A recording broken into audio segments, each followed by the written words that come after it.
Welcome back, everyone, or if you're just joining us, welcome, welcome.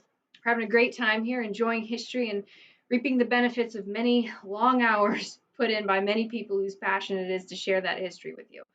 Um, as I mentioned earlier, uh, our event every year is put on by donations. If you'd like to contribute and help make this event happen, hopefully next year, but if not, then in years to come, then please go to our website at www.ddayohio.us. There's a support tab at the top. Just click that and you can donate whatever amount you would like, or possibly consider becoming a sponsor. That would be tremendous as well. And again, another reminder, our North Coast World War II Museum is going to be open in Conneaut for the next couple of weeks here on weekends, Saturday and Sunday from noon to 5, and also on Labor Day. If you're interested, go and check it out. We will have displays for the rest of the week uh, up until Labor Day. Alrighty. So we are on to an interview with Chris Langlois, the grandson of Eugene Docquereau of the 101st Airborne Easy Company, who parachuted into Normandy, France in the early mornings hours on June 6th to help clear the way for those coming off of Utah Beach. Now, if any of you are familiar with the HBO show Band of Brothers, then you'll probably remember Docquereau, as he was the featured member in the episode 6 Bastogne. If you stick around a little bit later, we will also have an interview with the actor who had the privilege of playing Docquereau in that show, Shane Taylor. But right now, let's meet the grandson himself, Chris Langlois.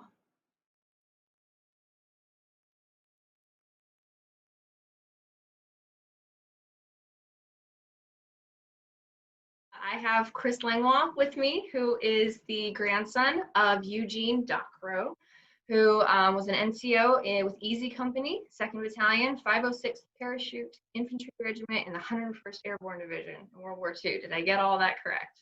You did.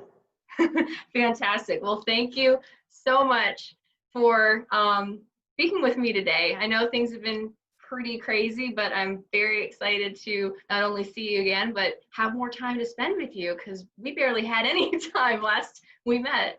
That's right. That's right. Always busy. Oh yeah. These So events are always so busy. the gentleman that introduced us, Clayton Nagy from South Carolina, I had to ask him. He's like, "Do you have anything you want to ask Chris?" Because he told me that the reason why he reenacts Medic is because of your grandfather. And he was wondering how D-Day Conneaut got on your radar. I mean, you're currently in Texas right now, right? Yeah, I'm in So Dallas. that's a pretty fair piece to come. So how did you hear about our event, and how did you wind up coming? But what's more amazing is how it took me so long to hear about your event. Because last year was the first year I heard about it and came to that, and that was my first year.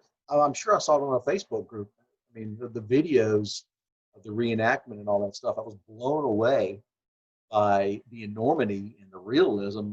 I was like, how did this not get on my radar all of these years? I can't believe it.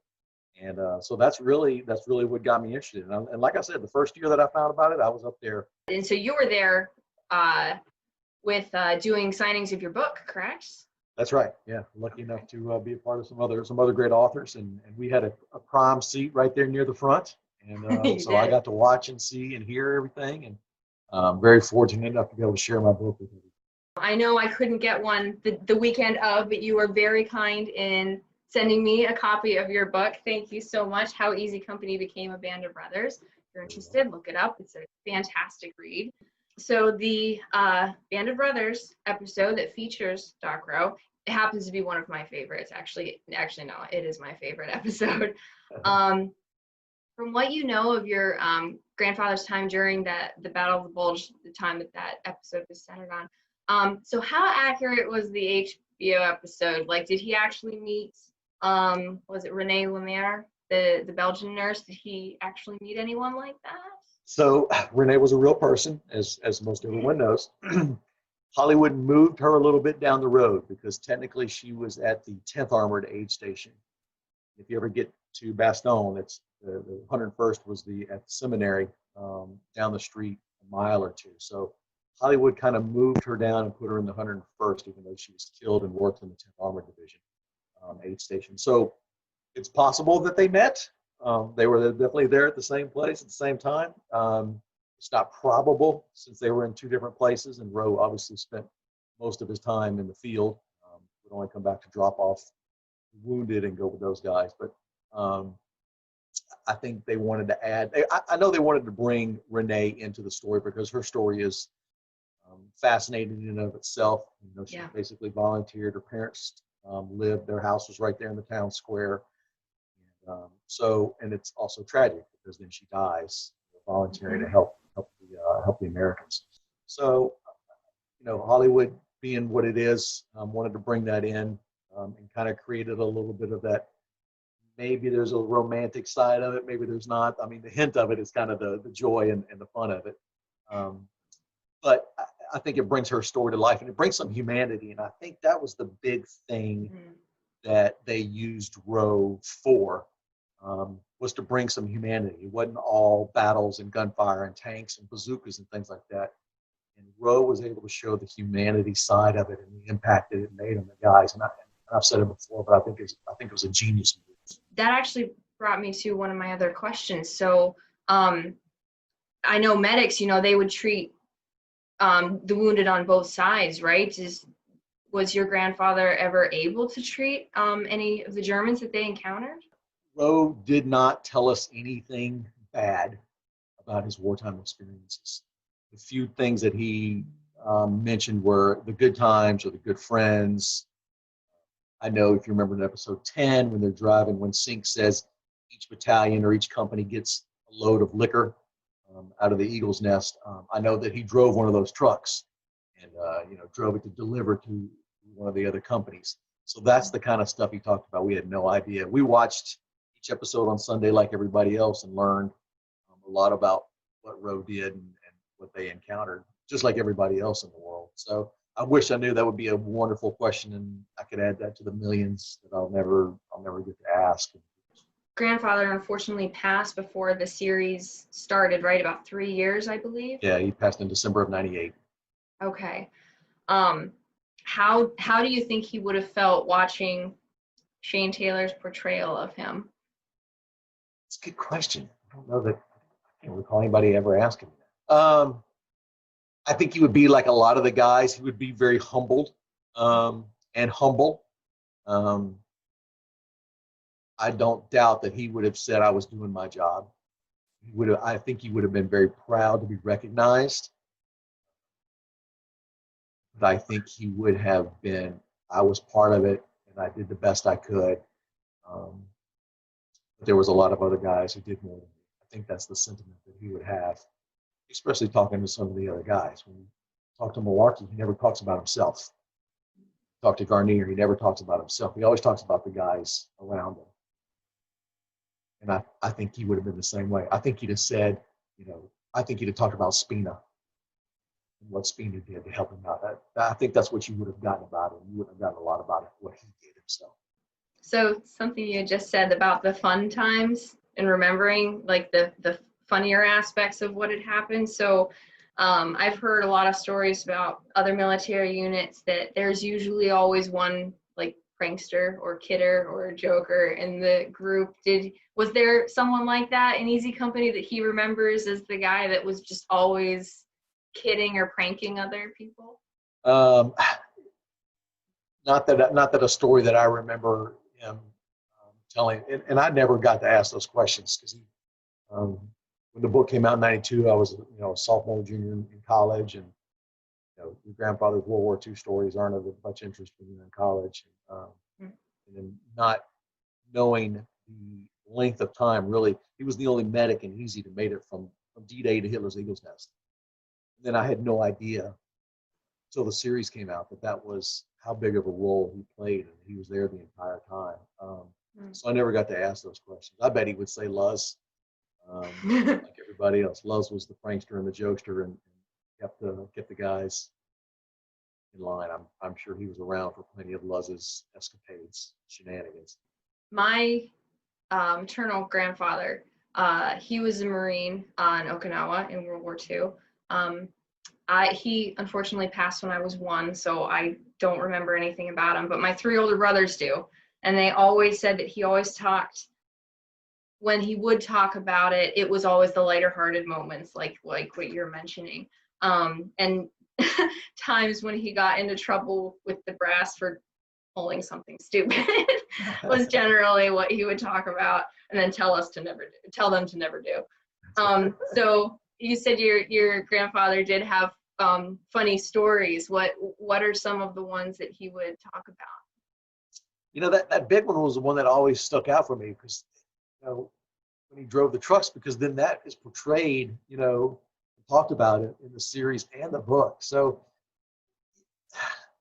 that was always, you know, you don't really say, you know, what happened, and, you know, 70 years later, what can you believe and what you can't believe. But the fact that that would be something that stuck out for him, because he did like to drink in the years after the war. So when I think back to that story, it probably was a cool story for him to be in charge of a truck full of alcohol to deliver to the guys. And Yeah. I'm sure he had plenty of toasts to the end of the war after that with the boys, just enjoying that relief and that release of steam and pressure, you know, finally enjoying the end of the war.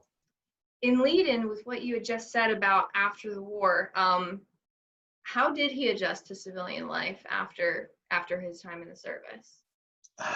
You know, so Roe, like many of the guys, drank and drank more than they should have. And you know, I've never been afraid to say that. You know, I know some people would be like, well, you know, you don't want to talk about the fact that your grandfather drank a lot, and but the reality was, what else? What else could the guys do? I mean, that's the world they came back to. Um, there's in Shifty Powers' book, if you get a chance to read, you know, the one thing that really sticks out, has always stuck out at the very end when Shifty comes home, like a lot of the men, was single, moved back in with his parents, and he said, you know, how could I tell my parents what I had seen and what I had done? And he made a statement that has always stuck with me. He said, I longed to be back with my buddies in the war. And what a profound statement that you survive. You're back home, safe and sound, in the comfort of your parents' house, and yet you have this feeling that you would rather be back at war. So that's what those guys dealt with, and some of them dealt with it better than others. And so my grandfather drank, and I know it caused problems for his marriage. And I never really thought about PTSD with him until my mom made a comment, because Roe met my grandmother. She was a British girl, and he met her on the southern coast while they were training for D-Day. And he actually stood her up at the altar because they were set to be married on June 6th. Needless to say, he did not show up to the church on June 6th. He was occupied. So a few years ago, my mom made the comment, so that they got married eventually when he came back, and then she moved to the States and everything like that. But my mom made a statement. She said, the man that my mother is not the same man who came home to America with her. And I think that was a profound statement. And then with the drinking, it really made it clear to me that he struggled. He struggled. But on the flip side of that coin was, he built a life. He had his own business. He was in the construction business and the road building business his entire life, and raised, you know, three kids who all went on to be successful.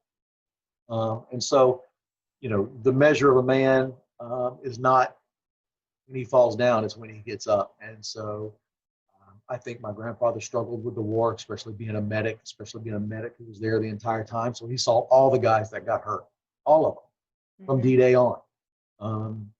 So I'm sure he carried that with him. Those visions don't leave the brain. I know they wouldn't leave mine. I could have never been a medic, but on the flip side, he came out. He lived a successful life, and so that's the testimony to that generation.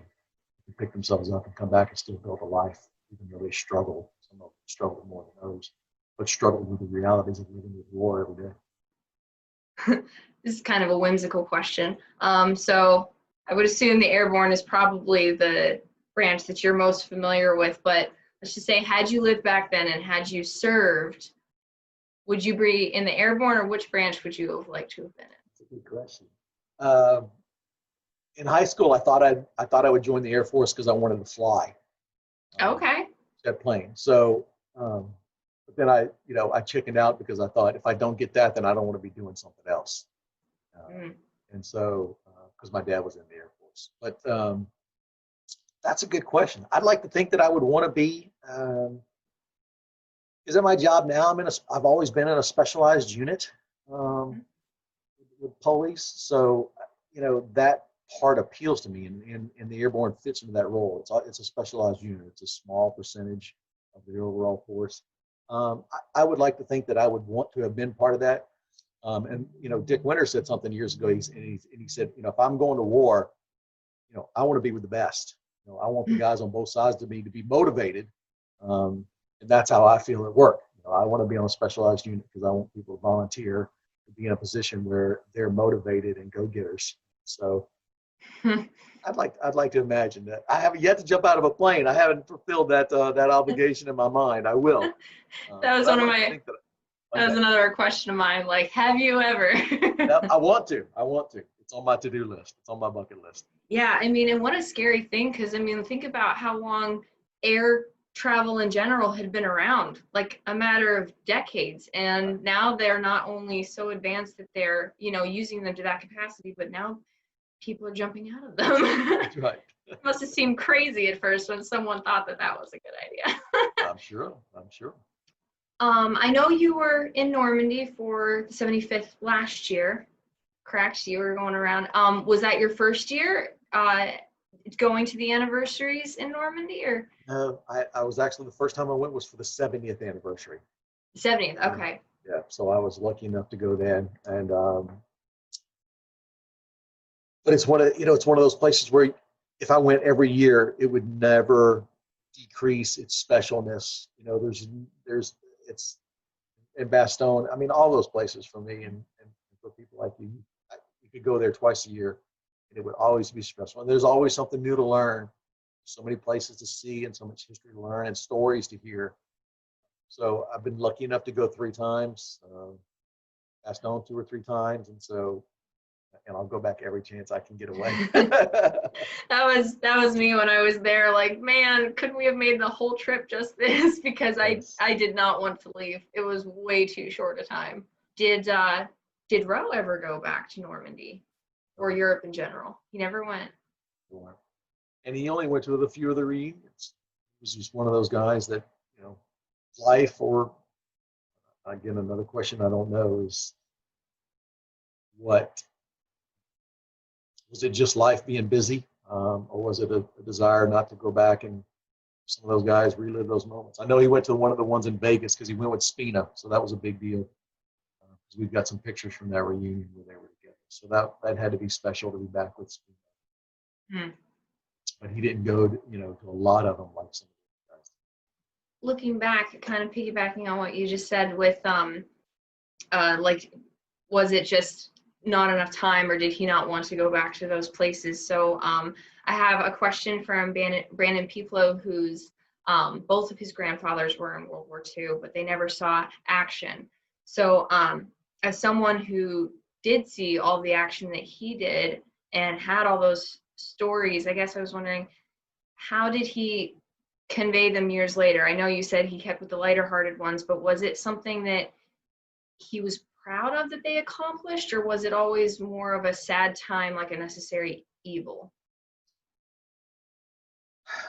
All the stories that I have all came from my mom or my aunt and uncle, and so none directly to me.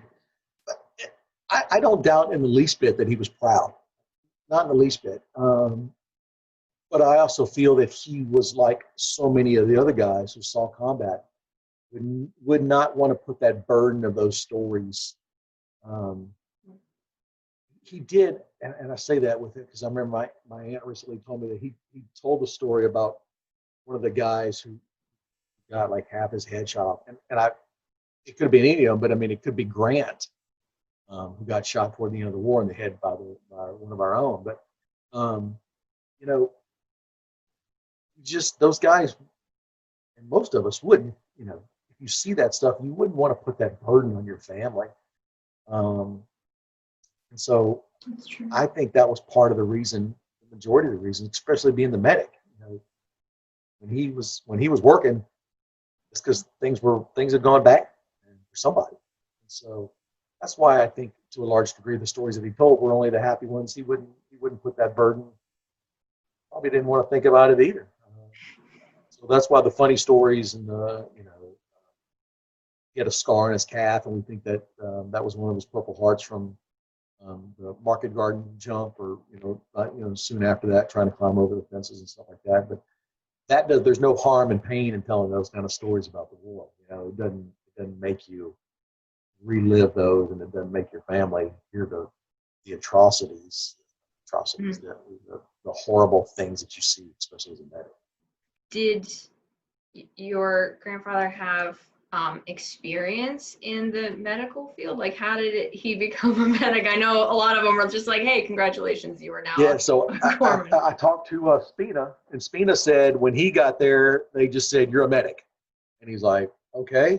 And then Pepping actually went, and he had a questionnaire that he filled out when he went to enlist.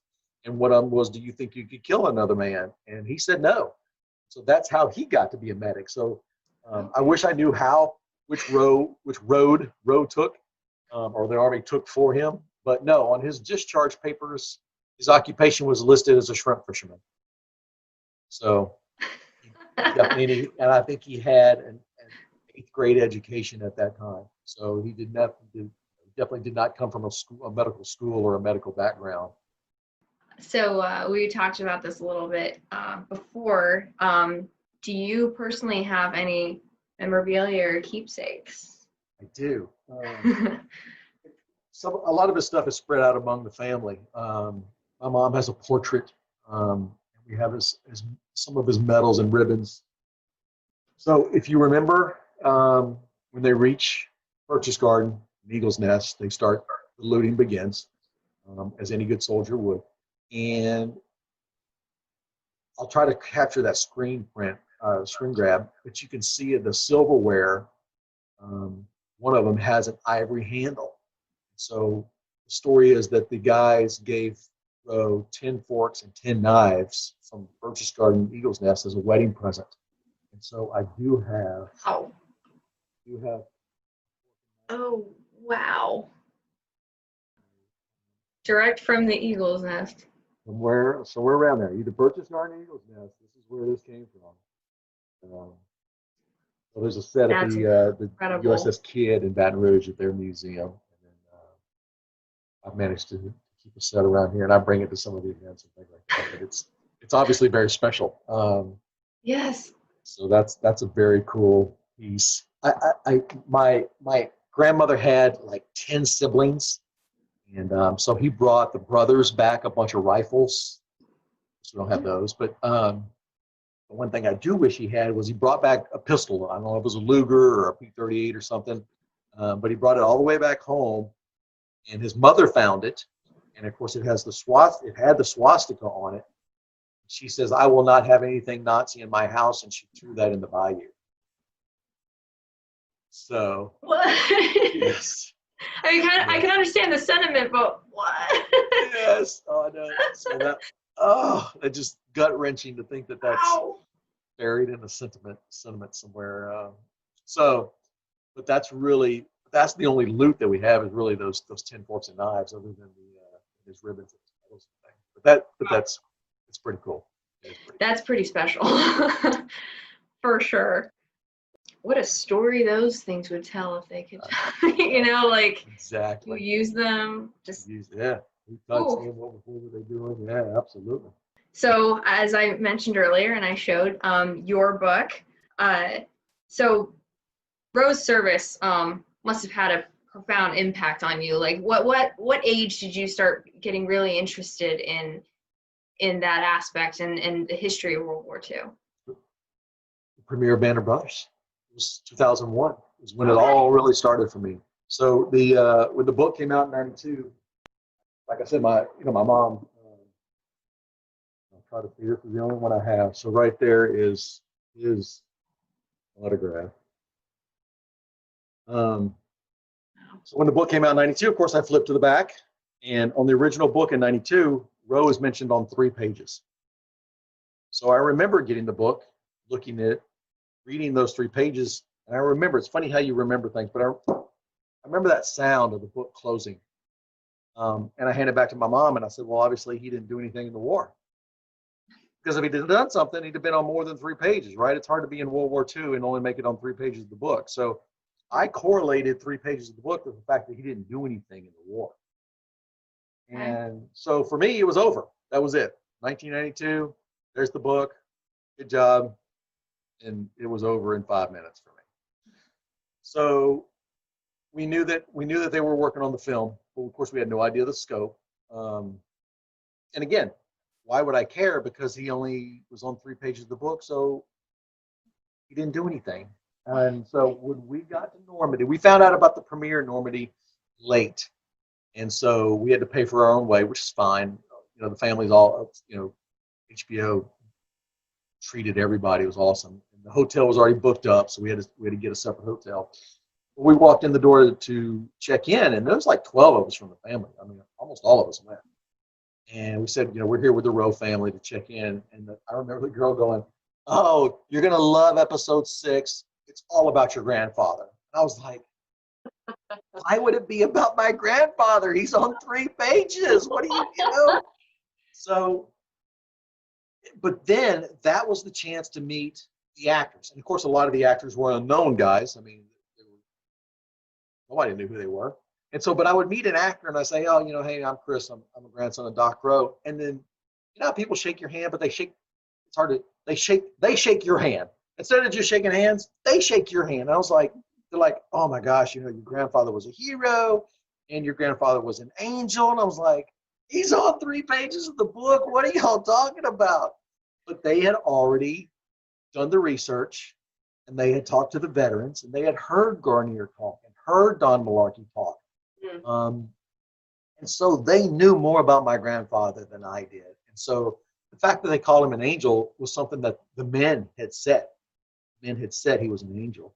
And in fact, one of the early scripts, episode 6, was titled "Angels from Above." So the writers had taken what the men had said and incorporated that. And obviously it was changed to Stone, but so that's when it all changed for me, because that's when I really learned what he did and the impact that he had as a medic. When you don't think about the medics, if you have no experience, it's the shooters, it's the gunners, it's the tankers, it's the bomb droppers. Those are the guys that are out there making a difference. And until you really hear what somebody says about a medic, so I watched all the episodes like everybody else in the world, and it's like, oh my gosh, I have missed out. And now I have a million questions that I'll never get answered. That's where it all started for me. Because he was so humble. It was his job, right? That was his job. I'm going to have 2 more questions. I'm going to wrap things up in a little bit. But the first time, as I said, I was in Normandy was for the 75th anniversary last year.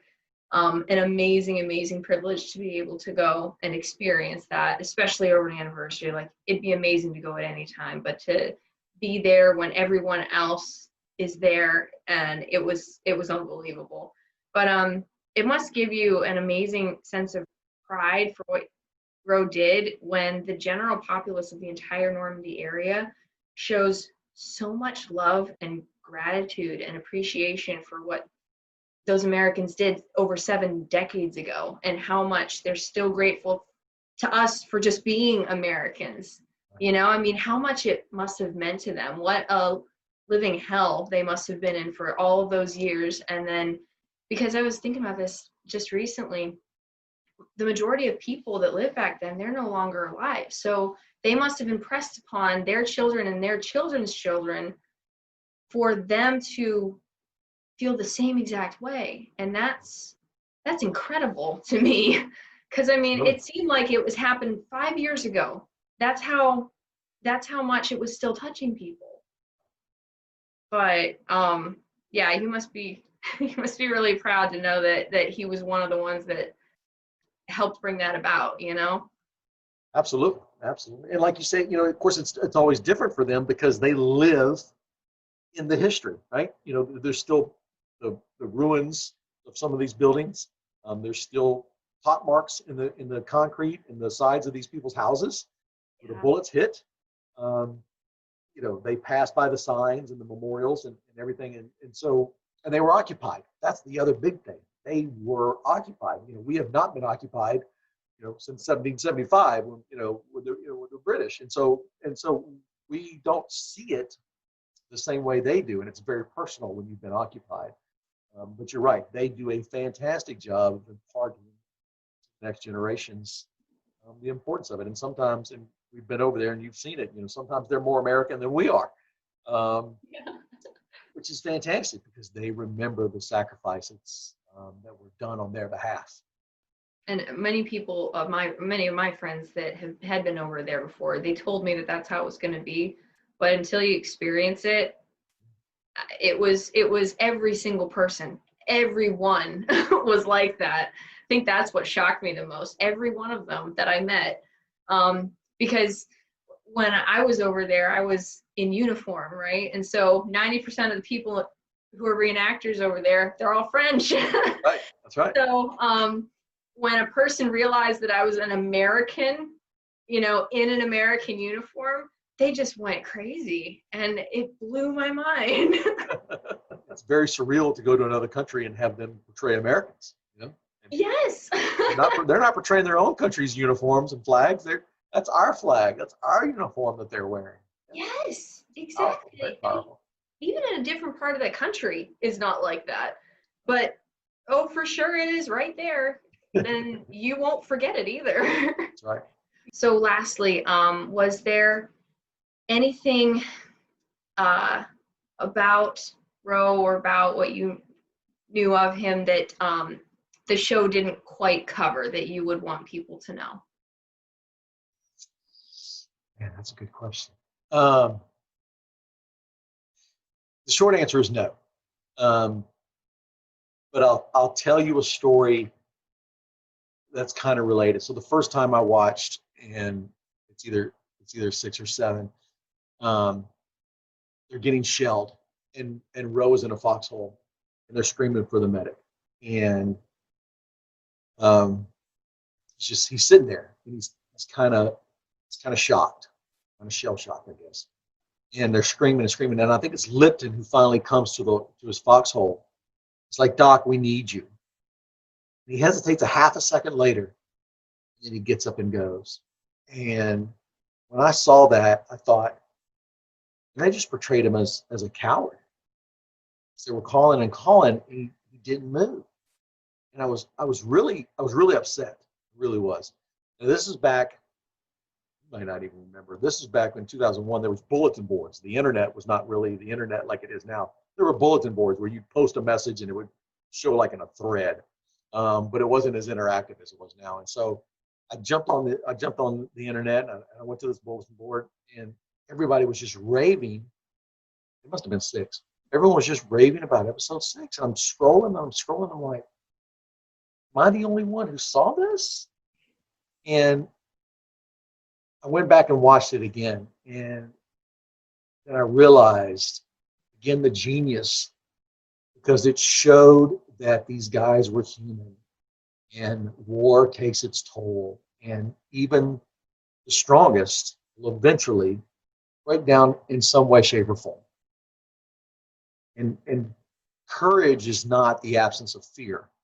Courage is doing in spite of fear. And what I think that showed in a very short period of time, without many words, was that these guys were cold, tired,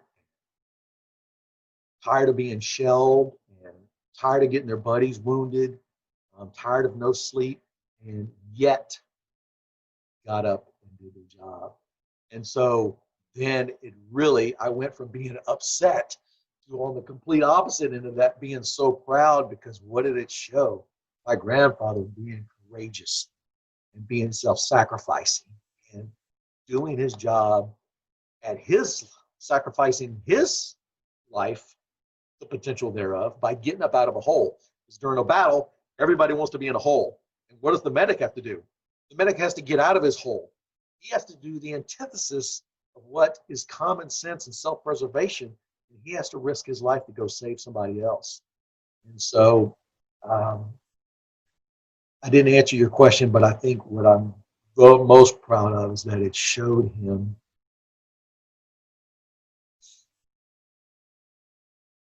being a hero. That's what I'm proud of. Yeah, it did. I think medics in general, like what you said, it's a lot easier to do something that's hard to do if you have a way of protecting yourself or if you have something to shoot, right? Right. They didn't have that. There's a part of the episode, someone goes down, there's shots coming forward, he's running toward the shots. That's a special kind of person that can do that. It absolutely is. Absolutely. It was an incredible generation. Incredible band of brothers. I don't know. Well, thank you so much. It was just fantastic getting to talk with you, getting to spend some time just talking about an truly incredible person. Well, I appreciate all of your efforts because people like you who work hard behind the scenes to make these kind of events is what helps the next generation. There's always somebody new. I love the phrase reach and teach. So you're part of that mindset that we have so many to reach and teach. So I'm very appreciative of your efforts, both in uniform and out of, that you do to honor the men. And that's what it's all about. And so I'm sad that we couldn't all be there in person this year, but 2021. It better happen. I think we'll all go nuts if it doesn't, for sure. Right. So I'm so thankful that you included me in this. I'm very honored. Thank you so much for being willing to be a part of it.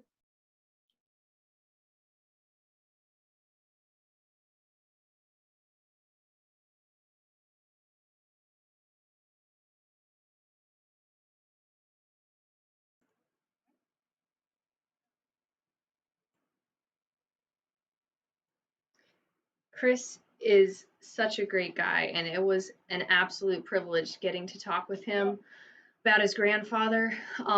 If anyone's interested in purchasing his book, it's available on Amazon. I would highly recommend it. It's just a fantastic read.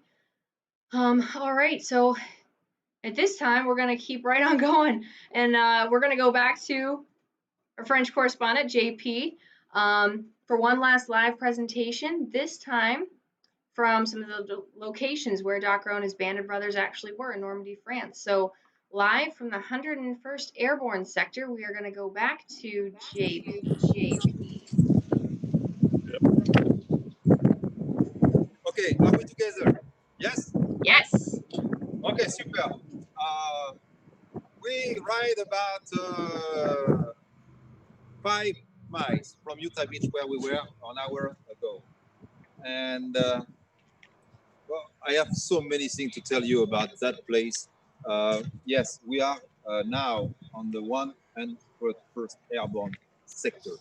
And we are exactly not so far, about a few yards from the drop zone D. The drop zone D was a drop zone for the guy for the 501 and 506. This is a small village. The name of this village is very well known, Ambeauville-au-Plain. And for all the people who know about history, about the paratrooper, and mainly about the medic, this village means something for you. Ambeauville-au-Plain, it's a small village. I don't know how many people live here, but we are very lucky tonight. It's 8 p.m. We are in Normandy, so usually in June we have light until 11, but tonight at 8 p.m. I hope we'll be able to have a good vision, a good quality. We try to go inside that church, and before that, I want to introduce you someone, Geneviève. Geneviève, come with me a little bit. Geneviève, she gave us the chance to. She opened the gate of the church to go inside the church. Geneviève was there on D-Day. She saw the first part of her landing in that area. And the first hour of the invasion, of the liberation of Europe, she was there. She was 10. You can imagine. And she was evacuated in the first hour of D-Day. And she was staying in a farm with 33 other villagers of this small town, Angoville-au-Plain. So, she doesn't speak English so much, but she met Bob Wright and Conneaut. And this is the story of Bob Wright and Conneaut. I want to tell you about that place. There is a famous movie, Paul Woodage, a famous historian, wrote a book, Angel of Mercy, about what happened in this area. Geneviève, tu étais ici. Merci beaucoup. Okay, I think you understand. Chris, I was watching your interview, and you just say us that the French some of them are much more American than some American people. Honestly, in Normandy, the people have a very good feeling about American people, about America. And the first word Geneviève told me was thank you very much. Geneviève, tu as vu les premiers parachutes? Oui, oui. The sun. She told me she saw the guy climb coming from the sky. Ils sont venus, nous demandaient, ils voulaient prendre mon père, leur montrer où était le pont à parquet. Okay. And you remember that? Okay, so Oui, je me rappelle. So she just told me, so the American, they met with his dad, and they were asking him where was situated the bridge and or the lock of La Barquette. You know, I didn't tell you about that, but La Barquette, it's a small lock close to here, between here and Carentan, about 3 kilometers, and the German locked that place and to flooded all the area of the Merdera River. But if you read some book about history, you will find that. So the American came to her home and asking her dad about where was La Barquette. And did you remember? Français. Oh, sorry. Sorry. Est-ce que tu te souviens? Micro, Jean-Pierre. I'm sorry. Let's poser une question à poser. Oh, Debbie, do you have a question for Geneviève? Oh, wow. Huh? just tell her. No, Debbie, I talked to you, Debbie, but I talked to all of you together watching us. She was there. She most of the veterans disappeared today, and we lost thousands of them. And maybe in 5 years, or 10 years, we are not able to meet them. But we have veterans here, and Geneviève was part of those veterans. She saw the German coming here, and she saw the Liberator coming on June 6th. Comment était le temps quand les Allemands étaient là? Comment c'était? C'était bien avant. Hein. Oui. Nous, on l'a pas vu beaucoup. La première fois que tu as vu l'envahisseur allemand, Très tournant. Qu'est-ce que les Américains, après le débarquement, ils sont restés longtemps ici? Ah oui? Tu as beaucoup de souvenirs de ça? Ah ben oui, on allait manger avec eux. Ah, so I asked On her. mangeait les bonbons, les chewing-gums. Okay. Oui, on allait manger. On retrouvait. JP, Yes, I will translate. we, I will we translate. so we have Yes. a question. Okay. Okay. We were wondering. Someone was wondering what it was like for her to see Germans in her country. Okay, I just asking her that. She Oh. was 10. So when the German arrived and she was 6. So when you are kid at 6, you usually the people here the first remind they have it's about the sidecar coming with the German because it was the first vehicle they saw from the German. If you ask many old people here in this area, and this is the answer they will give. But I was asking her, okay, after D-Day, and because Americans stay 3 months here, I'm on that. She was telling me, wow, it was fantastic. We went to eat, to go to eat with them, and they give us some sweet and chocolate and everything. So imagine for the kids, and you are here, you have nothing during the many years, and you have everything when the American came. Vous pouvez dire tout ce que vous voulez, je non. comprends pas. Non, ben, j'ai dit exactement ce que tu as dit. Il a dit exactement ce que vous venez de J'étais dire. content avec des bonbons que tu recevais oui. et qu'on ne pouvait pas imaginer des enfants quand ils voyaient tout ça. Voilà. Et alors, je dis, pourquoi on a pas Après, tu as vu Bob Wright en quelle époque il y avait Bob Wright, il est venu tous les ans. D'accord, tu l'as vu.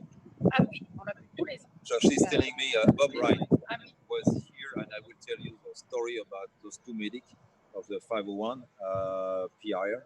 And so Bob Wright came here each year until he passed away. I think it was in 2010, and she met him all the time.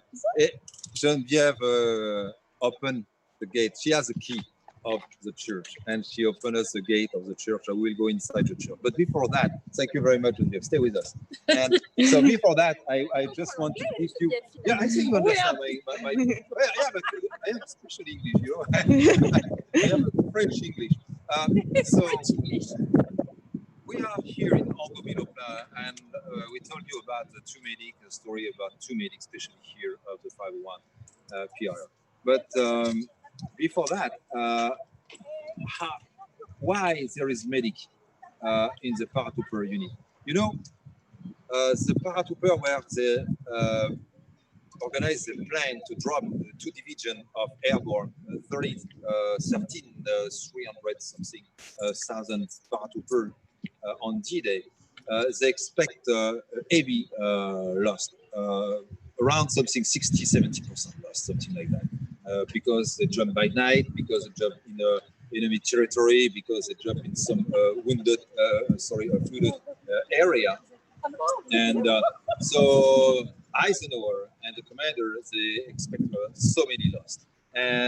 But it could be lost during a fight, or lost just because when they land, they broke a bone, broke a leg, or something like that. And so finally, they decide to put on each stick a medic. But I think you already know that story, and Chris possibly tell you, Longo tell you more about that. And finally, you had 800 C-47, 830, something like that. So it means you have 800 minimum medic here. The different kind of medic, even dentists we have here, jumping on D-Day. And among those 100 of medic, you have two of them. They arrived here. I think Bob Wright was something like 20 years old. 20 years old. I have people 20 years old around me. I didn't look. I just wear a uniform to respect part of her, but I didn't look like a young part. And when you arrive here on the morning of June 6th, after landing in this area near the drop zone D, and he saw so many men wounded around that place. And he decided immediately to set up a hospital in that church. This small church, this is a typical church you can find in Normandy. Only in Normandy you have this kind of church. You know, France is a very old country with old culture, old tradition, and we have many church. And these famous church are only in Normandy. This is this typical church they transform on a hospital. And inside the church, they treat during 3 days. I think it's 80 soldier, American and German soldier, and also a young child. They treat the shield. I forget his name, but and I know she passed away a few years ago. And finally, they did a job with only what they had with them. It means almost nothing. They are medic. They are well educated and teach, and they learn the way to stop bleeding, the minimum. and but the minimum it's so much for the troop and for the airborne or other troop infantrymen. And the medic represents so much for them. They were their only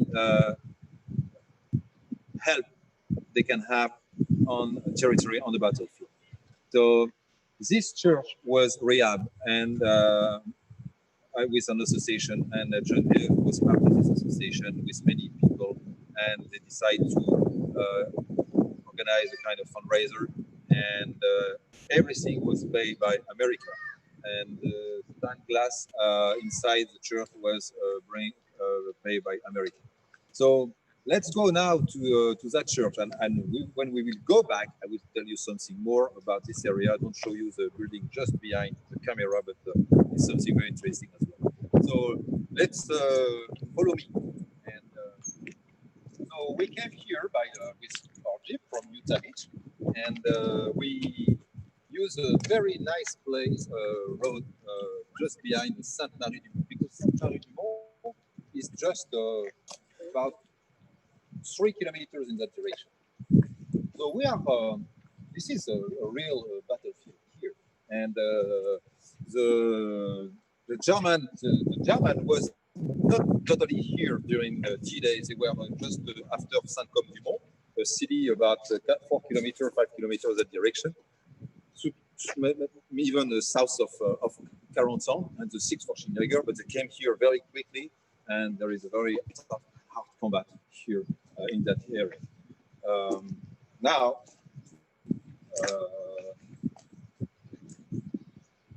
just go and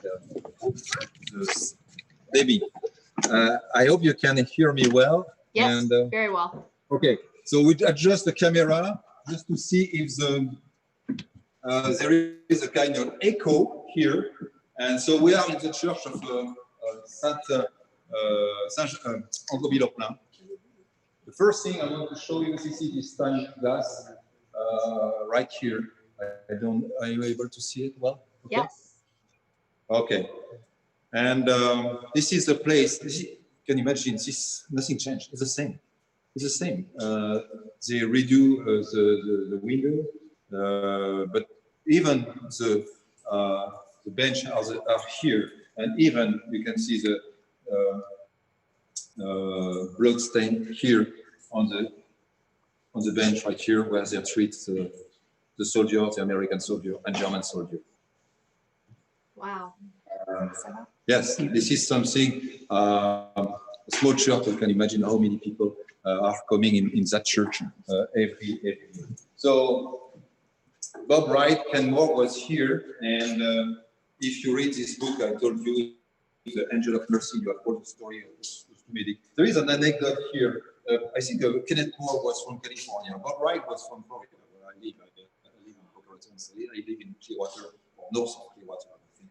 And right here, there is a mortar who hit the steeple, and part of the stone of the steeple hit the head of Ken Moore, and Ken Moore received for that the Purple Heart. And he was, it's all in this. There is a video. I'm not so proud because I get the Purple Heart because I received just a stone in my head in church. I was not a real wounded man, but this anecdote was something.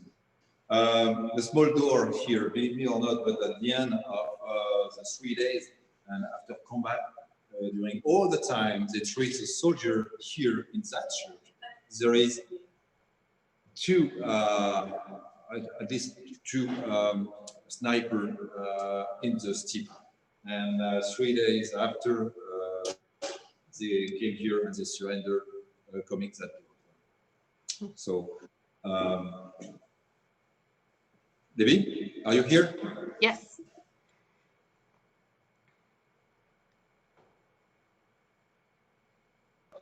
Oh, it's a little glitchy. I think in the world.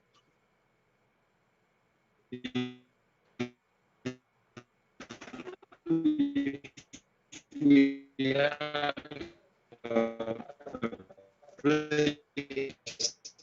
to my good friend Joel. Joel, can please?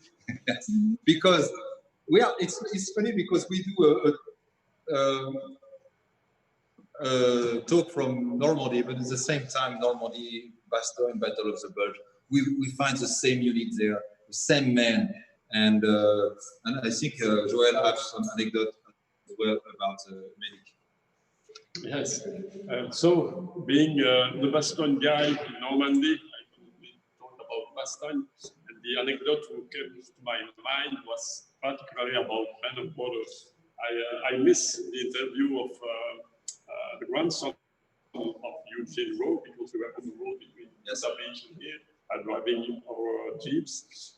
But there is a wonderful story about that series, Band of Brothers, because thanks to that series, a person of Bastogne, so a young lady of Bastogne, his name was Augusta Chiwi, received only recognition 70 years after the war. So there was two young Belgian ladies who came to help the American troops besieged in Bastogne. One of them is very well known. It's René Lemaire, who is portrayed in one of the episodes about the crew, one of the Band of Brothers episode. And René Lemaire is very well remembered in Bastogne because she was killed during a bombing during Christmas night. So during Christmas Eve, a German bombing, a big bomb hit the hospital, and René Lemaire, trying to retrieve some wounded men out of the flames, was killed by the collapse of the building. That's not very common. And so even me living in Bastogne, the first time I've seen Band of Brothers manufactured series, I asked myself, is it worth to see some color person working in Bastogne? But it was true. And thanks to the work of Mr. Spielberg and Mr. Hanks, Augusta Chiwi, who was a very old lady in the time of war, received only recognition 70 years after the war, only thanks to the Band of Brothers series. So she was a very discreet person, so she never talked about this heroical act during the war. She moved to Brussels and lived his life in France and was completely forgotten. And thanks to that series, she received the highest civilian recognition from the Belgian government 2 years before she died. So that's my anecdote about the medics, and particularly those young ladies helping the American medics in Bastogne. Thank you, Joël. I think we have the same feeling about Americans here in France and over there in Belgium. I just have a term, camera right here. I think, Julian, you have to come a little bit closer. And we have the picture of the two medics. Here, so Ken Moore and Bob Ryan on the right of the picture, and Ken Moore and right here. It's okay. Right.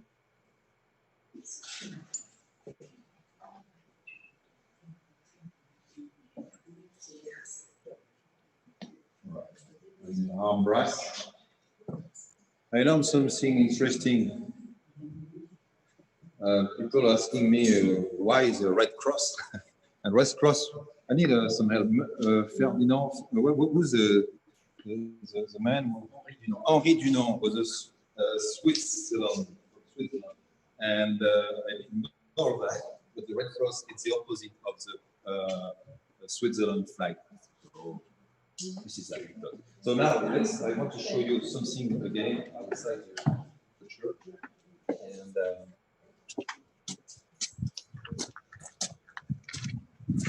Bob Wright, after when he died, and he wanted to be here, but was not the ceremony for different reason,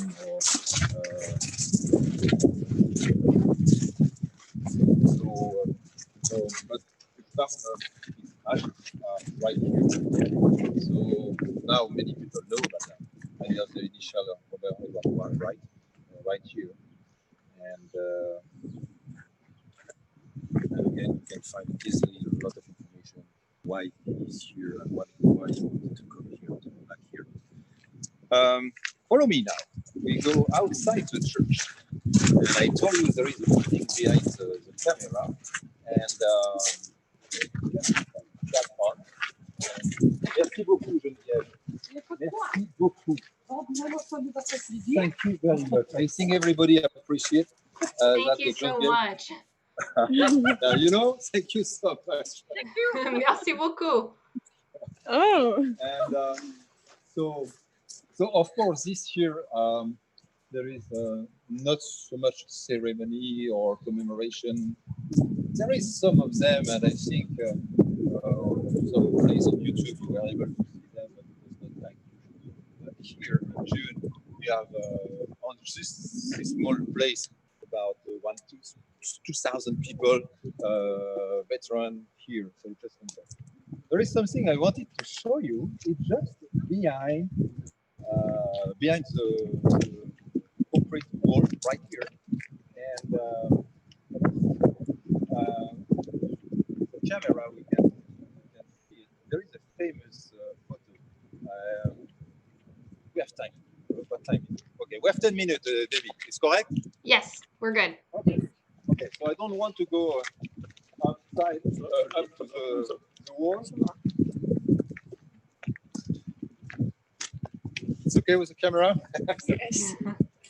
So we do a ride, and actually, if you watch that street, watch it, and if you watch that street, there is a picture of Angoville-au-Pin. There is not so much pictures of World War II of this town, but there is one picture you can see all the guy walking on the same road we walk today.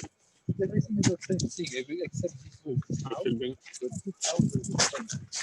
So we are here. It's a kind of bed and breakfast Angoville, and you recognize those pictures, and you have on the left Colonel Sink. Yes, this is exactly here. The Colonel Sink set up its headquarters, I would say, in the first hour of D-Day. And as well, you have another picture of a group of men on the right. This is Phil C-13. I was lucky to meet one of them. It was Jack Woomer, and Jack Woomer was crazy because he was there here in Normandy when I made my first jump and he signed my jacket. And so this guy was a very special demolition man. He was part of the 506, and they have a mission to go over Carentan and to see different bridges on the river.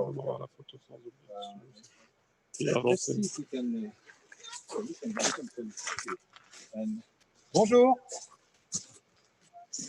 I take my microphone.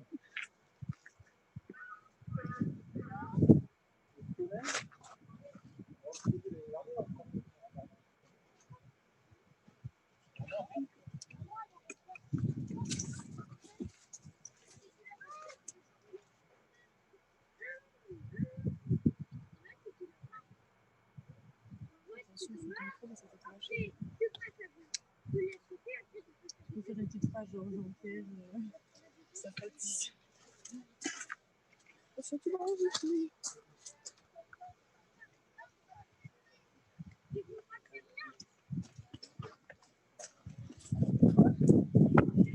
Okay. So I was asking the owner here. We have no gun here, so but we are polite and we ask if we have to go to see something.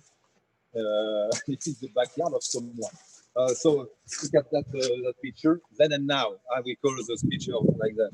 So Jack Woomer is sitting here, and this is all the group of paratrooper. And this picture was made on D-Day. And if you look well, he was sitting just right here. And this is a live then and now. And if you continue to follow me, we are in actually. You want to be in 101st Airborne Sector? We are in the 100th Airborne Sector, and probably with the most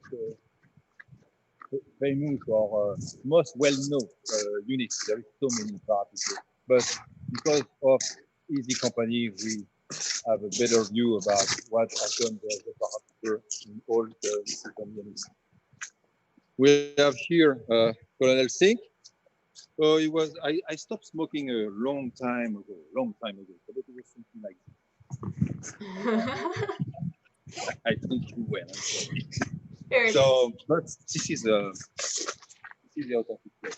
So this is actually a place owned by two people, and this is the name Angoville 44, and they arranged that place as a bed and breakfast. So if you want to Google it, go to Angoville 44. And for next year, if you want to book something, you can do it. Yeah, so this is the thing I wanted to show you. There is some question, Davy. Is there some question? It's staggering how little things have changed. Like I just can't get over that. What you say? C'est étonnant comme les choses ont peu changé. Yeah, everything is the same. And if you want to, it's for the people who've never been to Normandy. If you go even on the sector, on the British sector next to Caen, there is so many buildings. Caen is a big city, and if you want to travel in Normandy, you really need to come both sides. British sector, of course, going to see Arromanches, Square Beach, etc. But here around Sainte-Mère-Église, everything is the same. Everything is the same, and it's so authentic. And this is the way we wanted to tour with. Can't hear you very well. T'entends peu. You can, okay. Yeah, I really need to. Okay, better than that. Yeah. A little bit. Maybe just get closer to the camera. Okay. Well, maybe if I do that, maybe I can. I can do a selfie video. No. There we go. And, I don't know if it works, but I think we did the tour about this place, about the story about the medic, about Angoville-Plein, a little bit about the Easy Company, Colonel Sink, Drop Zone D. And honestly, if you want to visit this area, just this area, the American sector between Omaha Beach and Utah Beach, you really need to spend at least 3-4 days. In 1 day, it's impossible to understand and to feel what happened here during those days on June 6, 1944. Debbie, what do you want to see? I can do what do you want. Well, I think we've hit our time, but man, I want to come back so bad. Just Yeah, see I all of understand. this myself. But I want to go to Conneaut, Diderot as well. You know, I never expect to do a correspondent of war here in Normandy, 76 years after D-Day, but it was a great experience for me, and I'm so happy doing that with you and the job you do in US. And you know, I just hear about Chris Langlois talking about the French and the feeling the French have with American, but we have the same. You know, but when I saw you doing reenactment of the French resistance, we don't do that here so much, and the way you do it in Conneaut was just it blew me up, and it was crazy, and it was funny because I remember some of you asking me, "Oh, JP, what do we have to say? What expression?" yeah. On y va. Yeah, there we go. I remember that. That's great. Yes. Okay, Oh, so anytime you need something, ask me, and I think possibly you know what we do. I do commercial a little bit. We do a oh no, tour. I've been plugging you all day long. Your tours are So amazing. there is a website, there is different video and about what the way we do. We just do something different. Never expect to do a kind of tour with van or bus. There is so many possibility for that. So people travel with us that way, wearing uniform, driving Jeep. So we have a 10 Jeep, and believe me, when we ride with 10 Jeep and 3 people by Jeep, and when we stop somewhere, it's something amazing. Thank you, Davey. That's fantastic. Thank you so much, JP, and your entire crew. You made this so special. But I can Thank you, show everybody everyone. around. Thank you so much. Thank you, Marie. Thank you. Bye. Hope so. Bye.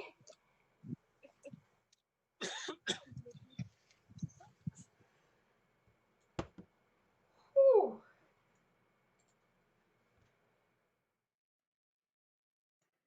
Wow, that was incredible. I love that.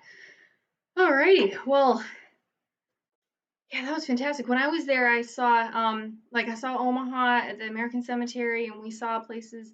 We saw a little bit of St. Mary Galise, Carentan, but there's just so much over there, and just places like that that are just so small that so much happened. It's incredible. And yes, the majority of it is exactly like that. It's untouched. It's amazing. So again, if you're interested, look up JP on Facebook. D-Day Memory Tours. He does a fantastic job. Um, so yeah, if you're interested, it's well worth it. Alrighty, moving on. The realm of cinema has been producing World War II movies and shows ever since the war started, really. Some good, some not so good. But my next interview is someone who was a prominent cast member of one of the absolute best. From the HBO miniseries Band of Brothers that originally aired in 2001. Here is an interview with Shane Taylor, who played the medic Eugene Docrow.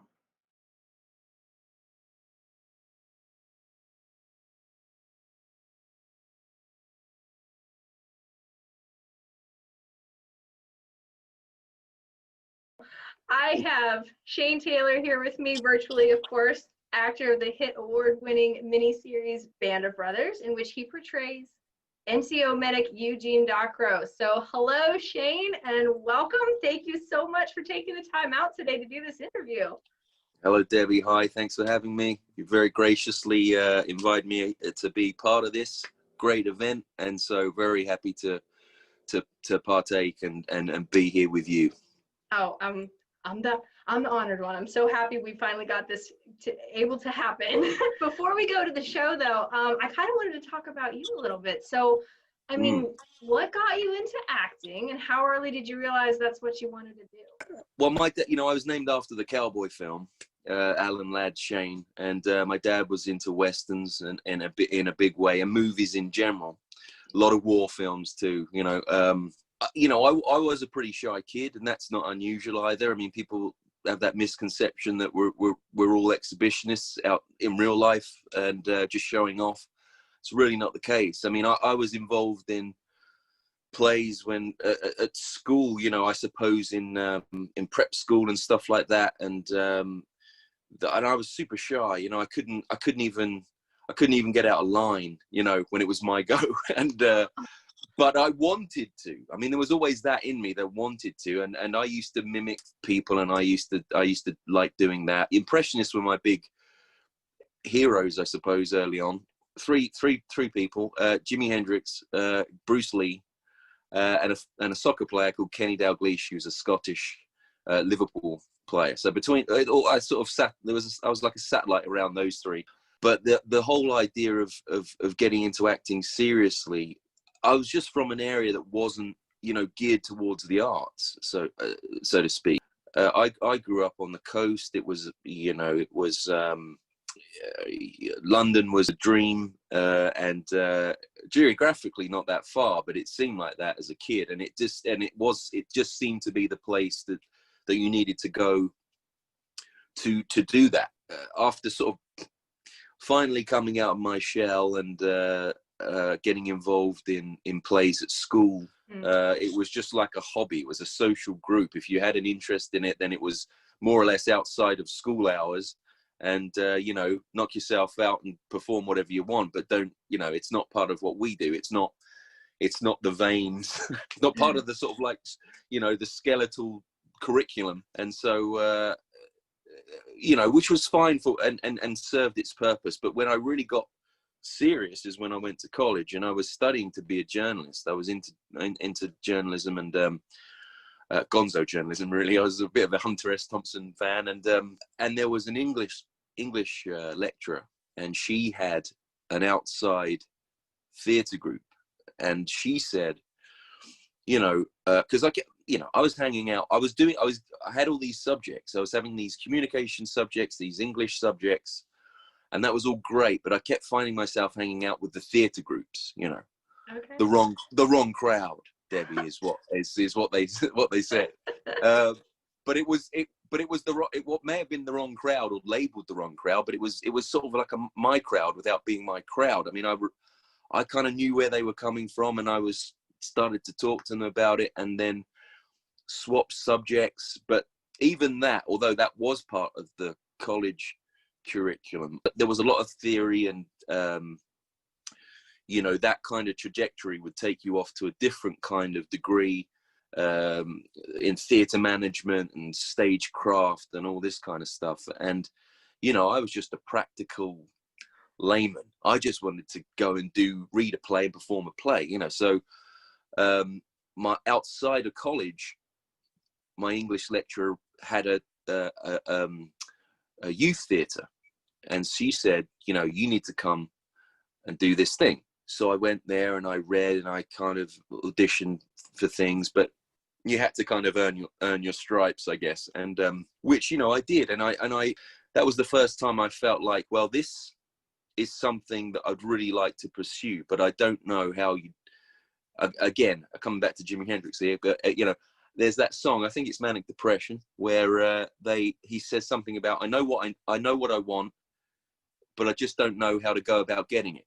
Mm-hmm. And that's how I felt. I just thought, I don't know, how do you turn this? How do I see people on the screen, I see people on the stage, but how do you do it? How do you turn that into a tangible way of life? You know, if you're lucky, you have one, maybe two people that are really influential. And I have to keep coming back to this English lecturer called Stella Critchley, and she said, you know, I can get you these prospectuses. Forget university. Don't go down this road. You need the drama academies and the drama schools that are around. Again, most of them in London. So I did have to make that move. You know, geographically, I had to be closer to what was going on. And it was probably one of the best, well, you know, I can safely say it was the best move I did. And it doesn't come down to talent, really. It doesn't come down to any of that sort of, you know, you can work hard and have something about you, but it's still, I saw plenty of people in youth theatre that were unbelievably good. You know, I was lucky to be at a place where there was a platform, but you obviously still need to be seen by the right people to be able to push on, I guess. But for me, being there, I think, for instance, you know, in my finals, and this is such a long-winded answer, isn't it? In my finals, fascinating. in my finals show, it was like my finals year. You know, we had production after production. Okay. But 90% of the audiences that we got, because, you know, you could have friends or family to see everything you did. And then you'd have a final showcase at the end attended by industry. We were told there were always packed houses, but industry were there all the time, you know, so you were completely being exposed to the people that were either going to sign you or make a movie or make a TV show, you know, casting people obviously are big. Nice. And I realized how lucky that I was there on a scholarship as well. I managed to get a scholarship which paid all of my fees, and that was a relief for my parents, a relief for me, but certainly for my parents, because they're not cheap, these places to go and do. You know, it was just an amazing time. And you know, when I was 16 years old, I did get there was a film by Franco Zeffirelli that was filming near where I am, and near where I was living at the time, and that was Mel Gibson's Hamlet. And so I became more of a glorified extra. I was going to say I became a role. I didn't really become a role, but I was one of two page boys to Glenn Close and Alan Bates as the King and Queen. And I got to meet Ian Holm as Polonius, Nathaniel Parker played Laertes, Helena Bonham Carter, who was, you know, Ophelia. I just had the most amazing, eye-opening experience there. So with all that I've just said, I think that moment I was just in awe and blown away by the major Hollywood stars. I mean, it was just ridiculous. I left that out, and I didn't mean to, but that was definitely one. I thought, okay, this is something. You know, this is great. Okay, so I have to ask then, how old were you when you got cast for Band of Brothers? I suppose I started to. I mean, maybe I was probably about 25, 26 when I was kind of thrust into it all. but started to probably read first of all at 25. And Roe came up pretty early on. I do remember that.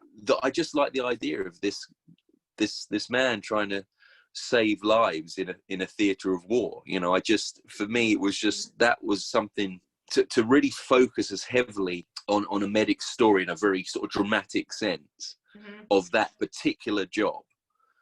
I hadn't seen it done with that sort of level of intensity that they wanted to try and show there, and I was immediately like, oof. And we'll come back, but it's funny that when I was getting closer and closer, and I was given different things to use as props as well. They would sort of just throw things in as you were doing stuff, and it culminated with me going to this hotel in London where Tom Hanks was there and with most of his team, and he was doing Castaway, and so he looked very different, but he had this bag, this kind of sort of satchel bag thing, and he had a load of stuff in it, and he gave me that to just kind of carry, and which I had a similar bag during the show, and I was doing the scene. He just wanted to see what I was like. Again, it's all about, say your lines and don't trip over furniture. Let's just see how technical you could be and still concentrate. And somehow I got through that. And but I did, even when they decided to give me the role, they actually gave me a choice. I could have been 2 roles, but I don't even know if had I read for it. I didn't even know if I had read for the other role. I'm not even sure, but it was just, they gave me a role. They gave me a choice between roles, and it was either to play Doc, or it was to play a particular soldier that was, who happened to be a really, really good soldier and one of the most respected. And I still don't know. I don't know. Sometimes I kid Matthew Leach of Talbot and think and say it was, all I could have had your role, and all that kind of stuff. But I really don't know, and they didn't say. I mean, for me, it was always, as soon as Roe was there, as I say, for the reasons I mentioned, it was always that. I just love the idea, the humanity within it, and also, a lot of that show was about, yes, what men do in war, but what war does to men, and of course they touch upon combat fatigue a little bit there, and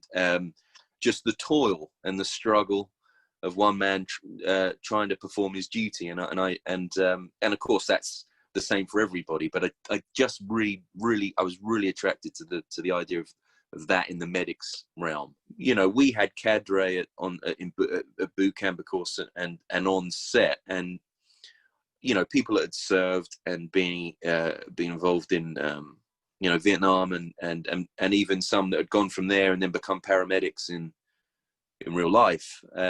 One was very instrumental in my approach. Dale Dye had as Captain Dale Dye being part of this, a big part of this. A medic had helped him massively in his time.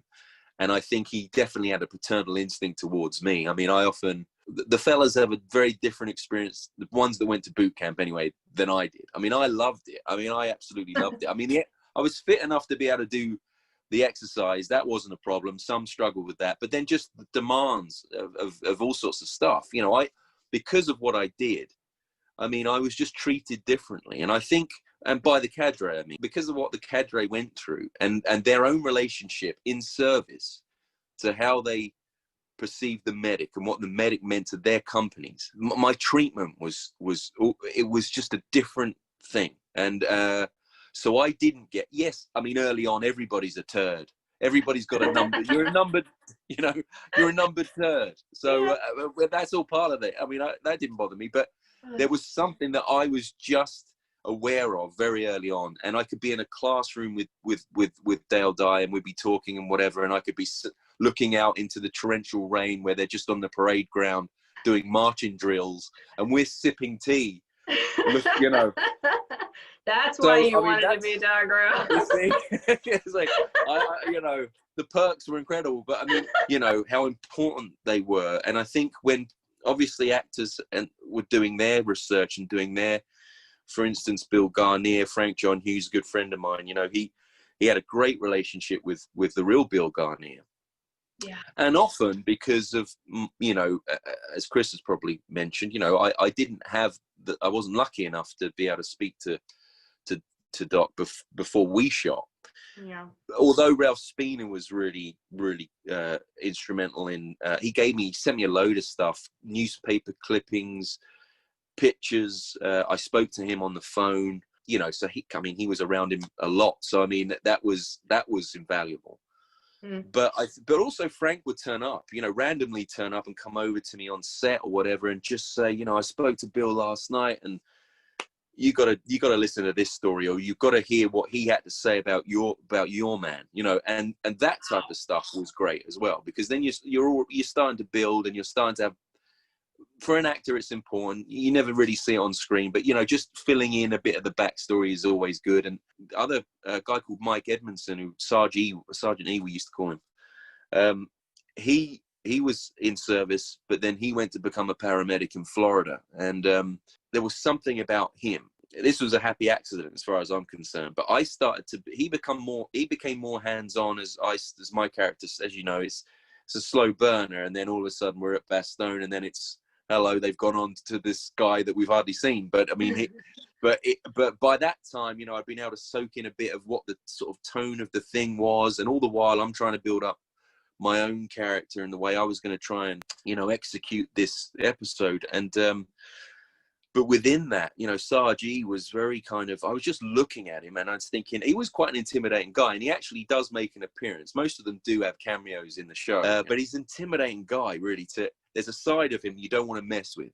But the flip side of that, the underbelly of Sarge E, he's very, very sensitive. And I suppose, you know, his man management's great. And I suppose being a paramedic, you know, he has to have that bedside manner, you know, get the job done, but he's got that other side. And I just found him just to be this amazing template for me. And then I started to see how he was with people, when he was being firm, when he was being understanding.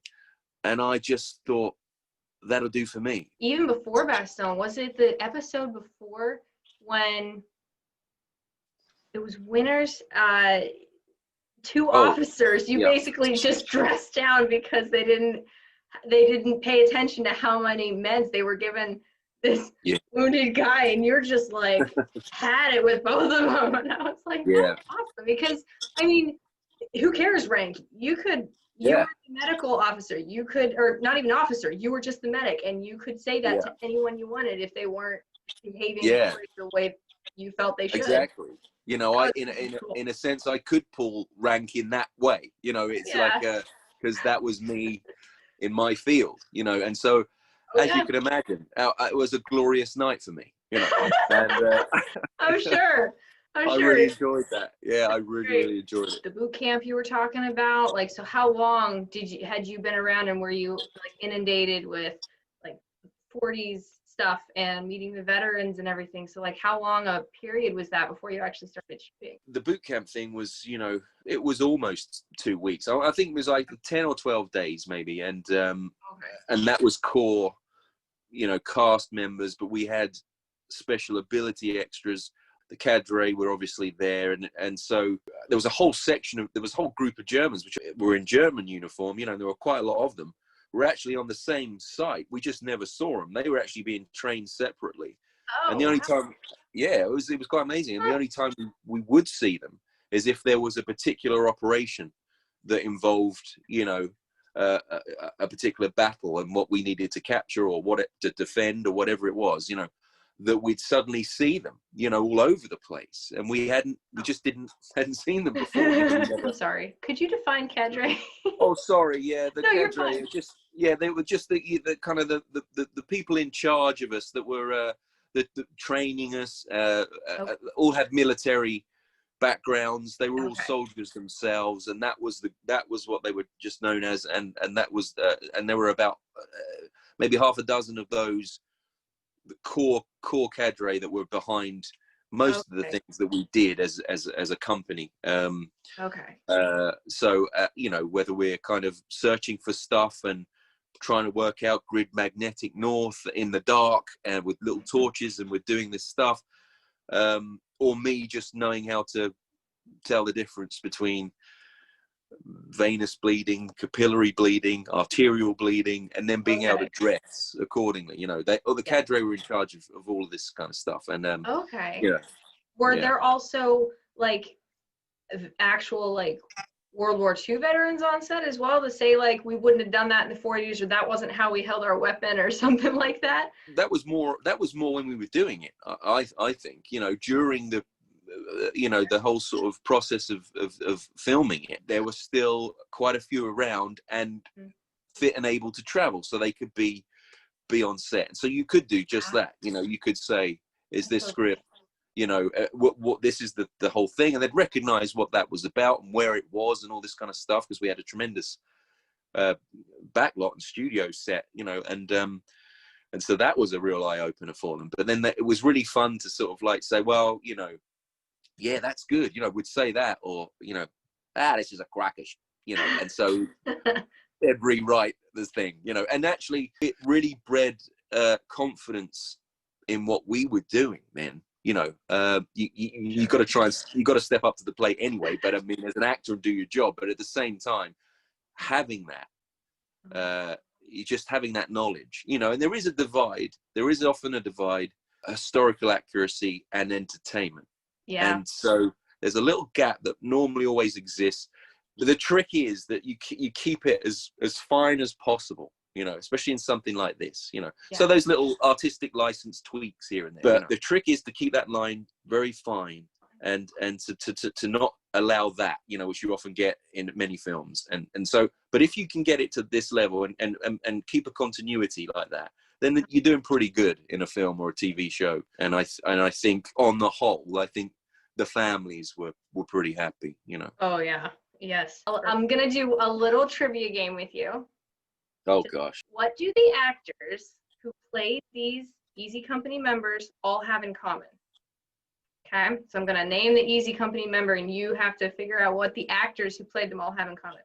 Winters? If I do really bad, we can edit this, can't we? You can really. You can kind of insert a little distorted bit, and then we can come back, and it's like, hey, 10 out of 10, Shane. Well done. Exactly. Perfect. So what did these actors all have in common that played these characters? Yeah. Winters, Leapgod, Welsh, Blythe, Martin, Heffron, and Rowe.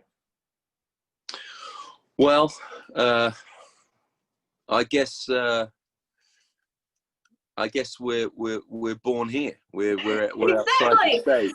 They're all UK actors. And man, when I found that out and I'm watching, it was after the show. Someone just offhandedly mentioned that like there are a lot of UK actors. Like, yeah, right. And it's because the accents were so spot on. I couldn't believe it. But I wanted to know from you, seeing as how you were in that list, how was it learning the lilt of Louisiana for Eugene Rowe? I went to Richard E. Grant's house of all people. You know, I was sent to his house because his wife is a lady called Joan Washington, and Joan is a big accent specialist, accent coach, and so she had a cassette. This is how long ago it was. She had a cassette, and but it was a cassette, an archive cassette on Cajun French from back in the 40s, you know. Oh, and it was just, wow. Yeah, it was some sort of very specific. Very specific. It was some crawfish and petroleum festival, you know. So they had, but it was amazing to listen to because she was so quick in her French, and then as quick as it was in French, it was in English, and she was crossing all over these things. The inflections were going everywhere. I'm like, this is nuts. I don't know how am I going to do this, but that was definitely not expected. I mean, during boot camp, you know, immediately we were not our own names, apart from being called turds. I mean, we actually were called, or we called each other by the character names. We could not. That was it. Character names stood, and I think for years after the show. Because we have reunions still ourselves as actors, but for years after the show, we didn't. I'm still called Doc. Frank still calls me Doc. I mean, to this day. So it's just we all just had a generalized American. Everybody. It wasn't just me. I mean, people like, you know, Mike Cudlitz, who played Bull, you know, from Sherman Oaks, you know, in the Southland is sort of California way. You know, he's suddenly got to be an Arkansan, you know, so he's even the natives have to kind of go switch coasts. What I love is that there are so many different accents in America, you know, so it's not just, it's, you know, so many, and they're all great and rich and have their idiosyncrasies and characteristics, and I love all that.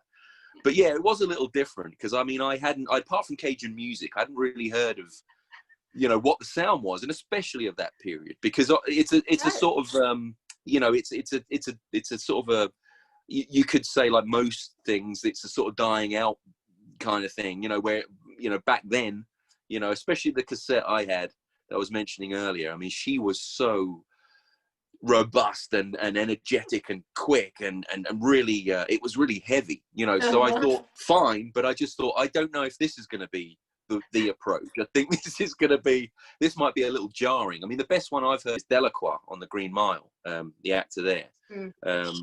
He does a great Cajun accent, but I had, in that one of those surreal moments, Tom Hanks approached me and gave me his cell phone number, and he said, let's meet, you know, let's have a meeting every Wednesday, and in my study and office, and you know, we can talk about, because I think I'd probably had mentioned something about where we could pitch this, the feel of him. You know, I feel like I got something. I feel like I can do the spirit of the Big Easy and the Bayou. You know, I think I got that.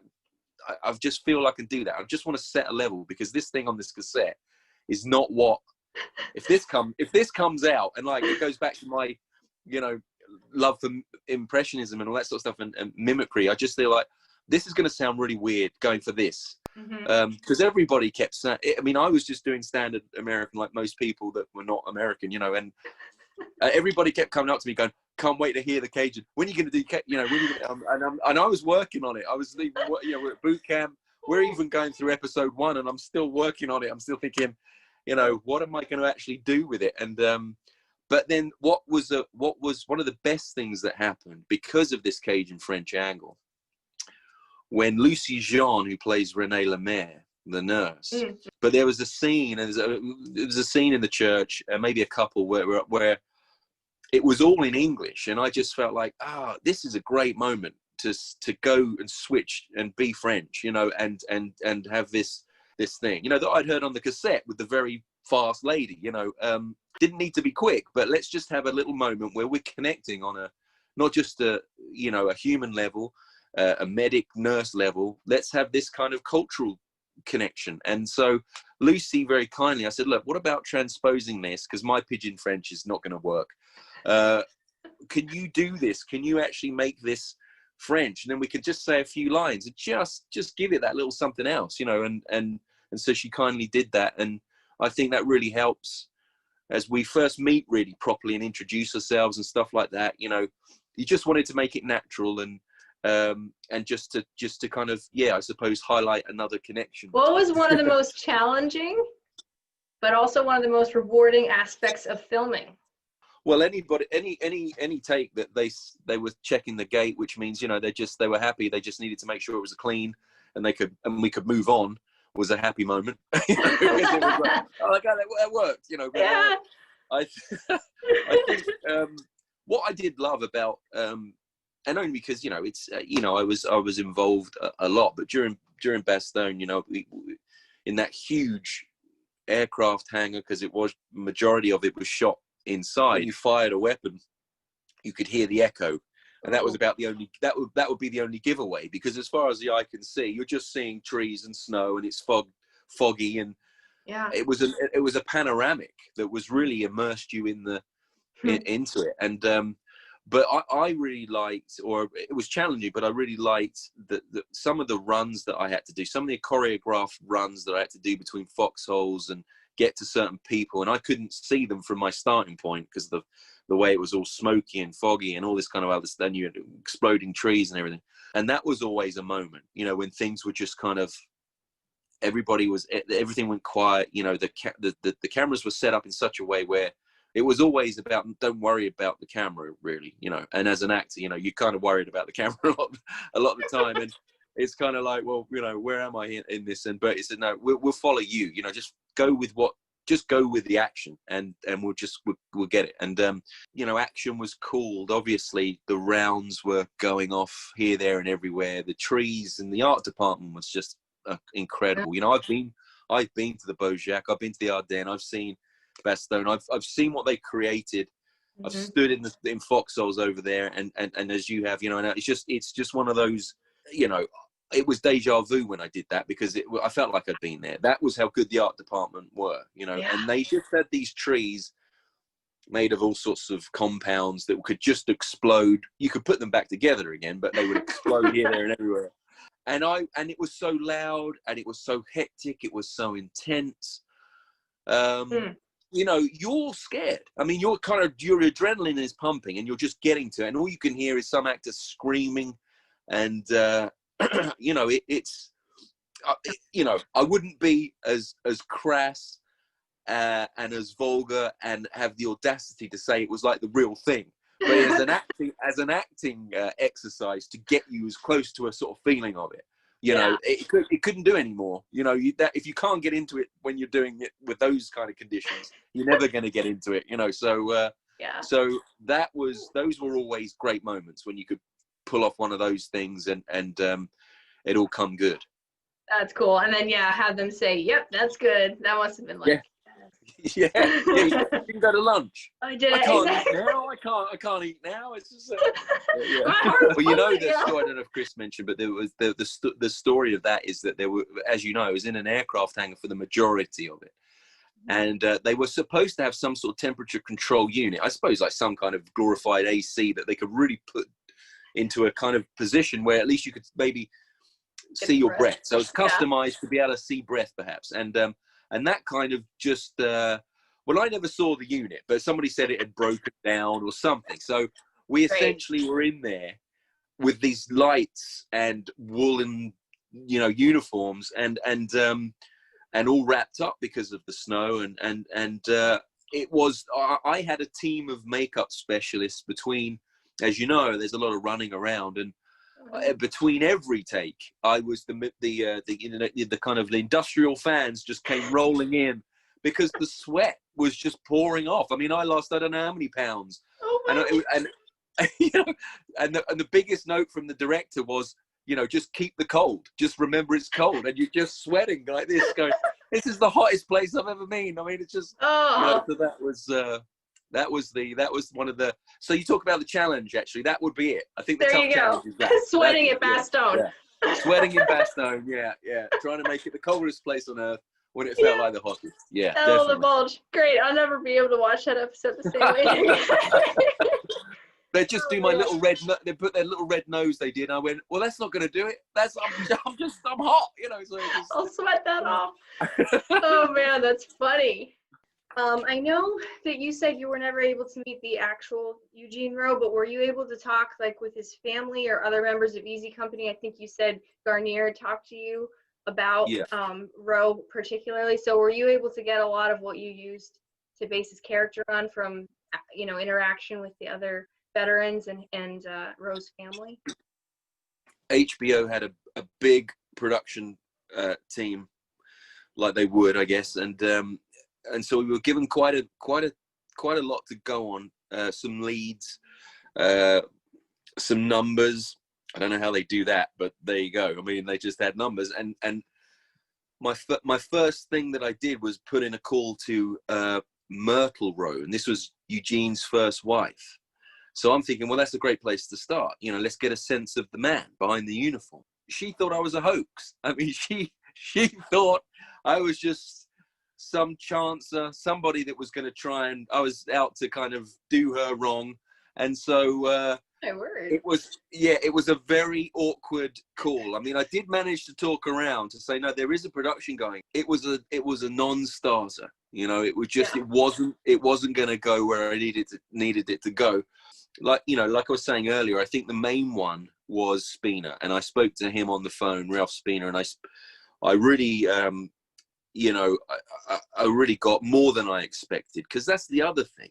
When you're dealing with vets, you can't really, you have to tread carefully, and you have no idea whether somebody's going to be willing to open up and express themselves about that particular moment in their lives. You know, Babe Heffron and Garnier, you know, were very talkative people, you know, and together you could just sit back and watch them go, you know. But I also respect that that's just who they were, and there were others that, you know, they didn't go to reunions. Rowe didn't really go to many reunions. The couple toward the end, I mean, Talbot just went away, you know, and there are plenty that don't want to be reminded of that, and they don't want to even see something about it, you know. So, but I was lucky with Spina. In terms of the rest of the family, all of that stuff was after the event. It was at the premiere, and I met the son and the daughters and Chris,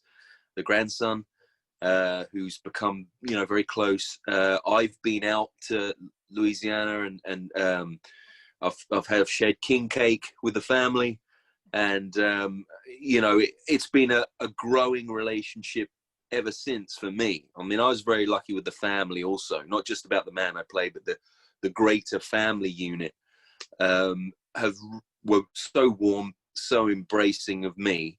You know, I was just blessed for that, and it was just really nice when everything was done, actually, to meet them and to be able to not have that on my mind, and I could just really be with the family, the other actors, you know, the people that were still alive that they could talk to, and some had really good relationships. Shifty Powers, Peter Youngblood Hills, and Shifty Powers were very close. You know, they were very, very tight. Peter went to Shifty's place and they shot, and you know, it was a really close thing. But you know, like I was saying, the stories that came that they had that may or may not include Roe or whatever, it was all character building stuff. Cool. You know, from a selfish point of view, I missed out on the man, not being able to just sit and speak with him, obviously. But you know, I have, you know, there are plenty of riches I've been able to enjoy since, and you know, I had a lot of stuff to you know, build the character with. Another question from my friend in the film industry, Nathan Jacobson.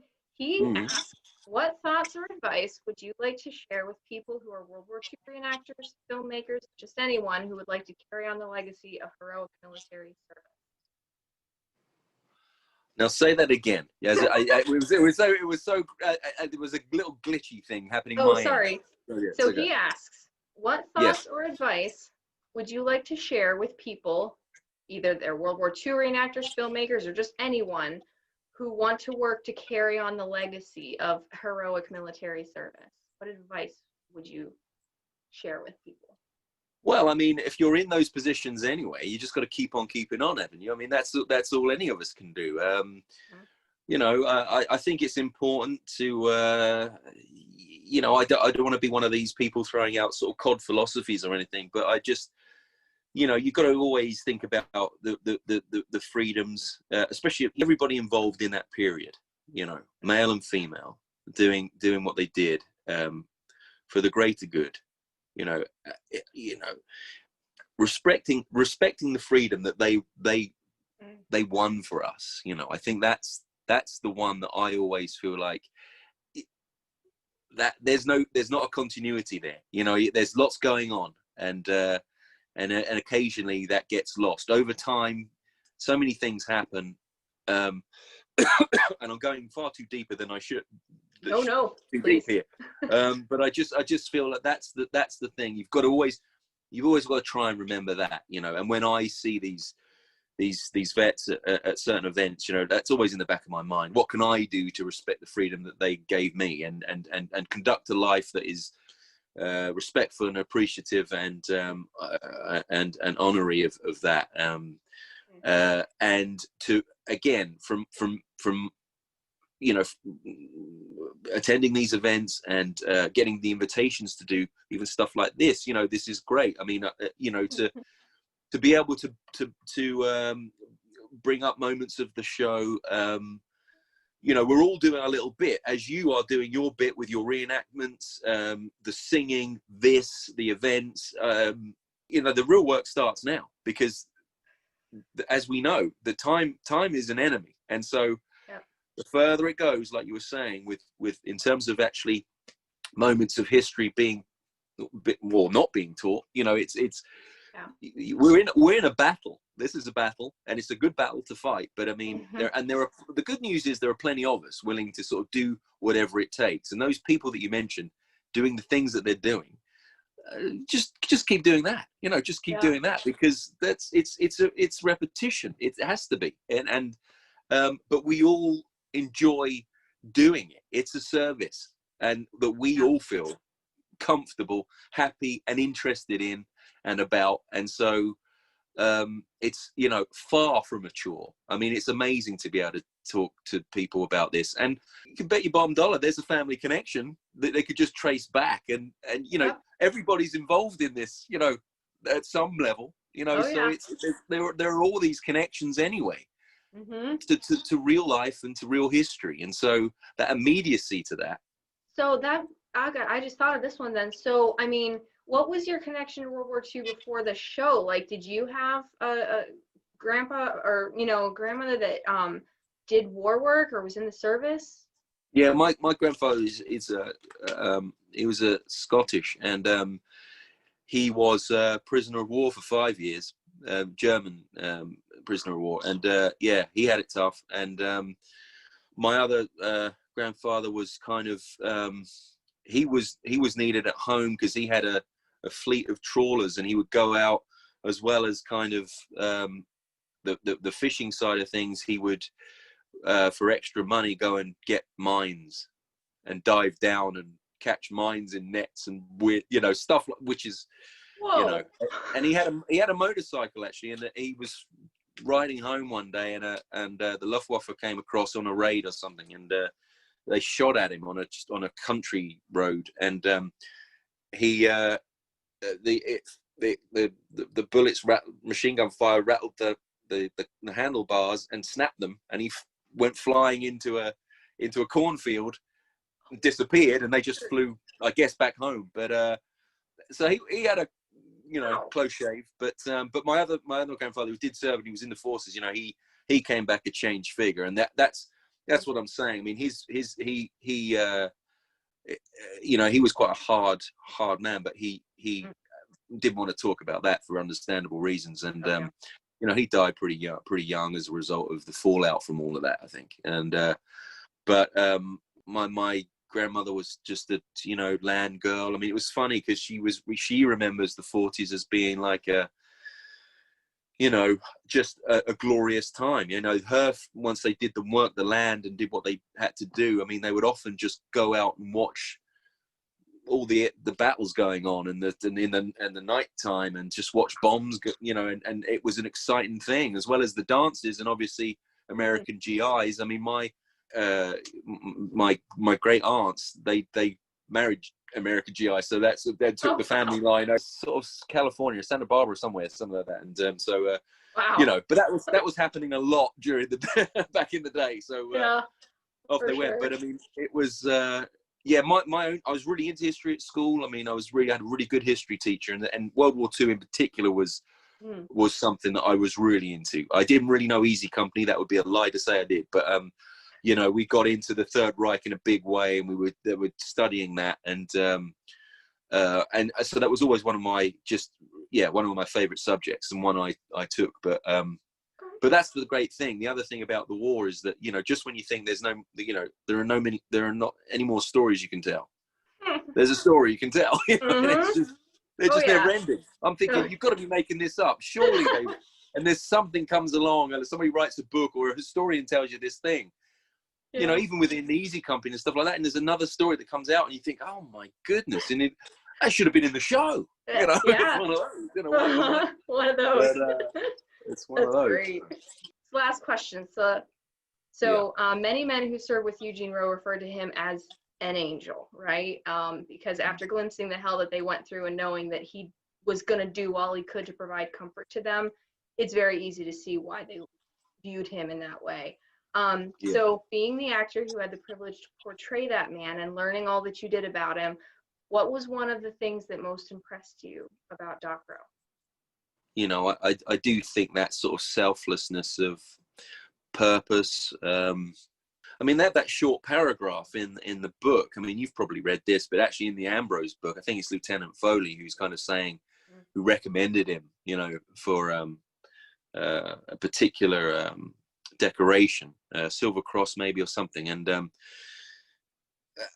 because of his extraordinary sort of bravery and that whole idea of, I don't know how he got there, but he always got there, you know, to whoever was in trouble, he was there. And I'm just so amazed by the fact that the guy, he took his injuries on the, you know, on the spectrum are not so severe, but I don't know how he got away with it. I mean, you know, it's just like, it's just. Well, he went from D-Day to the Eagle's Nest. Like Chris told me he was the only medic that made it that far. And yeah, you're wondering how. So, you know, you talk about talk about somebody that was kind of like an angel. Well, maybe he had a few buddies that were too, that were just watching out for him. I don't know, but I mean, he was just it was just extraordinary stuff, you know. And but I, you know, I like the idea that he was one of the men at the same time. We touched upon this idea of you know, of him in the show, you know, having that distance and not even referring to them by nicknames, because just as a self-preservation thing, really, you know, to be able to remain sort of clinical to the job in certain ways, and to get too close would be too destructive. And so we touched upon that, you know, which in the end, it's a band of brothers, and that's what, you can't stop that, you know. You have that connection, and not even Doc can just, you know, hold on to being distant forever. He just has to embrace it. And so I like that. There were one or two things within it that you know, within the hour or so, you know, that was touched upon, and I thought was, you know, well handled by the writers, and veering away, of course, from what the real Doc may have gone through. But I mean, I like what they did with that from an artistic point of view. Did you know the story about the what happened to Renee, the real Renee, in relation to Doc and all that kind of stuff? So I asked Chris about it, because I know she died on Christmas Eve, I believe. Yes. Yeah. So I asked Chris. I said, so the show is one thing, but do you know how likely it was that he actually met her in real life, Renee Lemaire? He didn't think so, just because of, like, geographically where they were positioned and where she would have been. He said, I mean, maybe he didn't know, but yeah. So I think it's actually more likely that Augusta, actually, Chiwi, was probably more who he might have seen, because in the show, I think I think I was told that Augusta's role was actually, Renee's was kind of the one that was highlighted in Bastogne, but Augusta was equally as kind of, I suppose, her position was similar in terms of her kind of being, you know, one of the leaders within that medical field. You know, it's weird, isn't it? You're all kind of they were all involved in the area, and you know, I like to think that they may have crossed paths, but you know, you don't know. But yeah, it was a very there's an actual in Bastogne Square, just off Bastogne Square, there's a Chinese restaurant, and there's a plaque there just outside, and that's where she actually died, because that place was the kind of the aid station. It wasn't a Chinese restaurant, obviously, at the time, but it was that's where it was. I mean, so the church was a slight embellishment of that, which I think worked brilliantly for the show. It was but her family home from the aid station, her actual family home, was just around the corner. But yeah, it's quite incredible. So that was something that I was starting to learn after the event, and how she kind of perished, and how another medic, in fact, had managed to take her body home, which was, you know, very sad. And but you know, that's the thing. You see, the show is the entry point. Then go and read about the real stuff, real thing. You know. Exactly, and it's a great entry point. Well, I cannot thank you enough for doing this. I know it was everything's been kind of fighting against us, but perseverance wins the day, and we made it happen. But thank you so much. This really means this means. Thank you. So thank you so much. It's good to see you and good to talk to you, and you know, keep in contact. I know we do through the social media and stuff. So, you know, and best of luck with all of the event. Thank you. Will do.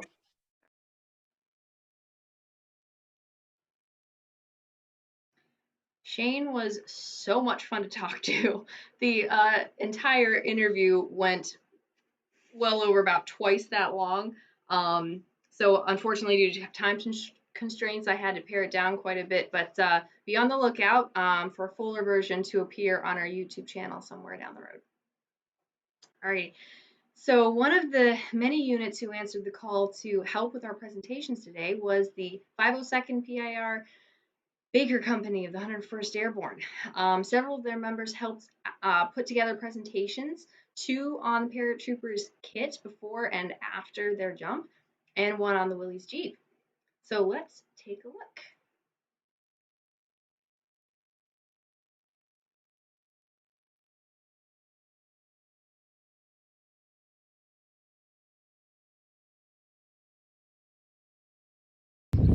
Okay, so I'm representing a basic rifleman of the 101st 502nd Baker Company. So I would be issued with a M1 Grand. I'm not going to say much about it. You know, 8 rounds into the chamber, fire them off, and it makes that ping that everybody knows about. So that's going to be the rifle that your basic rifleman is issued.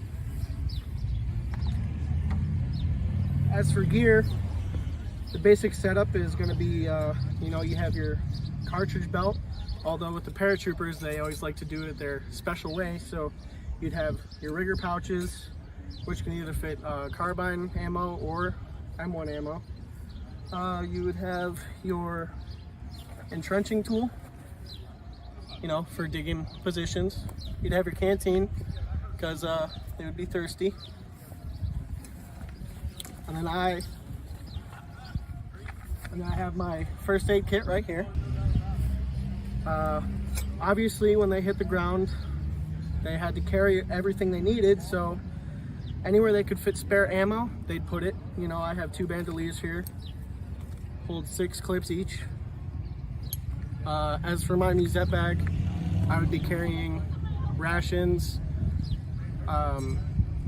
spare headwear if I had it, spare socks, more ammo, just all the basics. And then you'd have your gas mask bag. This would only have the gas mask in it because we didn't know if the Germans were going to use gas or not. This is going to be the gas brassard. This is to detect when gas is in the air. It would change color so you know when to put on your gas mask. I have my helmet. This is just a M1 helmet. It has a paratrooper liner, so when we jump, strap this on so your helmet doesn't fall off. And then that's about it. The uniform is an M42, has more pockets than a standard infantry uniform because they had to jump with everything they could carry, so they'd stuff their pockets. And then down at the bottom here, I have my fighting knife, M3 fighting knife for close engagements. And then every paratrooper got issued apart from the regular first aid packet, they would get issued a paratrooper first aid packet. So you have the one on your belt, and then you have the one down here, which personal preference, you could put it on your leg, your harness, or your helmet.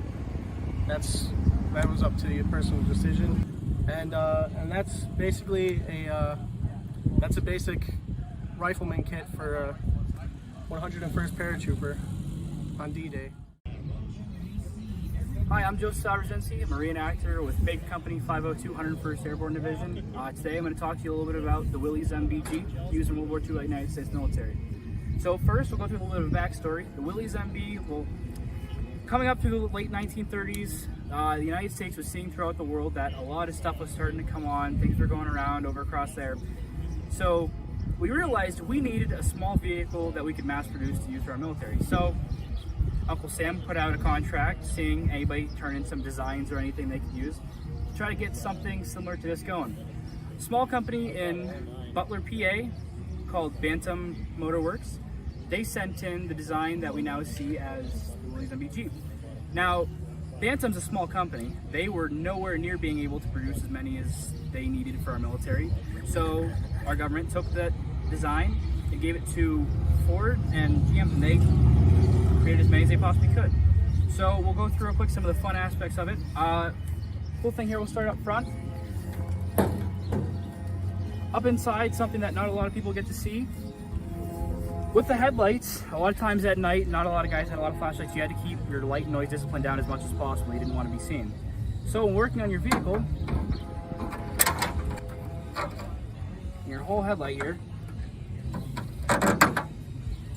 would flip up so you could see inside. Now, once going across, we didn't exactly have any factories in Europe or Italy or Africa that were producing these parts. So we needed to make sure that everything was reliable and would last as long as possible. And if anything broke, it had to be extremely simple so the guys in the field could fix it themselves.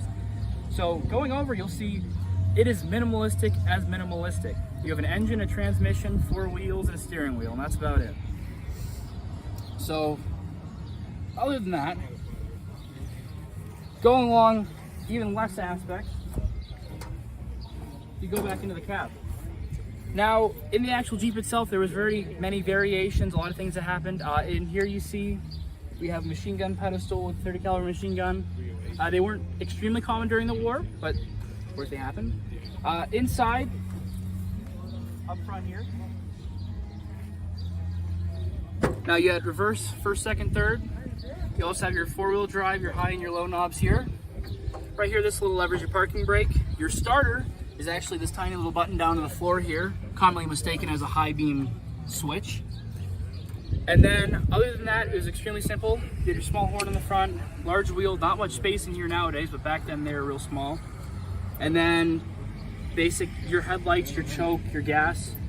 And in the corner, you had your small hand pump fire extinguisher for in case anything went bad. Moving back from there, you had 2 seats in your front. You had your seat in the rear, which actually folds up.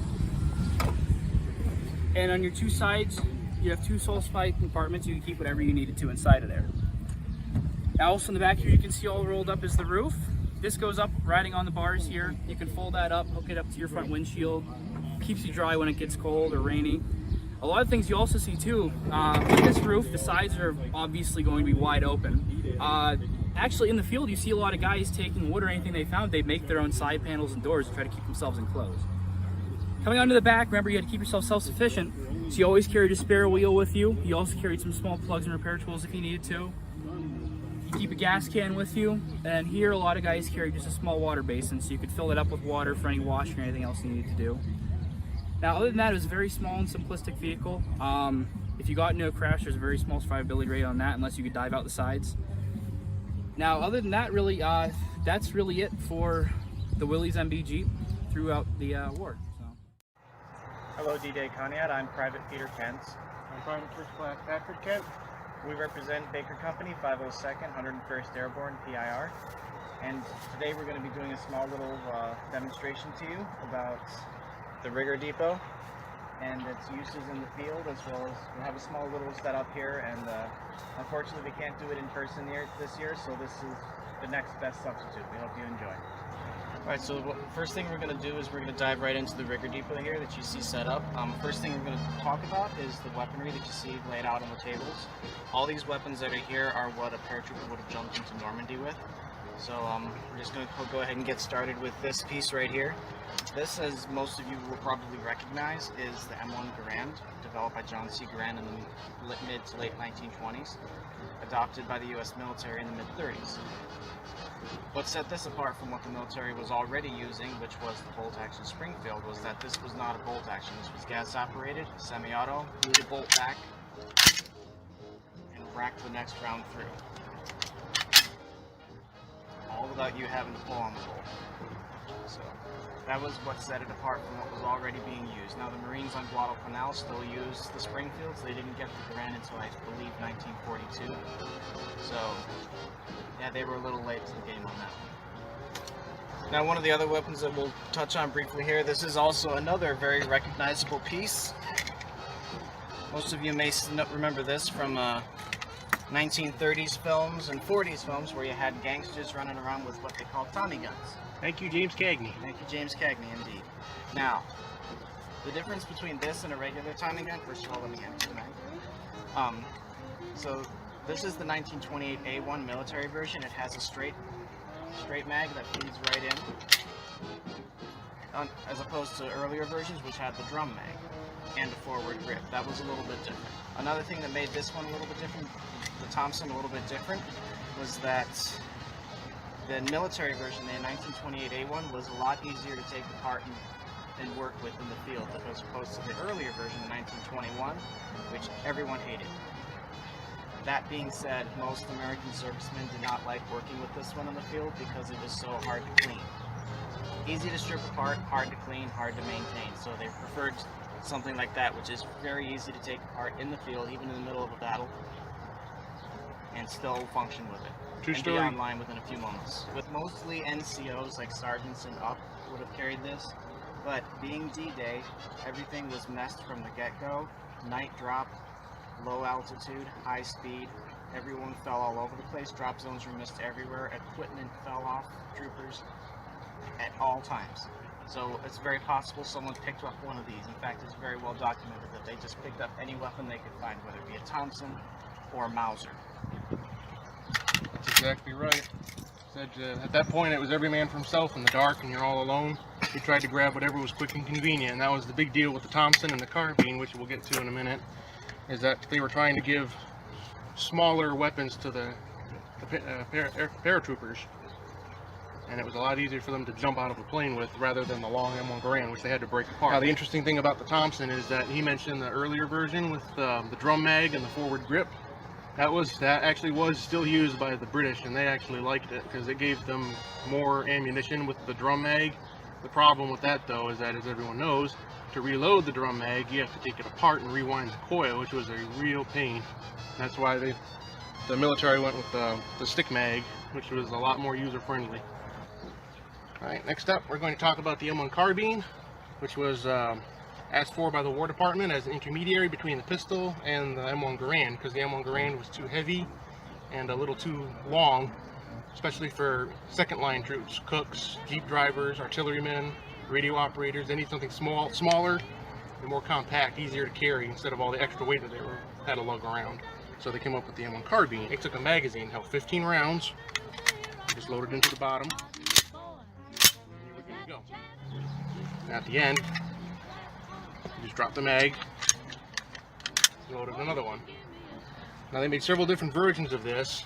This version you see here is called the M1A1 variant, which has the foldable metal stock, which was designed for the paratroopers. Made it smaller and easier to get on a plane and jump with. And it fit into a scabbard. It was like a large pistol holster, and it actually fit onto your pistol belt. And you could strap it to your leg, and you could jump just like that. Nice and close to your body and out of the way.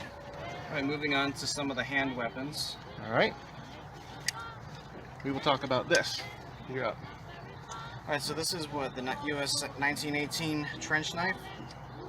So normally when a paratrooper would jump into the field, they jump with a knife. Sometimes you weren't able to get a weapon really quickly. You needed to be able to fight. And since almost every US infantryman was trained in hand-to-hand combat, knives were a must. Now the different thing about this one, well, first of all, being a late World War I knife, is that it has brass knuckles on the tip. By the way, imagine getting socked in the jaw with those. You need a trip to the dentist about 15 times. Not to mention the skull crusher. Not to mention that. And you also got the skull crusher at the bottom where you just like bam, on someone like that. Yeah, this was a very lethal, very well-liked knife because it had a lot of multi-purposes, and troopers really liked using this. A little too much, in fact. There's actually a really great scene from the Pacific where Gunny is using one. Gunny Haney. Because he would have been a World War I veteran, like I Right. said. Like my brother just mentioned, this was a World War I weapon. It was a holdover surplus, and they issued them to special forces like Rangers, SAS, and the funny thing was they were issuing these to the guys right before they left on the boat for England. You got a bunch of hyped up 17, 18, 19-year-olds on a crowded tin can for about a month. Not a good idea. About 2 days into the voyage, they were confiscating those knives back.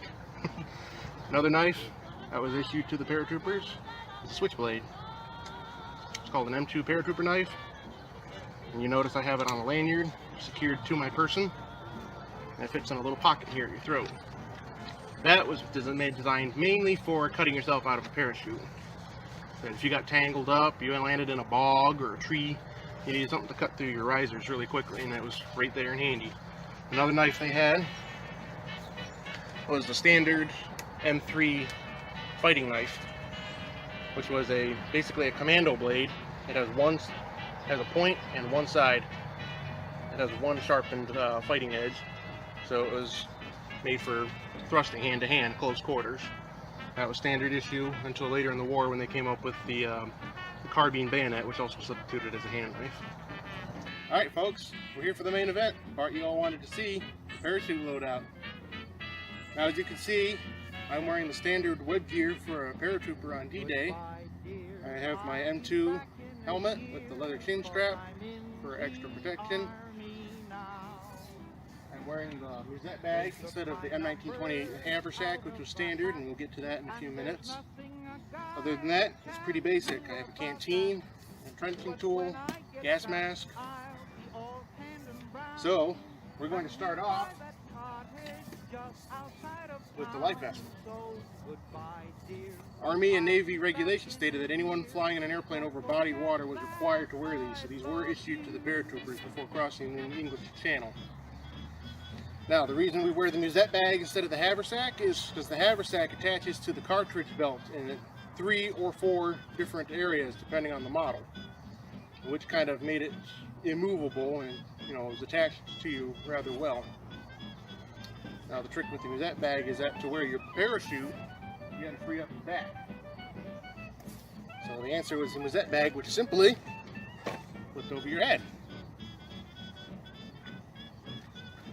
Now to wear the life vest. Personally, I put the strap over the backpack, so it helps hold it in place a little better. That way everything's nice and snug to your body. Nothing's loose or flapping when you're jumping. And I worked on CO2 cartridges and little canisters. And you activated them by pulling these 2 cords, and the reservoirs would inflate. Now if they didn't, they gave you these little rubber hoses which you would inflate manually. Hopefully you had time before you get the water. On top of this, we would wear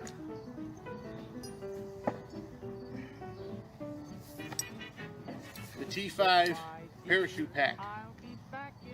Now this had a metal clip which attaches to a cable inside the C-47 Dakota Skytrain airplane, and it would pull. This would unwind and pull the cover right off your pack tray, and it would pull your parachute out and deploy it for you, so you didn't have to do any of the D-ring pulling unless you were in trouble, and we'll talk about that in a second. Now to put this on,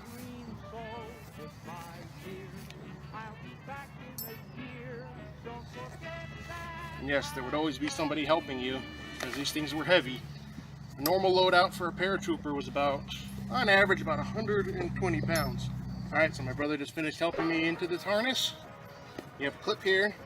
There's 2 clips right here that loop through your legs, and there's a parachute belt. I have the clip attaches to the cable. I tuck it in here for safekeeping.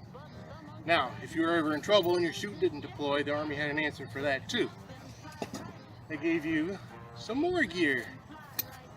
This was the reserve chute, which you would not use unless you were in trouble. When you exited the plane and you counted to 4,000, if your chute didn't deploy, you didn't feel that jerk, you pull. That's the ring you pull. That's what you would get yourself out of a bind with. And this simply clipped there.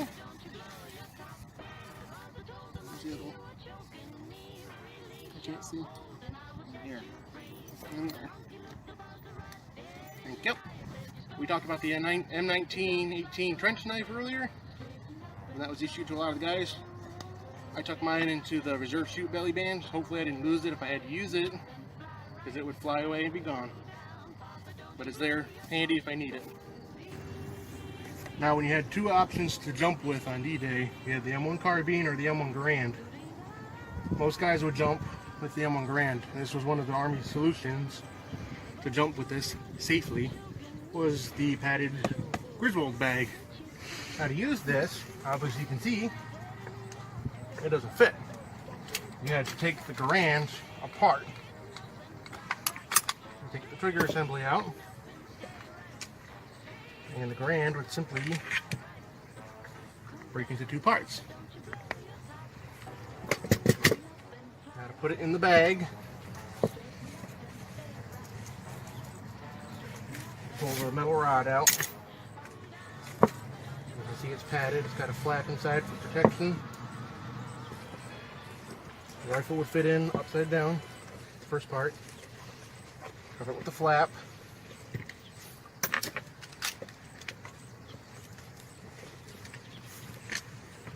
And trigger assembly just kind of floated in there. And a lot of times the guys would throw a loaded end block clip in there as well. So when you assemble the rifle, you put the end block clip in and you'd be in business. And then you simply stitch the bag back up. Alright, that took a little bit of doing, but I'm finally fully geared up. My M1 Garand is broken in half and fit in the Griswold bag, which slides safely, securely underneath the reserve chute. Now you can see how slim-ish and secure to my body it is. That was the best way to jump with the Garand. By the way, buddy, sorry to break it to you, but there's a new toy for you. Have fun. Figure out what this does and tell me later. Hey, wait a minute! Well, as you can see, I got saddled with some more surprises. This was affectionately called the leg bag, and functionally called a leg bag as well. This was a gift from the British to the Americans right before D-Day. There wasn't a whole lot of explanation given to them. Now, the British used them very successfully in their operations. The only reason you hear so much about leg bags being pulled off or missing during D-Day was that the airplanes were going too fast. High speed, low altitude, late at night, lots of flak. Exactly. Overrun DZs. It's only held onto my leg by two straps. I don't know if you can see them very well, but there's one there and there's one there. And that's all it was in. And this is an 80-pound bag, so do the math. You're going at high speed, you go flying out of that airplane, it's going to get sucked right off your leg, disappear in the night, bye-bye. Yeah, a lot of guys, when they jumped, they had their Garand or their weapon in that bag. Sometimes they slide a bazooka in there, but it would hold about, like I said, about 80 pounds, so you could throw pretty much anything in there. Extra food, extra ammunition, that's pretty much it. This is a full loadout for a parachute jump. Thank you for watching, guys. We really appreciate it. Big thank you to D-Day Conneaut, to Betsy Bayshore, and all the great staff members who make D-Day Conneaut possible. It's a different world out there right now. We're all trying to manage it, and we're really glad that we're able to at least connect electronically in this 21st century, the century of wonders, which enables us to still connect even though we are apart. So I know I speak for pretty much all the reenactors in the reenactor community when I say that we really do miss being out there among the public, interacting with people, and being able to talk to people face to face. There's nothing that can replace that interaction. But most importantly, we miss hanging out with the veterans and hearing their stories and hearing their feedback on what we're trying to do to keep their memory alive. So, in the words of Dame Vera Lynn, in fond memory, we will meet again, and until that time, God bless and thank you.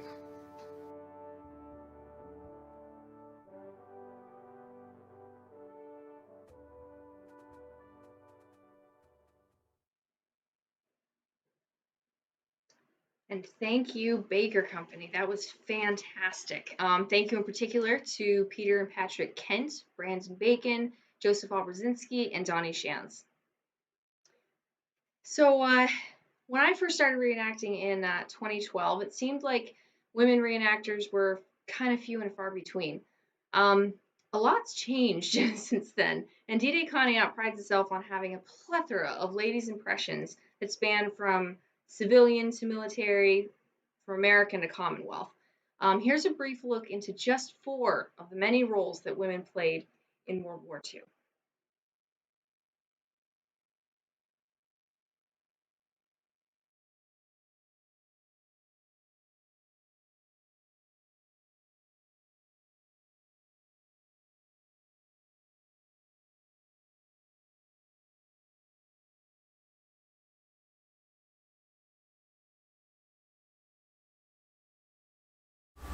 Hello and welcome to D-Day Conneaut 2020. My name's Lisa Ducharme, and I'd like to thank every single one of you for chiming in and listening to this presentation. But before we begin, I'd like to give you some background on how I began reenacting. I have been reenacting for the last 35 years.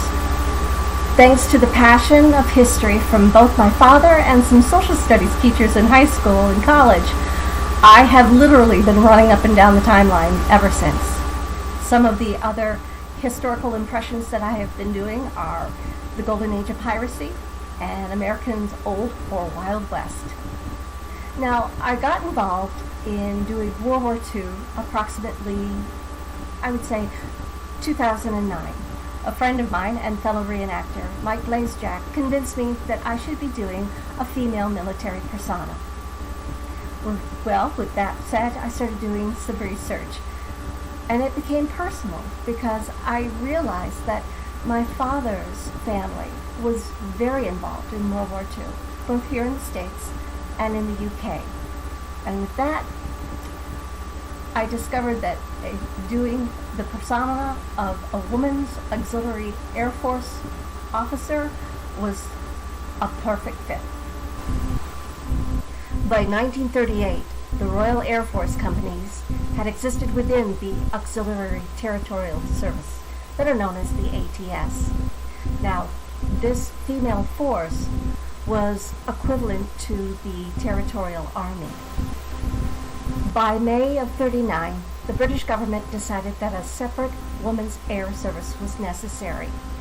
Within a year, tens of thousands of women volunteered their time to serve, ranging from ages 18 to 40. And by 41, the WAAF had become a part of the armed forces of the Crown. Despite the difference in backgrounds, all of them had to endure the rigorous schedules of service life. Lack of privacy, basic facilities, tedious work schedules, shifts, along with inspections. Even above and beyond the standard, everyday, grueling schedule, they did find friendship and camaraderie, which helped combat the feelings of loneliness and homesickness. Originally, the jobs performed by the women of the WAAF were domestic by nature. As an example, cooking or driving. But soon they expanded on their jobs and training, such as meteorology, administrative work, and, of course, maintaining and repairing aircraft. However, during the Battle of Britain, the RAF was under huge strain. Therefore, the WAAF had to change. It was essential that these women had to take on more technical roles, so they were trained in radar plotting, maintenance of barrage balloons, and photographic interpretation. In doing so, the practical work undertaken by the WAAF helped not only provide moral support, but kept the RAF flying high. During Operation Overlord, the 303 Squadron were equipped with Spitfires, which was part of the air defense of Great Britain. On D-Day, June 6, 1944, the 303 Squadron was part of the aerial mission over the landing beaches of Normandy. And this ends my presentation. I'd like to thank you again for chiming in and watching. And if you have an opportunity to come and visit D-Day Conneaut next year, I look forward to seeing you. Until then, be safe, and hopefully we'll be able to see each other. Take care.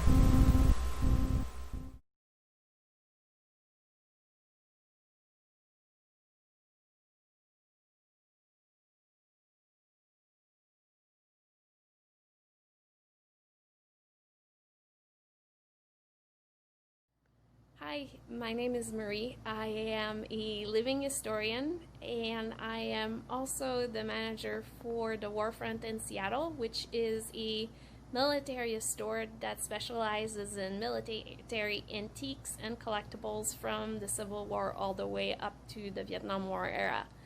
I've been asked to talk a little bit about my experience at D-Day, Ohio, but also to talk about one of my favorite impressions, which is the SPAR, or the United States Auxiliary Reservist for the Coast Guard. This would have been my 4th year at D-Day, Ohio. The first year I didn't quite know what to expect, but I had several friends who had been to the event, and I wanted to go ahead and find a good place where I could meet everyone in one spot. And so I flew not quite knowing what to expect, and I found much more than friendship and kinship. The experience was amazing. I got to do things that you can't quite do in a regular living history or reenactment setting, and I got to go ahead and meet veterans who are the reason why I do what I do today. For the most part, I love those guys so much. Generally, at D-Day, have been doing United States Navy waves as an impression. But I have the spars near and dear to my heart. It's a less common impression and a less common uniform, since their number were not exactly tremendous. Before World War II, women could volunteer or be on a volunteer base in the Coast Guard, but they were mostly women that were daughters of wealthy boat owners, or that worked on family boats and had a good sense of nautical skills. When the Navy took over the Coast Guard about a month before the beginning of our involvement within World War II, they started looking for someone that could direct and lead a women's auxiliary branch quite keenly, and with all of the acumen that it would take. So they picked Dorothy Stratton, who was the Dean of Women at Purdue University, and was already used to working into a tough men environment. She took over, and she recruited initially about 200 women from the U.S. Navy waves, and created this branch that supported the men of the United States Coast Guard in various tasks. But they recruited women that were, unlike the other branches, much more athletic, with a stronger body, so that they could swim, so that they could be able to go ahead and carry very intense nautical tasks, and understood the sea and the culture that went with it. The spars is by far one of the least commonly known and most adored branch of the service for women during World War II. I couldn't have loved this uniform more. This is a working uniform. As you can see, it's quite similar to the uniform for the U.S. Navy Wave, to the exception of the tally, which proudly displays the United States Coast Guard, as well as the insignias, which both enlisted and officers women wore, and the shield, which also indicated that she was a spar and not a wave. And to close this short video, actually, SPAR is not an acronym for, not exactly an acronym for what their name is, but Dorothy Stratton, back in the day, decided to name them like this because of the United States Coast Guard motto, which is Semper Paratus, which means always ready. If you put Semper Paratus and always ready, you get spars. Thank you for listening, and I'll see you in the field.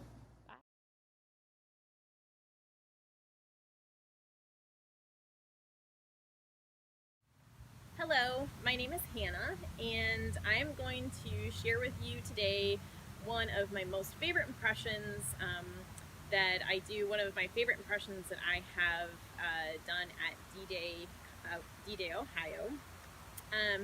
So who you see me as today is a member of the British Women's Land Army, or the WLA. So the WLA actually got its beginnings in World War I, and then was disbanded, and then was reestablished during World War II. So to give you some kind of the backdrop of why the WLA came to be, prior to World War II, a good percentage of Great Britain's food was imported. But preceding the war and during the war, it became very dangerous and really impossible to import food because merchant ships became targets of German U-boats. So Great Britain found itself needing to very quickly become self-sustaining in terms of food production. That looked like a couple of major changes in the agricultural industry in Great Britain. So the first big change was that the British government now kind of dictated what farmers could farm, what kind of crops they could farm, and what kind of livestock.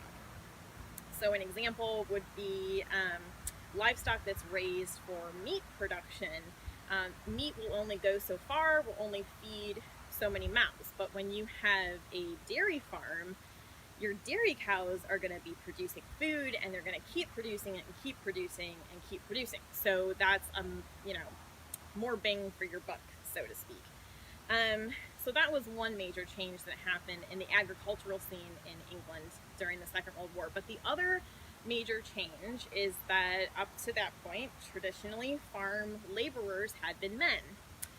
Well, now all of the young men were serving in the military.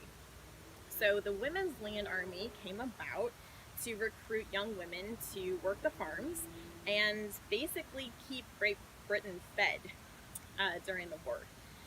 So a lot of young women, the idea of joining the Women's Land Army was attractive to a lot of young women because maybe they didn't want to be conscripted into the armed forces, or maybe get stuck with a desk job. So that was the main reason why a lot of women decided to join. They got to work in the great outdoors. And I do have with me, here, I'll give you a little bit of a closer look, some recruiting posters that the WLA used. So these would definitely glamorize life on a farm and glamorize farm labor. And so a lot of girls were in for kind of a rude awakening when they actually got to their farm assignments, because it was a lot more difficult than what the recruitment posters made it out to be. So if you had just joined the Women's Land Army, you would probably start your service out by going to an agricultural school for maybe about a month, and they would train you maybe in one or two specific aspects of farming. So you might be trained on how to raise and harvest a specific kind of crop, maybe sugar beets. But that didn't necessarily mean that you would then get that assignment. You might then be assigned to a dairy farm and have not the slightest clue of how to care for cows, and you would just have to learn on the fly. So you might be assigned to a large farm with a bunch of other land girls, and maybe be billeted in a hostel, like a dorm environment, very little privacy, crowded quarters. Or you might be assigned to a smaller farm by yourself and live a very solitary life. Living conditions in the British countryside on a farm could sometimes be really quite primitive. It was very uncommon at that point to have indoor plumbing or heating. So it was kind of rough living, and rationing was also in place. So land girls would start their day, you know, before sunup and work till sundown, so maybe a 15, 16-hour day, and rationing was in place, so food might not be readily available, and they would have to do this hard farm labor, typically on very little sustenance. You might have a piece of toast and some tea for breakfast, and maybe a Marmite sandwich out in the field in the afternoon, and then maybe boiled potatoes at night. So it was by no means an easy job. So you could be assigned to a farm that was producing crops. So you would be in charge of plowing, sowing, harvesting a certain kind of crop. Or you might be assigned to a dairy farm, and you would have to, you know, look out for the cows' welfare, their medical welfare. You would have to milk them multiple times a day, feed them, take them to pasture, bring them back from pasture, produce their food for the winter, and deliver the milk to the surrounding area as well. Or you might not be assigned to a farm at all. You could have been assigned to the timber corps. And I have another picture here. You can see this picture here and also this bottom picture here, who are working in the timber corps, felling trees for lumber that was, of course, much needed during the war as well. I'll kind of wrap it up today by talking a little bit about what a member of the Women's Land Army would have been wearing. What am I wearing? What were some of the different uniforms that you would have seen them in? So when you joined the Women's Land Army, you were supposed to, everyone was supposed to have been issued a couple of standard uniform pieces. So your first would be a dress uniform or a walking out uniform. And that would have consisted of a brown felt hat, a kind of off-white collared shirt with a forest green tie, a forest green knit wool sweater, corduroy breeches, and knee-high wool socks, and then brown low quarter leather shoes. Your official work uniform would have been kind of similar. You still would have had the green wool sweater, and then you would have had, like what I'm wearing today, you would have had khaki coveralls and a belt at the waist. Now, in reality, a lot of girls would be issued mismatching uniform pieces.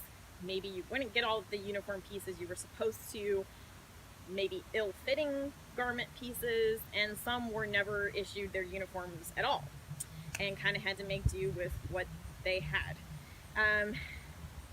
You also have to consider, if you're working out in the summertime in the middle of a field all day, you're probably not going to be wanting to wear a wool sweater. So I have another picture here. Well, let me show you a picture first of the work uniform that was kind of the standard issue. So here, this is a good picture, good example here. They are all in their green wool sweaters and their khaki coveralls. That's what you should have been issued, but a lot of girls were more comfortable wearing kind of mismatched pieces of whatever they could get their hands on. So in this picture here, this bottom picture here, you can see everyone's wearing something different. So she looks like she's wearing her standard coveralls that she would have been issued. She's wearing coveralls, but they're a totally different color. Some of them are wearing trousers, and all of them are wearing different pattern cotton blouses and different kinds of headscarves in their hair.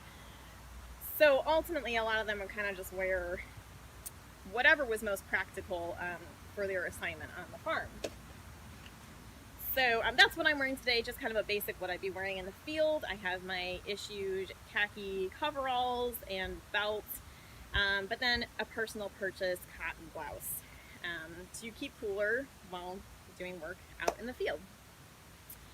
So that is where I will leave you today. That's kind of the Women's Land Army in a nutshell. There is so much more I could say and so many more stories I could share, but I'll just leave you with kind of that little gem today. I thank you all for listening, And I hope that I have sparked your interest in the Women's Land Army. There's so many great memoirs and stories out there if you would like to do more reading and more research. So thank you again for listening, and it was my pleasure to share a little bit about the WLA with you. Thank you. Bye.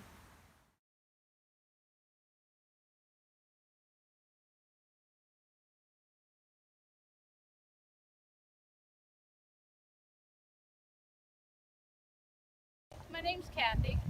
I've been interested in living history for the last 20 years or so, but I started reenacting in earnest 5 years ago after an event in Conneaut, Ohio, the D-Day event, where I was totally enthralled and decided to take part in something that's bigger than myself. So I'd like to talk to you today a little bit about the Women's Army Corps, affectionately known as the WAC. My goal is to explain some misunderstandings and to talk to you about some things that are near and dear to my heart. The things that keep me involved with reenacting the Women's Army Corps. A little bit of background history on the Women's Army Corps. One of the misunderstandings also, when we're at an event, people will ask us or assume that we are nurses. And the short answer to that is no. No, WACs are not nurses. There is a nurse corps already, the Army Nurses Corps, that was established in like 1901. So it makes sense that we would be confused as that. They have been around so much longer. But the Women's Army Corps came into being in 1942 when a law was passed. It was brought into Congress by a congresswoman named Edith North Rogers out of Massachusetts. And her goal was to make sure that any woman who volunteered to be involved in the war would get the same compensation and retirement and pension, so to speak, that the men did. And she did this because at the end of World War I, women who did volunteer to work with the Army were sent home and basically forgotten. It wasn't until 1970 that the only 11 remaining women got their pensions for their work in World War I. The compromise in Congress, because they weren't quite ready to give women full status. And it took 1 year, a little over 1 year, in 1943, that the law was signed to become the Women's Army Corps. So if you ever see the initials WAAC, that was only 1 year of time until the women so proved themselves so valuable that they were finally, Congress was finally willing to create just the Women's Army Corps, giving women the same pay and the same pension as their male counterparts. And one of my favorite little one-liners from that time period is they thought that it would take 2 women to replace 1 man in a job. And what they found out is that a woman could do the job of 2 men and eat less, so they were less expensive. I'd like to elaborate a little bit on the jobs that were available for women in the Women's Army Corps. I have told you that one of them is not nursing. That was the short answer. I said no. But there were over 200 MOSs, or 200 job descriptions, that women could do. They could be involved with medicine, maybe as a technician in a laboratory, maybe as an assistant in surgery, reading x-rays, but women had so many others. They could make maps or draw maps. They could be a photographer. They could be a mechanic. They could be a driver. And what you may have seen if you've ever come to the D-Day Ohio event, you may have seen us, many of the WACs, working in a message center attached to the 17th Signal Corps. That's one of the main, I guess most of the women who were working in the Women's Army Corps would have done some sort of clerical work, a typist, working a switchboard, working the phones themselves, or sending messages. That's what you'll see us doing at the event if we we were there this year. So what I'd like to do now is maybe segue into two of my friends who are willing to display for you some of those duties. So Lauren, you will see using the typewriter, and maybe you could imagine her typing those orders for the invasion of Normandy on D-Day. It was women who typed those. It was members of the Women's Army Corps who held those secrets of the invasion because they were the ones typing those orders. So think of Lauren doing that. Or as she sends messages, think of that as the most common way that messages were sent on the battlefield. It wasn't phones or radios or even Morse code. It was handwritten messages. You'll also see Amanda demonstrating Morse code for you.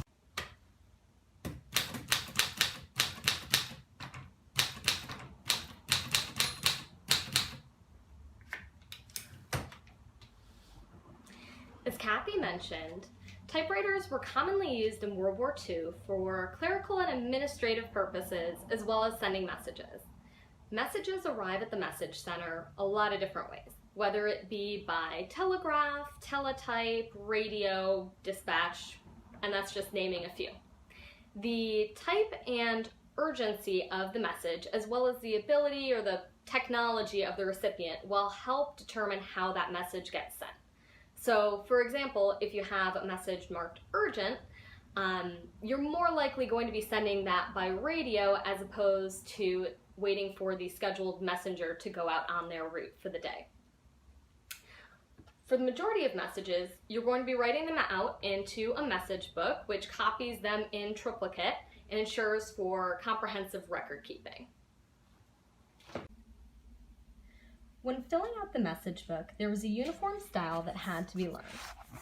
Utilizing this style would help ensure that messages could be read and understood.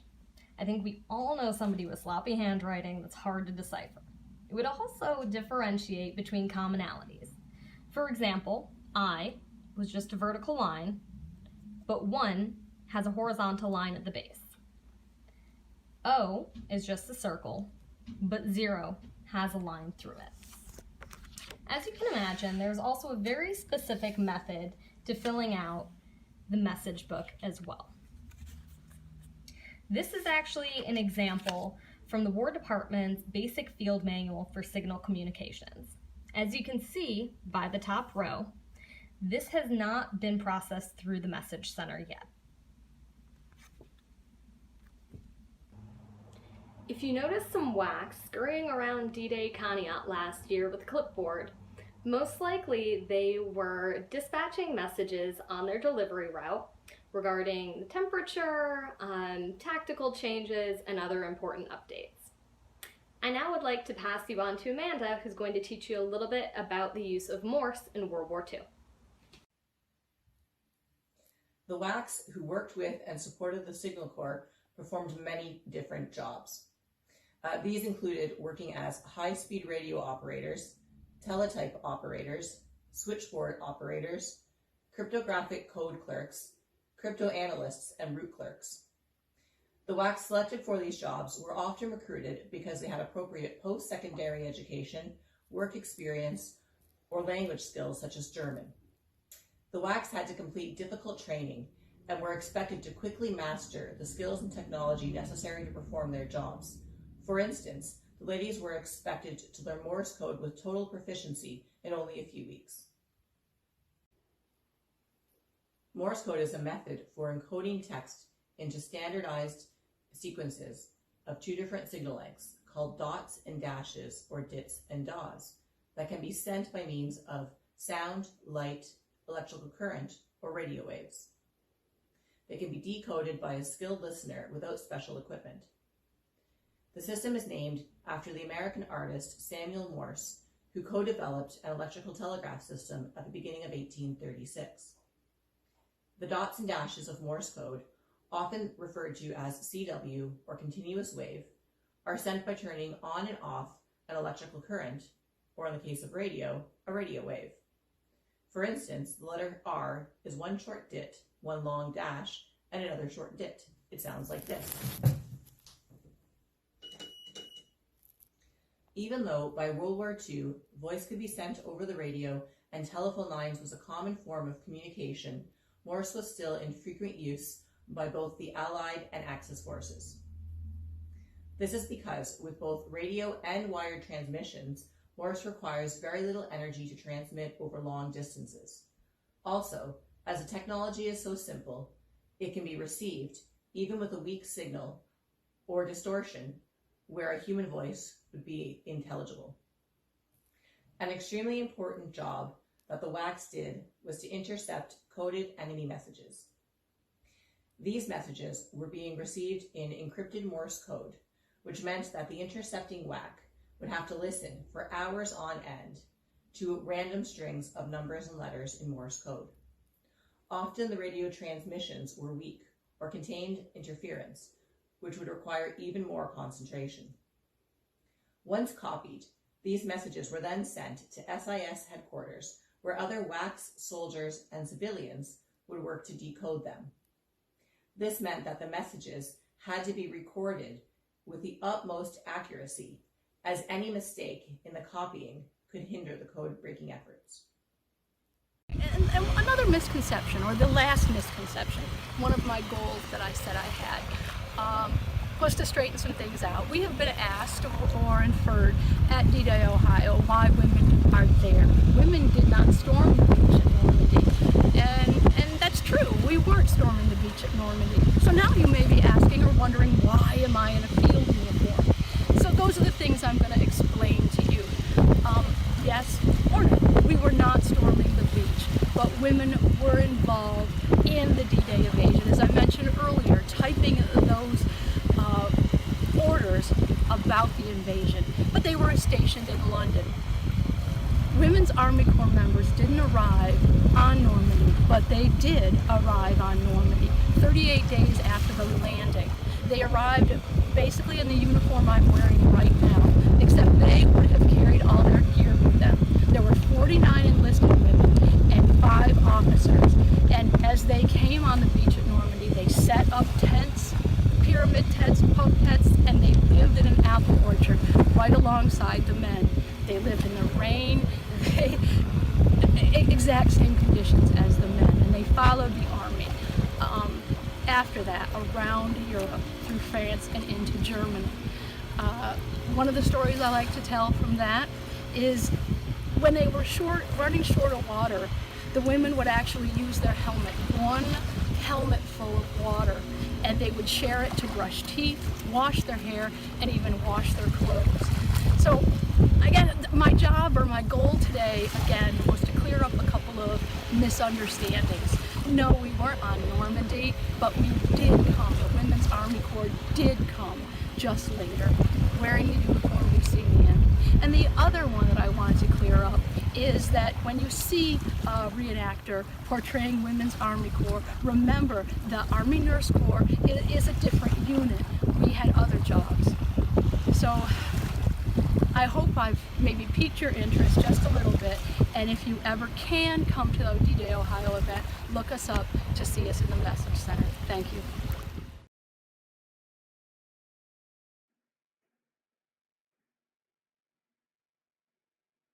Thank you so much, ladies. A very special thank you to Hannah Ziegler, Lisa Dujarme, Marie Cloud, Kathy Rapaines, Lauren Aniello, and Amanda McGinnis. Oh, and in case you were around for the morning, you may have noticed I changed uniforms as well. So the one I had on this morning was from the WAVES, the Women Accepted for Voluntary Emergency Services. It was basically, without getting too technical, kind of the WAC version of the Navy. So that was the blue. That I was an officer, lieutenant, junior grade.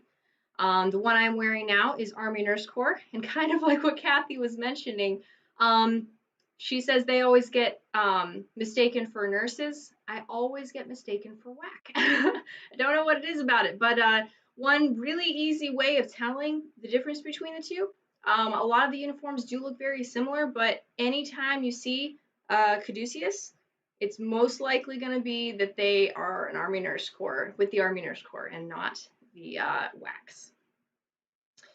Alrighty, Lisa Dujarme actually says that one of her favorite memories at D-Day is actually meeting the Women's Land Army and listening to their demonstrations. And she said they were lovely women and did a great job at answering all their questions. Alrighty.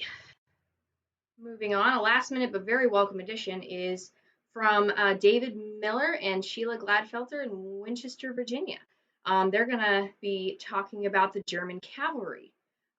Again, they started coming, I think, a couple of years ago, and it's just such a great addition having them go around throughout the park, them and their horses. It's just brilliant. So, very happy to share this next presentation with you. Mein Name ist Oberritter David von Muller. Meine Pferdname ist ein Dunkel und Stürmisch Knecht, which is the end of my German. My name is David Miller. My horse's name is the Dark and Stormy Knight. We call him Stürmisch.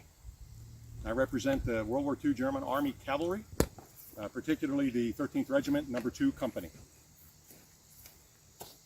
A lot of people wonder and make comment about, well, the German Army didn't have horses because they had Messerschmitts and Panzers and U-boats, and all that is true, they did.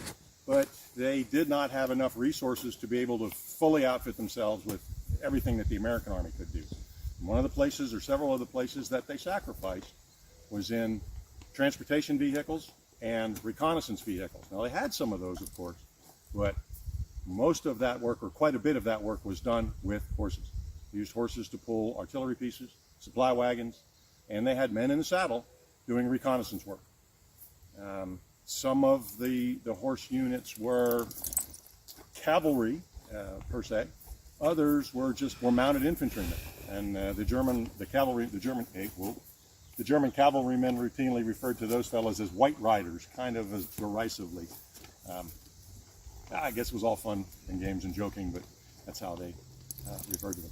The German Army, in fact, during World War II, probably fielded twice as many horses as they fielded in the First World War. I mean, they did much more of their supply transportation work with horses in the First War. However, the overall use of horses in the Second War exceeded the First by 2. They used twice as many in the Second War. And that was because it was such a war of movement. The First War, at least on the Western Front, was static. After the first 6 months or so of the war, it was static. So they didn't have a lot of need for far transportation, as they did later on and in the Second World War. They were sweeping all across Europe, sweeping all across Russia. They needed lots of transport animals and needed lots more reconnaissance. The German Army probably lost 2 million horses during the course of the war. Battle damage, wounded, killed, and wounded. The harsh winters in Russia killed many horses. And the lack of supplies in general, soldiers, I hate to say it, but the soldiers wound up, if they were going to eat, they had to eat horses in a lot of cases, particularly in Russia, particularly in the wintertime. So it was very hard on horses.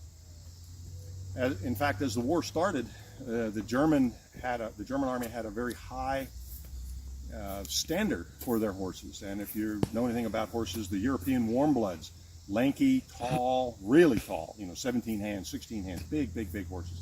Thin, the Trakehner's and Hanoverians that we see today.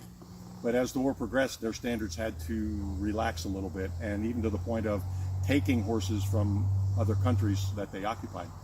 And of particular worth, as they discovered, were the little bitty steppe ponies in Russia. They were short, stocky, little bitty things, didn't anywhere near meet the German standard, but they were used to the winters and used to hard work.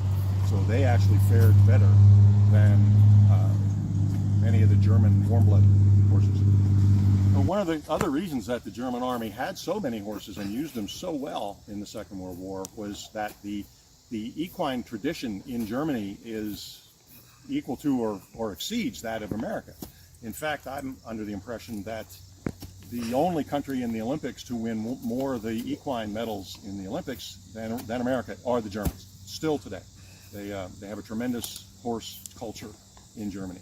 And they did it during the war, too, or they did it at the beginning of the war as well. The Treaty of Versailles did not allow them any modern arms of war. For example, no Luftwaffe, they had no airplanes, at least not openly.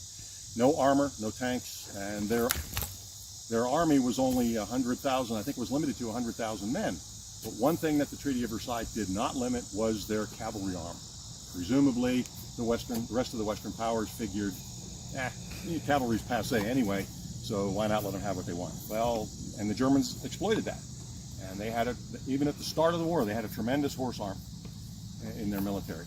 And they used it to very, very, very good advantage over the course of the war. They used them in 1940 and when they conquered the Low Countries. And we back up a little bit. They used them in 1939 when they invaded Poland.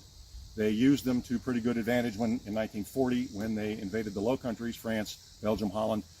But they moved so quickly that their mechanized armies did outrun their horses there in Western Europe.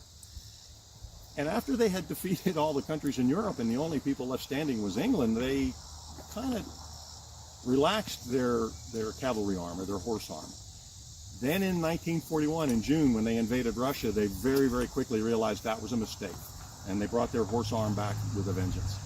And in fact, in June 22nd, 1941, when they invaded Russia, there were 500,000 vehicles, motorized vehicles of all sorts, trucks, tanks, motorcycles, you name it, in that invasion front. But there were 750,000 horses in that invasion front, half again as many. So they just, the amount of horses the German army used was tremendous. A word about the invasion in Poland. There's a common misconception out there that the Polish army, of course, was under-equipped, and it wasn't a modern army, and it was not. That's true. But there's a story out there that says that the Polish lancers mounted on horses charged German tanks and broke their lances on the hulls of the German tanks.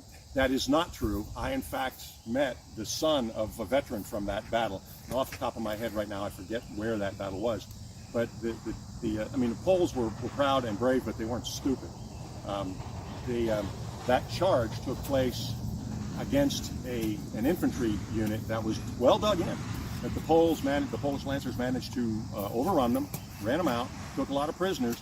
But before they could consolidate or do anything, that infantry's relief column of tanks showed up, so they had no choice but to leave. So no, they did not break their lances charging German tanks. Cool story, but not true. And I'd like to make another comment about Russia and the German army in Russia, not just the cavalrymen, but everything.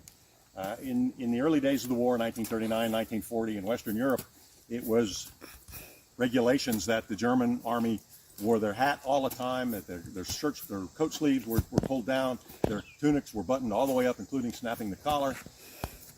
But Russia was a land of extremes, extreme horizon. Day after day after day after day, the men were seeing the same horizon. They were marching 30 or 40 miles and seeing the same horizon, and it got to them mentally.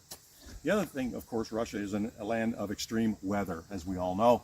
Colder than it can all get out in the wintertime, but it is also brutally hot in the summertime, as it is right here where I'm sitting now. So you see a lot of pictures of German soldiers in the summertime in Russia, coat sleeves rolled up as I've done, coat top button and collar open, and quite often even not even wearing a hat.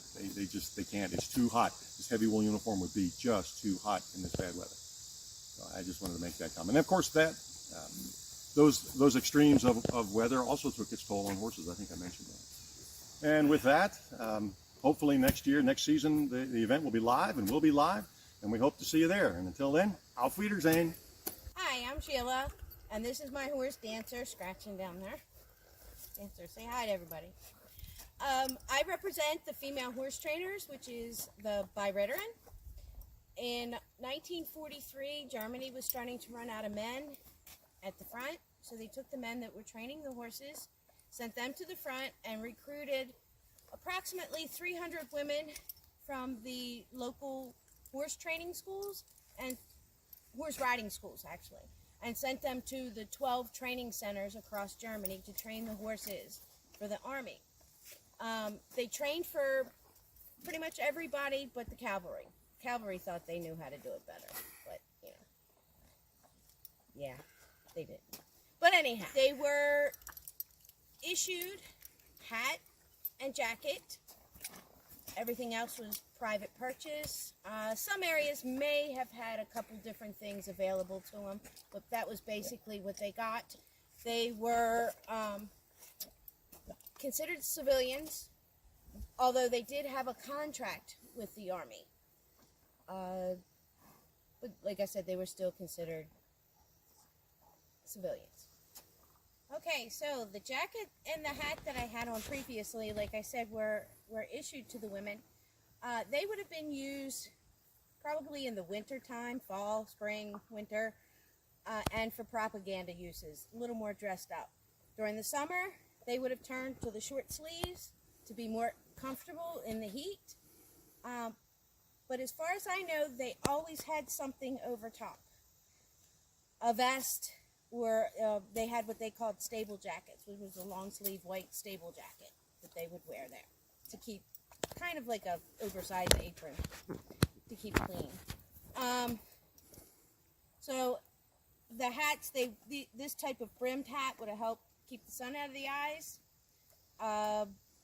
I've seen pictures with these in the winter too, where they had earmuffs and then this on top, keep their heads warm.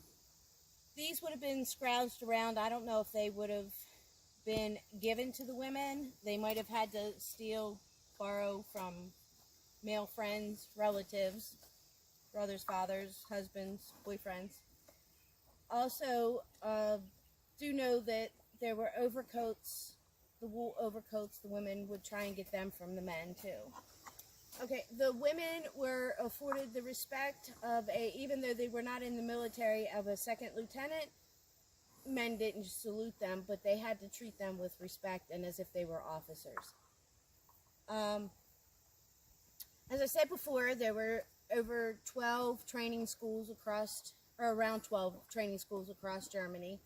The women were there. They would train the horses for driving, which was pulling carts and wagons. And they also taught taught the horses riding for individual riders. Okay, that's it for today.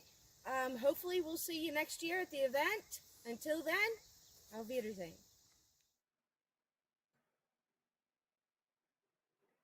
Thank you, David and Sheila, for sharing that awesome impression with us and your beautiful horses with us. All right. This last veteran highlight is very poignant. It's from veteran John Sudik, who worked in a field artillery battalion, and he's going to be talking about coming home.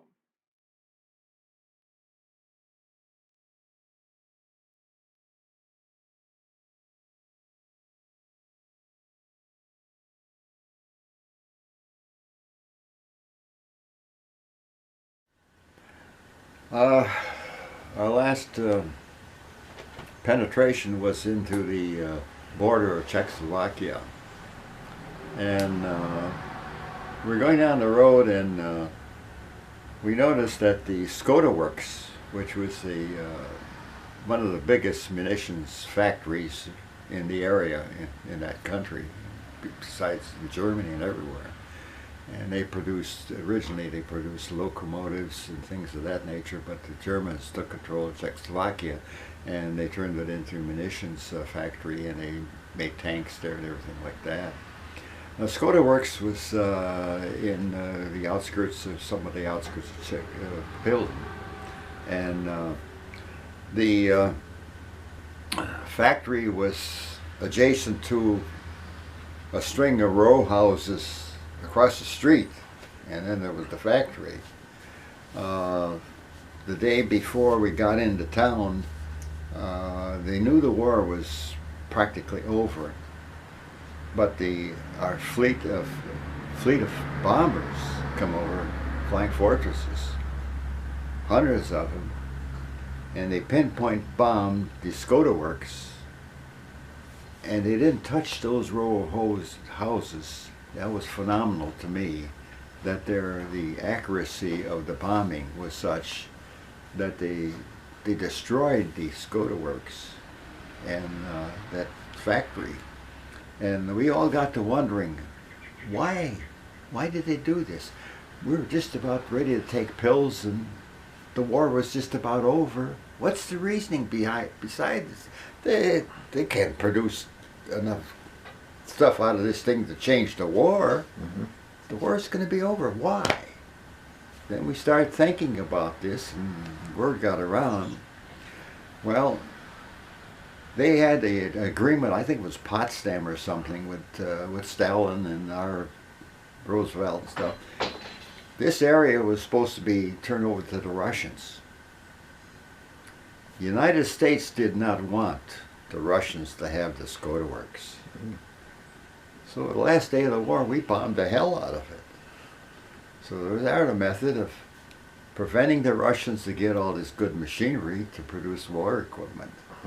So you can see the political situation. The climate's changing. Yeah, it's changing there. Yeah. So we proceeded into Czechoslovakia, and I think we had one mission, fire mission after that, and that was the end of the war.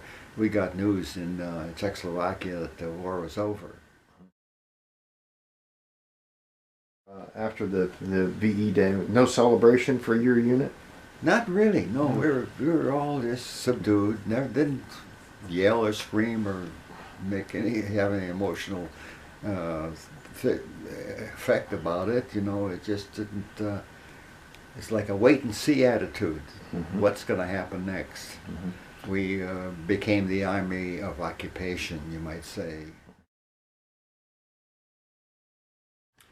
Yes, we're transferred out of our gun sections, and we had to do road duty. In other words, form a line to separate the Russian troops from us. And approaching us was three German nurses, army nurses, and a couple of medical corpsmen.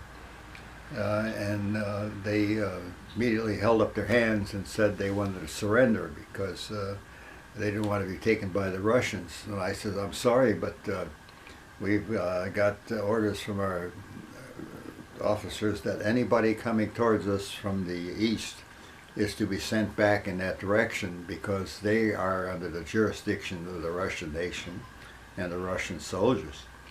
So they immediately says, God, they'll do everything to us, and we just we're begging you, let us come across, let us come across. And they said, sorry, we can't do that. You know, the nurses fell down on their knees and were grabbing us and says, please, God, don't let us. Our lives are going to be. What are the Russians going to do to us? It's just indescribable. So I says, I'm sorry, but I got orders. If I let you go across this line here, I said, I'll be prosecuted and I'll be court-martialed. And don't know what happened to me. I said, you better go back. So they went back reluctantly to a tree. It was kind of a sunny day, hot. And they got under this tree and sat there. And it was approaching maybe 6 o'clock or so, or 7. And they stood there until it got dark, and they were still crying. The nurses were crying, and towards the dark, I hollered out after it was dark enough. I says, Fräulein, I know my weak German. I said, Fräulein, kommen Sie her und go weiter, go fast, go home fast. And they were happy to do that. They got up and they immediately went across the demarcation line. That the road was the line, and disappeared in the dark. So I felt that I at least saved some lives there, 3 or 5 lives, because the Russians are brutal to the German soldiers. Because the Germans had it coming, because they were brutal to the Russian nation when they invaded Russia. They burnt villages and everything, killed civilians by the thousands. So it was payback time. But you hated to see it anyway. So I thought that we saved some lives that day. You know, all the death and destruction saving people was the order of the day. Yes. Yeah, lives matter.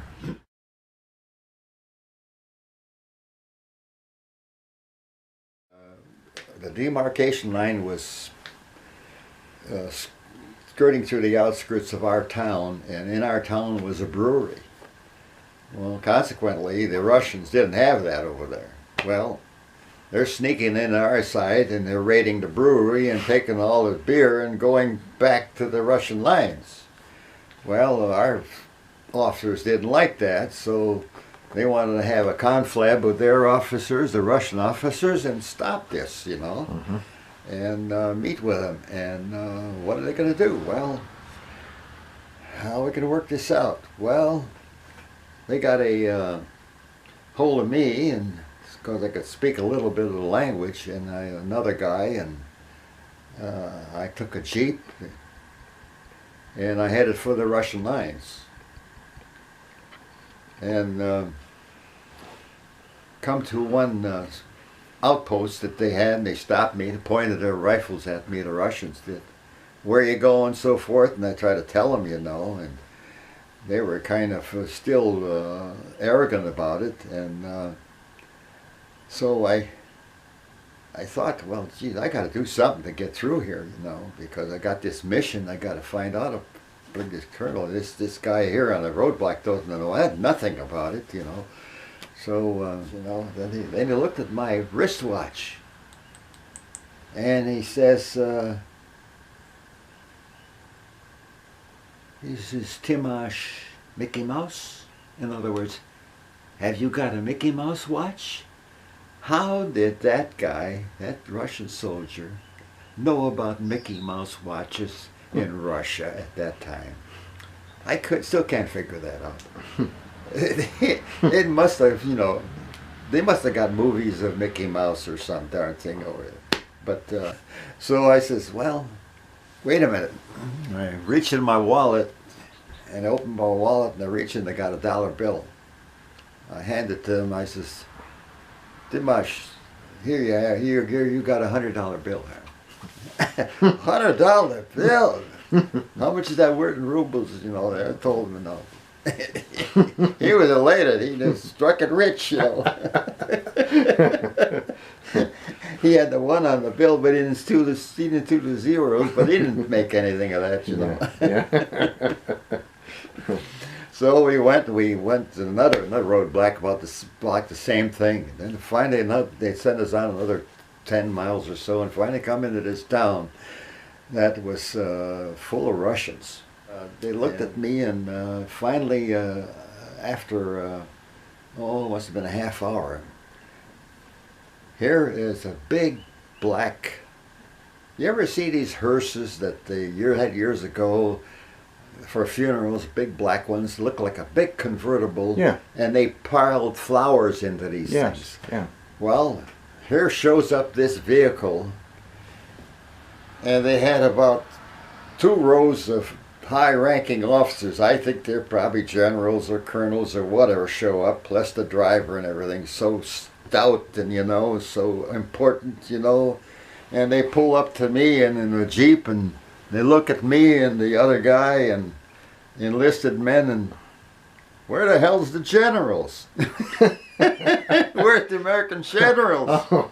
We expected all the generals to be here to meet us. So I said, I'm going to take you back to our town where you're going to meet all our officers. Yeah.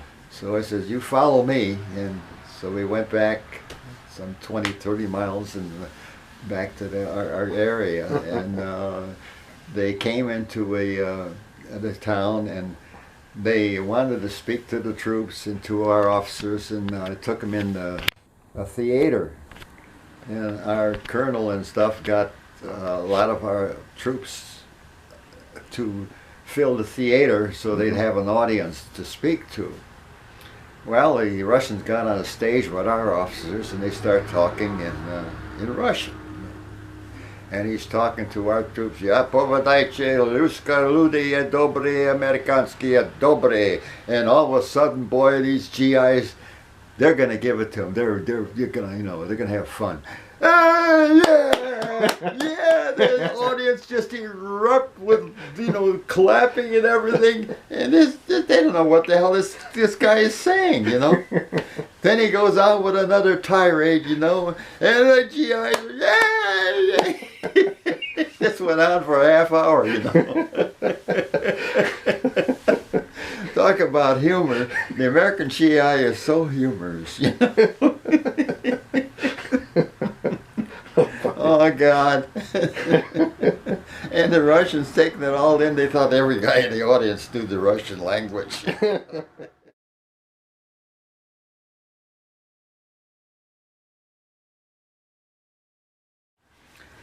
And 11 days going across the Atlantic. And then we got outside of New York a couple of days, and the weather came ferocious. Waves would come towards the ship, these big rollers, and they'd be up. You'd look up to your right, and you'd see this big thing that's up 50 foot above your ship, rolling right into like a come and swamp you. But it just took you and it lifted you up with it and took you up. And the next one would catch you. It just went on for mile after mile after mile. And finally we got out of that and got into New York Harbor and exited all the troops off the ship at that time. 11 days on this ship, and it was slower than heck, and we thought we'd never get to the States. But I got off the ship, I was one of the first ones off, and I kissed the ground as soon as I got off. Because I was waiting for that moment for all those years I was overseas.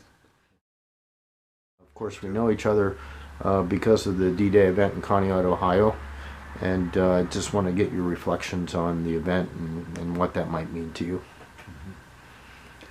Well, when I first heard about it, it was, I think it was in operation over at least 3 or 4 years. And I heard about it and I said, oh my God, that's a fantastic thing they're doing over there. And I went to the first affair, for the Veterans Program. Veterans Program, and I was just so amazed at what you were doing personally to all these veterans that came there and showed up and wanted to tell their story. They wanted somebody to listen to them. They're penned up, and they had these feelings for all their years that they were away from coming home, and to have somebody listen to what they had to say.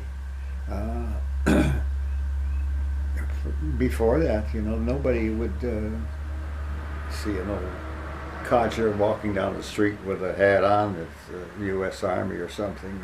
They wouldn't have paid any attention to him. But here was a venue that they could get up there and express their feelings, how they felt about the war and what it meant to them to have some recognition as to what they did for the countries. Final question I'll ask you, and Tom Brokaw came up with the Greatest Generation. Greatest Generation, and I get different responses from different veterans, but what's your take on that? Well, I'm not being bragging about our generation, but I think we did a hell of a job. We were brought up in a generation where throughout the country there was no jobs available for the people. Work was scarce, money was scarce. We didn't have much to live on as far as food, money. Opportunity was not there. It couldn't be there because nothing was going. Industry was shot, and we lived through that, which was difficult.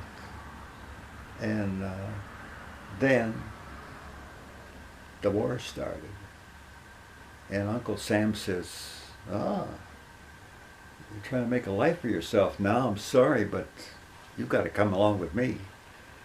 We've got some bad nations here who want to destroy us. You're going to have to fight for your country now. Well, Uncle Sam, what have you done for me before? You treated me like an animal. I didn't have any opportunity or anything, and now you want me to fight for you. But you did. We did. Yeah. And a lot of those boys are still over in France and Germany and in the graveyards over there. Young kids, 19, 20 years old, never had a chance to live life. Never got married, never had children. My God, what they did to give their lives for this nation. Wow. I don't know.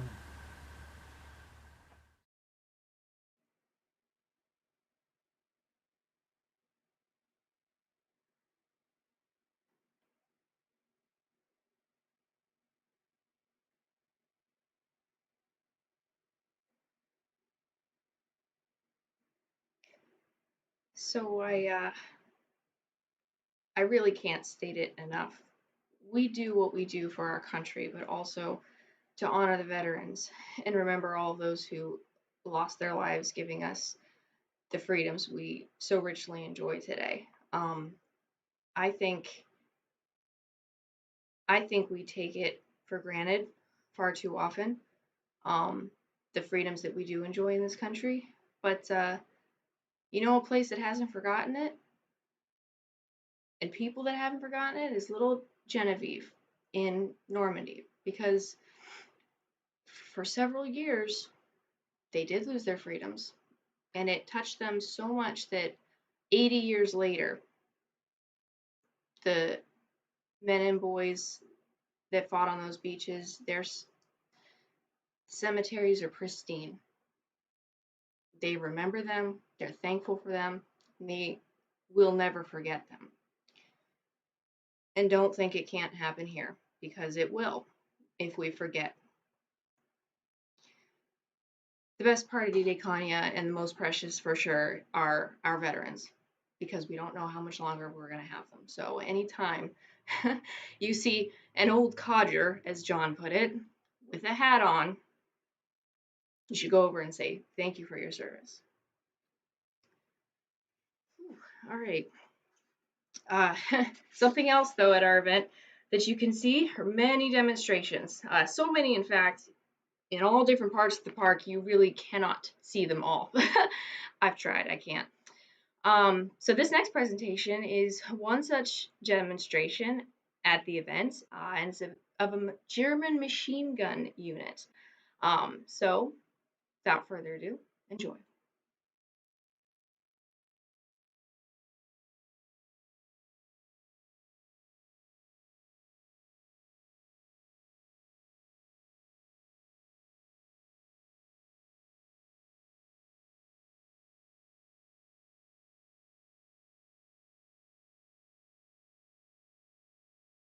The rifle. Rifle squad would typically be comprised of a squad leader, usually a sergeant, an assistant squad leader, which would be a lance corporal, perhaps a corporal, and then 8 squad members, one of whom would be your MG gunner, and that's what I'm geared up today as. So the MG gunner would have a pistol, you know, the normal Y straps, plus the toolbox for the machine gun. And this was every rifle squad in the German military. Today we've got an MG42. This is set up in a heavy configuration, so the rifle squad would not have this tripod. Instead, they would just have use of the bipod right here. But this is the weapon that really made German infantry so awesome, okay? The reason being, after their experiences in the First World War, the Germans realized they needed a weapon with a very high rate of firepower. So early in the war, they had an MG34, which is about the same size, but it cost 40% more to build, and it also had a lot of issues as far as maintaining it in the field. But it only had an 800 round per minute rate of fire versus the 600 round per minute of the 30 caliber American machine gun. The MG42 was a step up, like I said. It was a lot cheaper to produce. It had a rate of fire of 1,200 rounds a minute. Even if a rifle squad were depleted to just 2 or 3 men, as long as the machine gun was still available to them, they could defend in place very easily. The machine gun is single-man portable, okay? You don't fire this, though, from this position. It gets very hot. German Army specified that you could only fire 2,000 rounds using a single barrel. After you fired 2,000 rounds, you had to change the barrel. With me is my number 2. So there was 3 men usually assigned to the machine gun. The number 1, which is the machine gunner, that's me. I'm the most important guy in the squad other than squad leader. The number 2, he's my feeder. He makes sure that in the event that there's a jam, ammunition issue, it's his job to help me fix it. In the event that I am a casualty, he takes over for me. He also carries one of the spare barrels. This is a spare barrel. Rather easy to replace. Just push this forward, the barrel pops out, you put the new barrel in, snap it back into place, you're ready to go. The rifle squad would typically be issued only, get this, 1,500 rounds of ammunition. In the light configuration, this is considered the light machine gun configuration, okay? The rifle squad, the machine gunner, is only supposed to fire in bursts of 3 to 7 rounds. In the heavy configuration, and this is where the heavy weapons company would be, so they would have the mortars, a Lafette tripod, they would be the ones firing over the heads of the rifle squad to try to suppress anything that the rifle squad is attacking. In that case, they're going to have a lot more ammunition, and in fact, they can fire out to about 1,000 meters, so that's about 1,000 yards. But normally, when we're using this in combat, this is not something that you fire, like I said, Rambo style from the hip. Instead, you're going to put it down on the ground like so.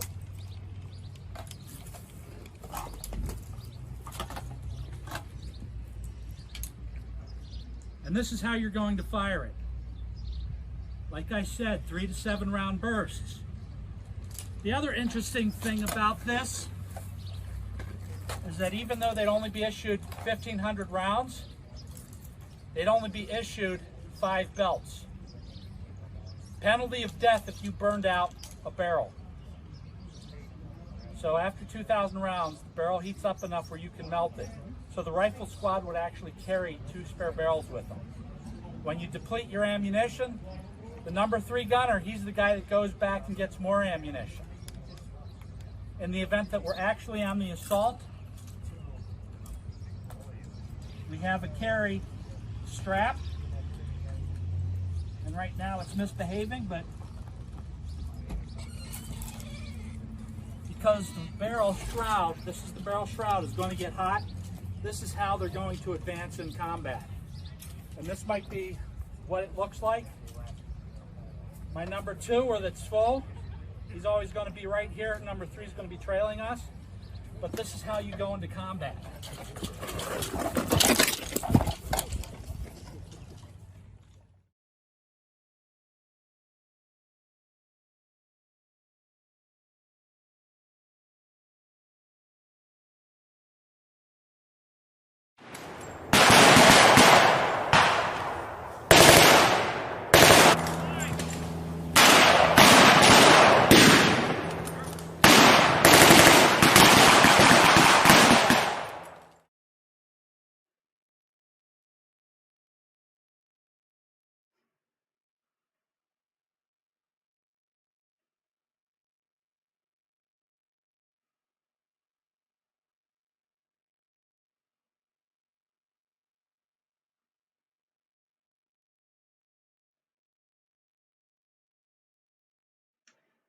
Thank you to Len Kusatka and his second, Spencer. Those guys, they do a phenomenal job at our event every year, doing their weapons demos, terrorizing the French resistance. Moving on. Next, a really special treat, again from Canada. We're going to take another trip to the aircraft of Britain on a tour of one of just 2 flying British Lancasters in the world. So again, this one direct from the Canadian Warplane Heritage Museum in Ontario. Hello, my name's Dave Rohr. I'm CEO and President of the Canadian Warplane Heritage Museum in Hamilton, Ontario. And behind me is our prized possession, Lancaster Mark 10. And this airplane was built in the site of Toronto International Airport in 1945. It was one of 7,377 Lancasters that were built, 430 of them being in Canada. And of course, only 2 left flying in the world today, and this is one of them right here. This airplane is dedicated to KB 726, and we call it the Mynarski Memorial Lancaster. Andrew Mynarski was a mid-upper gunner who on July 13th, 1944, lost his life a week after D-Day on a mission over Cambrai, over the rail yards, was shot down. And the airplane was shot down and was coming down, and the entire crew called a bailout. And Andrew Mynarski, the mid-upper gunner, went to save his friend Pat Brophy in the tail turret, who couldn't extricate himself, and unfortunately was unable to do that. And they saluted each other, and Andrew Mynarski jumped out to his death because his parachute was on fire, having climbed through a fire to try to rescue his friend. The airplane crashed with his friend in the tail turret, Pat Brophy, and he landed in a haymound and survived and was able to tell the story, leading to the award of the Victoria Cross posthumously for Andrew Mynarski. So we fly that in honor of 419 Royal Canadian Air Force Squadron and KB 726. Now the Lancaster, of course, is an airplane in World War II that made a big difference. It had the largest payload, 22,000 pounds, of any conventional bomber in World War II, apart from the B-29, of course. And it certainly made a difference in the success of the war effort, causing the fatherland to defend itself rather than go on the offense. This airplane did not see combat service itself, although it did fly in the Royal Canadian Air Force for 19 years. And now we, after 11-year restoration, which started in 1977, have been flying the airplane continuously since 1988. And it is the only Lancaster in the world of the 2 flying where you can actually come and get inside the airplane, and actually you can buy a membership and go for a ride in the airplane. I've been flying the airplane now for 12 years, and it's just an honor to fly the airplane, given the memory of what it stands for, and to share that experience with other people.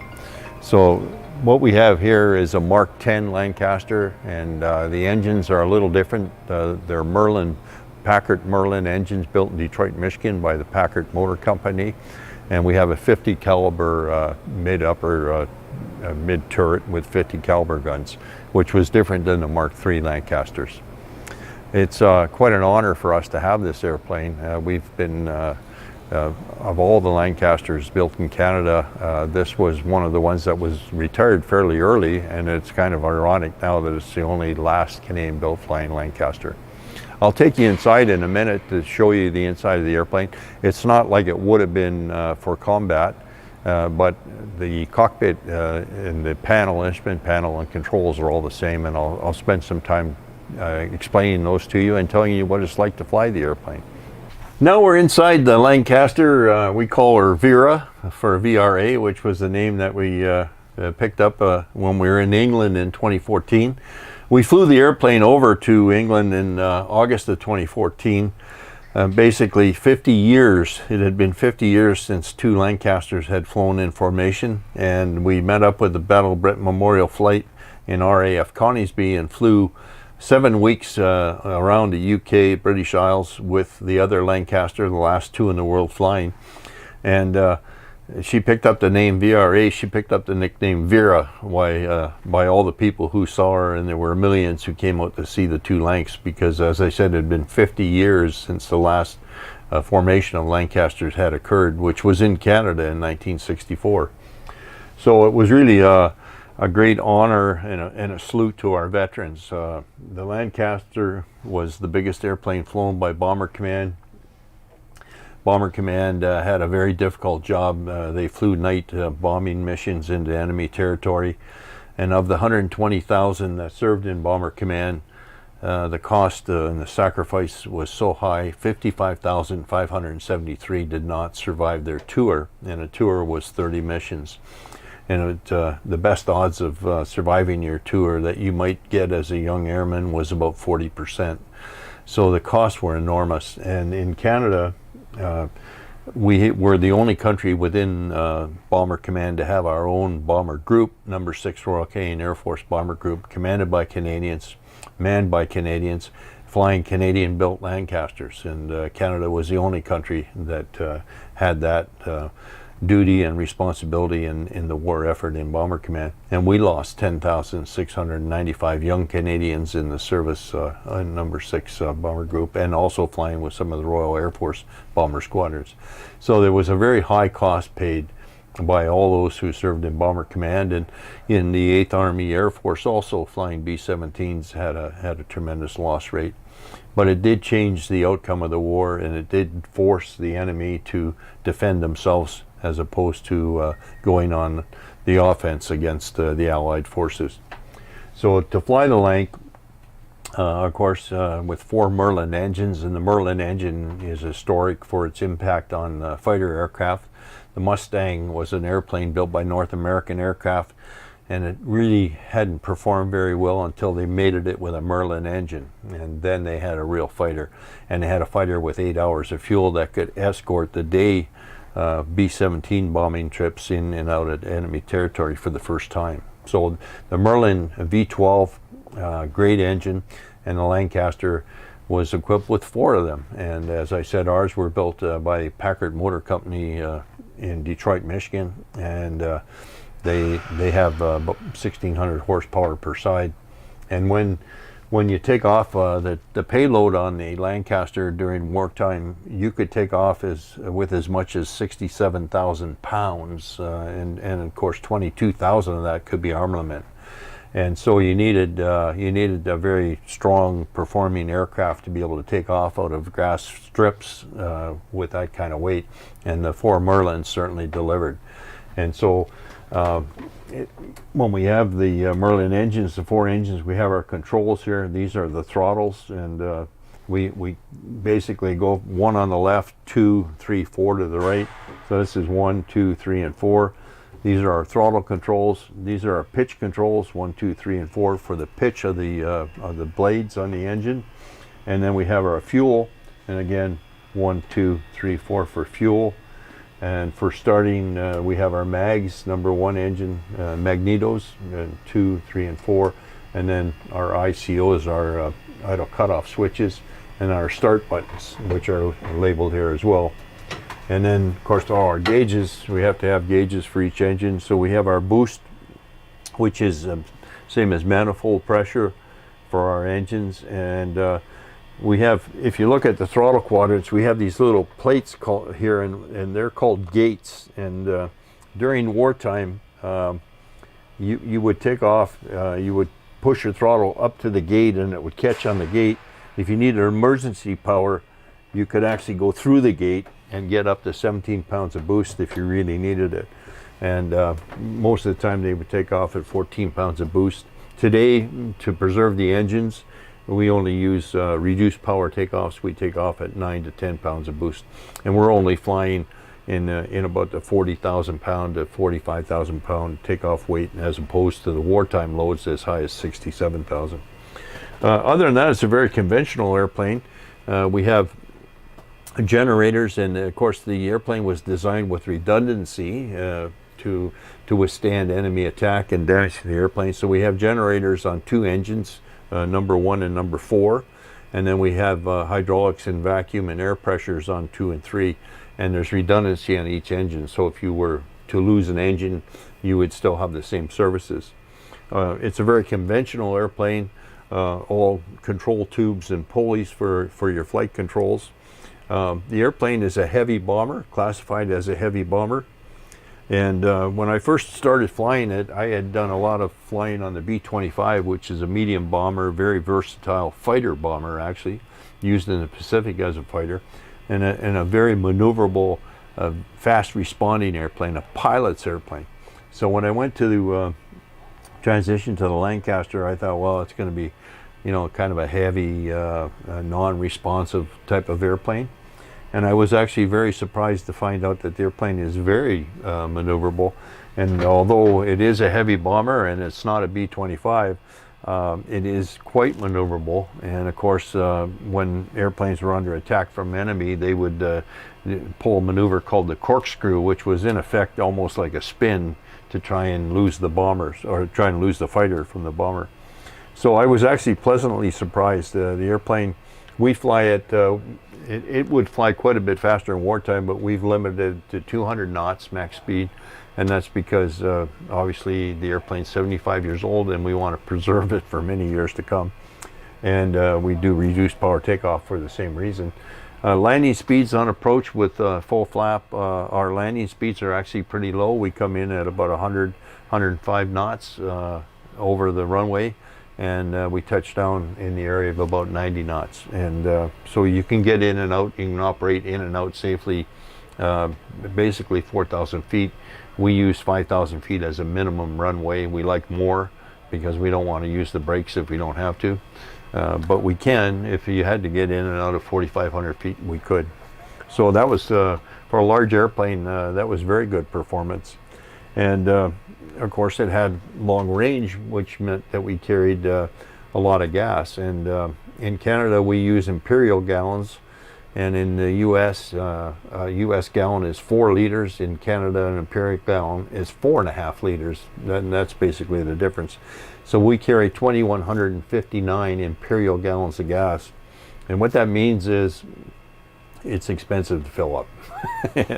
And but you can go for 9.5, 10 hours if you were to fill it all the way up. And we did do that on our trip across the pond to the UK. We did take off with full fuel, and our longest leg was about 8.5 hours from Goose Bay, Labrador to Keflavik, Iceland. But normally we don't fly with those kind of fuel loads. We fly with basically somewhere about 1,200 imperial gallons most of the time, which meets all our needs for local flights around the area. It's was a single pilot airplane in the war, so hence one seat here, and there's a fold down seat here where the flight engineer would sit next to the pilot, and we'd have the nose gunner and bomb aimer in the front. We'd have the navigator right behind me, and then we'd have the wireless radio operator behind him, then the mid-upper gunner and the tail gunner. Today we fly with a crew of 4. We do fly 2 pilot because in Canada the airplane has been restricted to 2 pilot operation. So we have dual controls, and actually in the war they did have dual controls in some of the airplanes, because when you were converting to the Lancaster, you would convert an airplane with dual controls while you learned how to fly the airplane, and then when you actually went into on your squadron and onto your missions, we only had one control yoke right here. So this one, it fits us perfectly for our 2 pilot operation, and we have the seat that comes up. Co-pilot sits here, and he handles the radios and the power during takeoff and approach, and we call it auto throttle, and it allows the pilot to concentrate on flying the airplane and not try to work the 4 throttles all at the same time. And then we have our flight engineer that sits right behind me looking at his flight engineer panel, which is to the side, and then we have a crewman for safety for our passengers. So we don't have any nose gunners or mid-upper turret gunners or tail gunners, and thank God nobody's shooting at us. So that's a little bit on the Lancaster. It is an absolute delight to fly, very powerful, very maneuverable for a large airplane, and actually rather forgiving. Our main tires are so big that we can't recap them. There's nobody that has the ability to recap them. And they were made for grass primarily, so it does make it a little harder to get a real nice landing on a hard surface because there's no give, and they are big balloon tires, so you have to be careful to be on speed and be in the right position and ground effect to get a nice landing. But if you do fly her correctly, she rewards you with a nice landing. But we affectionately call her Vera, and I affectionately tell all my friends that my mistress is a large, dark lady with very expensive tastes and requires a lot of attention, and her name is Vera.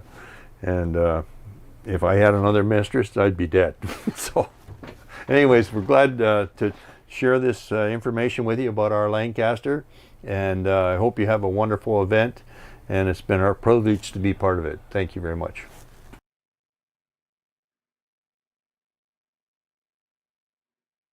That is one remarkable piece of machinery. Big thank you to the staff at the museum, but especially to Dave Rohr, our presenter, Emily Millard, editor, and also Al Mikaloff for sharing the Lancaster's rich history with us.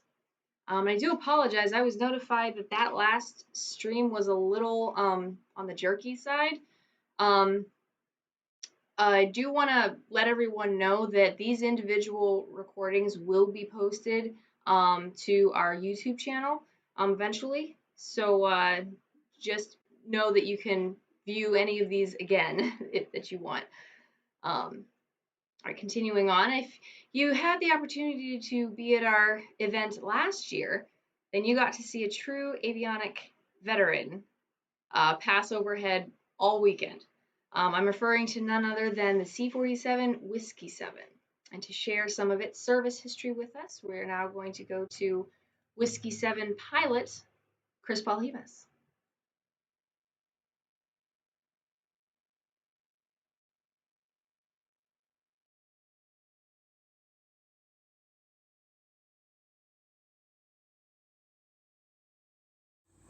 I'd like to start by thanking Debbie Bates and her crew for making D-Day Conneaut 2020 a virtual reality. Unfortunately, due to the COVID pandemic, we had to cancel the actual event. But last year, Whiskey 7 was the D-Day guest of honor. We participated in the airborne part of the reenactments on the beach, and then gave about 3 days, well, we gave 3 days of rides out of Ashtabula, Ohio. It was really an honor to be there. Whiskey 7 is a veteran of the D-Day invasion, which marked the beginning of the end of World War II. My name is Chris Palhimas. I'm the chief pilot on Whiskey 7 for the National Warplane Museum in Geneseo, New York. About 9 weeks after the bombing of Pearl Harbor, the Army Air Corps developed the Air Transport Command, the thought being we needed to move troops and supplies around the world with the way the situation was. They decided on the DC-3 as the basic platform for the military transport. A fellow named Bob Uhrig was one of the engineering officers that was tasked with and made the initial conversions. And basically the difference between a civilian DC-3 and the military C-47 is a large cargo door on the rear left side of the fuselage and a beefed up or strengthened floor that was able to support the weight of all the equipment that needed to be carried. There was a book written based on the wartime diary of Bob Uhrig. It was called Invasion Stripes, and this is one of the books that we use as a textbook when we're studying the history of the airplane that we have at the museum. It was early 1943 when Whiskey 7 joined the war in Europe, and the first operation that it was involved with was Operation Torch, and that was the Allied invasion of North Africa, where the Germans had already gotten a stronghold. We needed to ferry a lot of airplanes to Egypt, Tunisia, Morocco, and the way they did that is they used the southern route initially. So when the C-47, actually the DC-3, came out of the factory in Long Beach, California, it was ferried to Wichita, Kansas, where the military conversion took place. And then it went down to Miami, Florida. The ferry route from Miami was down to Puerto Rico, Trinidad, along the east coast of South America, to Belém, Brazil, where the Amazon River runs out into the Atlantic Ocean, and finally to Natal, Brazil, which was the closest, shortest point across the South Atlantic. Unfortunately, the DC-3 carries only 800 gallons of fuel. It burns 100 gallons an hour, and that gives you about 140 knots true airspeed. So with 8 hours of endurance, they could just barely make it halfway across the South Atlantic, which was where Ascension Island is located. And now Ascension Island is nothing more than a speck in the ocean, a speck of land out in the ocean. It's a mile wide and 2 miles long. But the Army Air Corps developed that as basically a runway and a refueling depot. So leaving Natal, the navigation had to be absolutely spot on to hit Ascension Island. Well, the Germans saw what was going on, and they parked submarines to the north and south of Ascension Island, and they had transmitters on board. And when they detected a flight of Allied aircraft coming across the Atlantic there, they would send the submarines north and south of the island, putting out these false navigation signals. And we lost quite a few airplanes following the German U-boat signal, where they just basically ran out of fuel and had to ditch in the ocean. There's a lot of stories involved with every operation here, and I'll try to be as brief as I can, but it's a shame not to share as much of this information as I can with you guys. So that was Operation Torch. Basically, what the mission was to deliver priority cargo to the front lines. By that I mean gas, oil, bombs, ammunition, food, and particular water. And it also, the other half of the mission was the prompt evacuation of wounded military back behind the lines to medical facilities, and that led to the saving of many American lives. So the C-47 was very valuable in North Italy. The next thing that it did was in July of 1943, it kicked off Operation Husky. And Operation Husky was where the C-47s from North Africa would navigate out towards the island of Malta and then head to Sicily. And in Sicily, that's where they were dropping the paratroopers and releasing the gliders, the troop transport gliders, in tow for the invasion, to set up for the invasion of Italy. On the very first run across the Mediterranean, they, just before getting to the coast of Sicily, they overflew a fleet of American destroyers. Well, the destroyers had just literally minutes before been attacked by German bombers. They were being strafed and bombed. So when the C-47s came overhead, they were misidentified as German airplanes, and through friendly fire, we lost a pretty large number of aircraft and airmen to the shoot downs of our own airplanes. August and November, Operation Giant.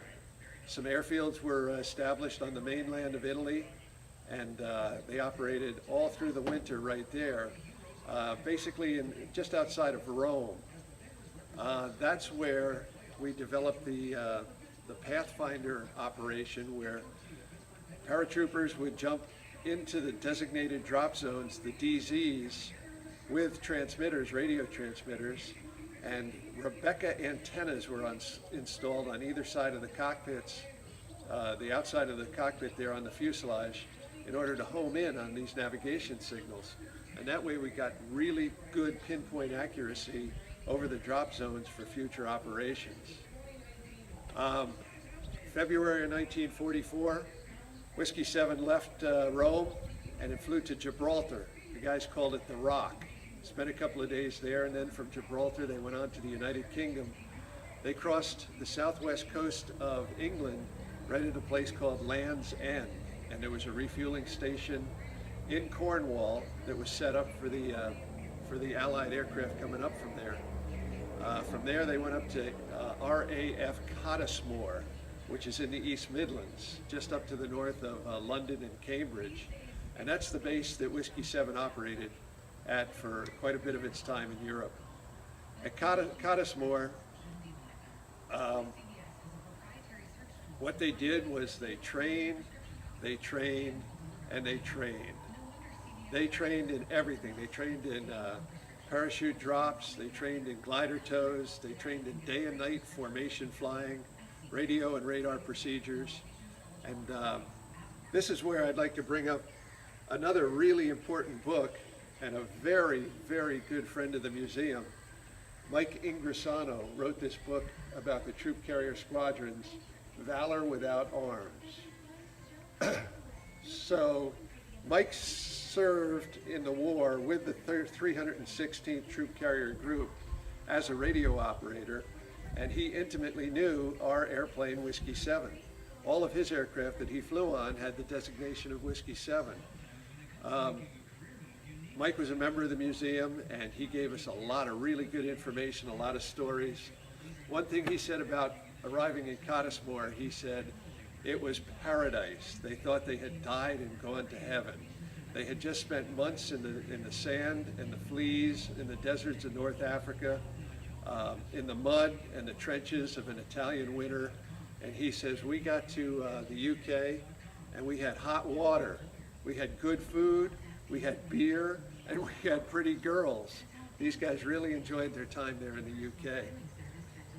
On the 5th of June was when Whiskey 7 got her war paint put on. Basically the invasion stripes and the chalk marks. The invasion stripes were to prevent a misidentification, such as what happened in Italy going into Sicily there with friendly aircraft. So all the Allied aircraft participating in the D-Day invasion had the real traditional invasion stripes put on there.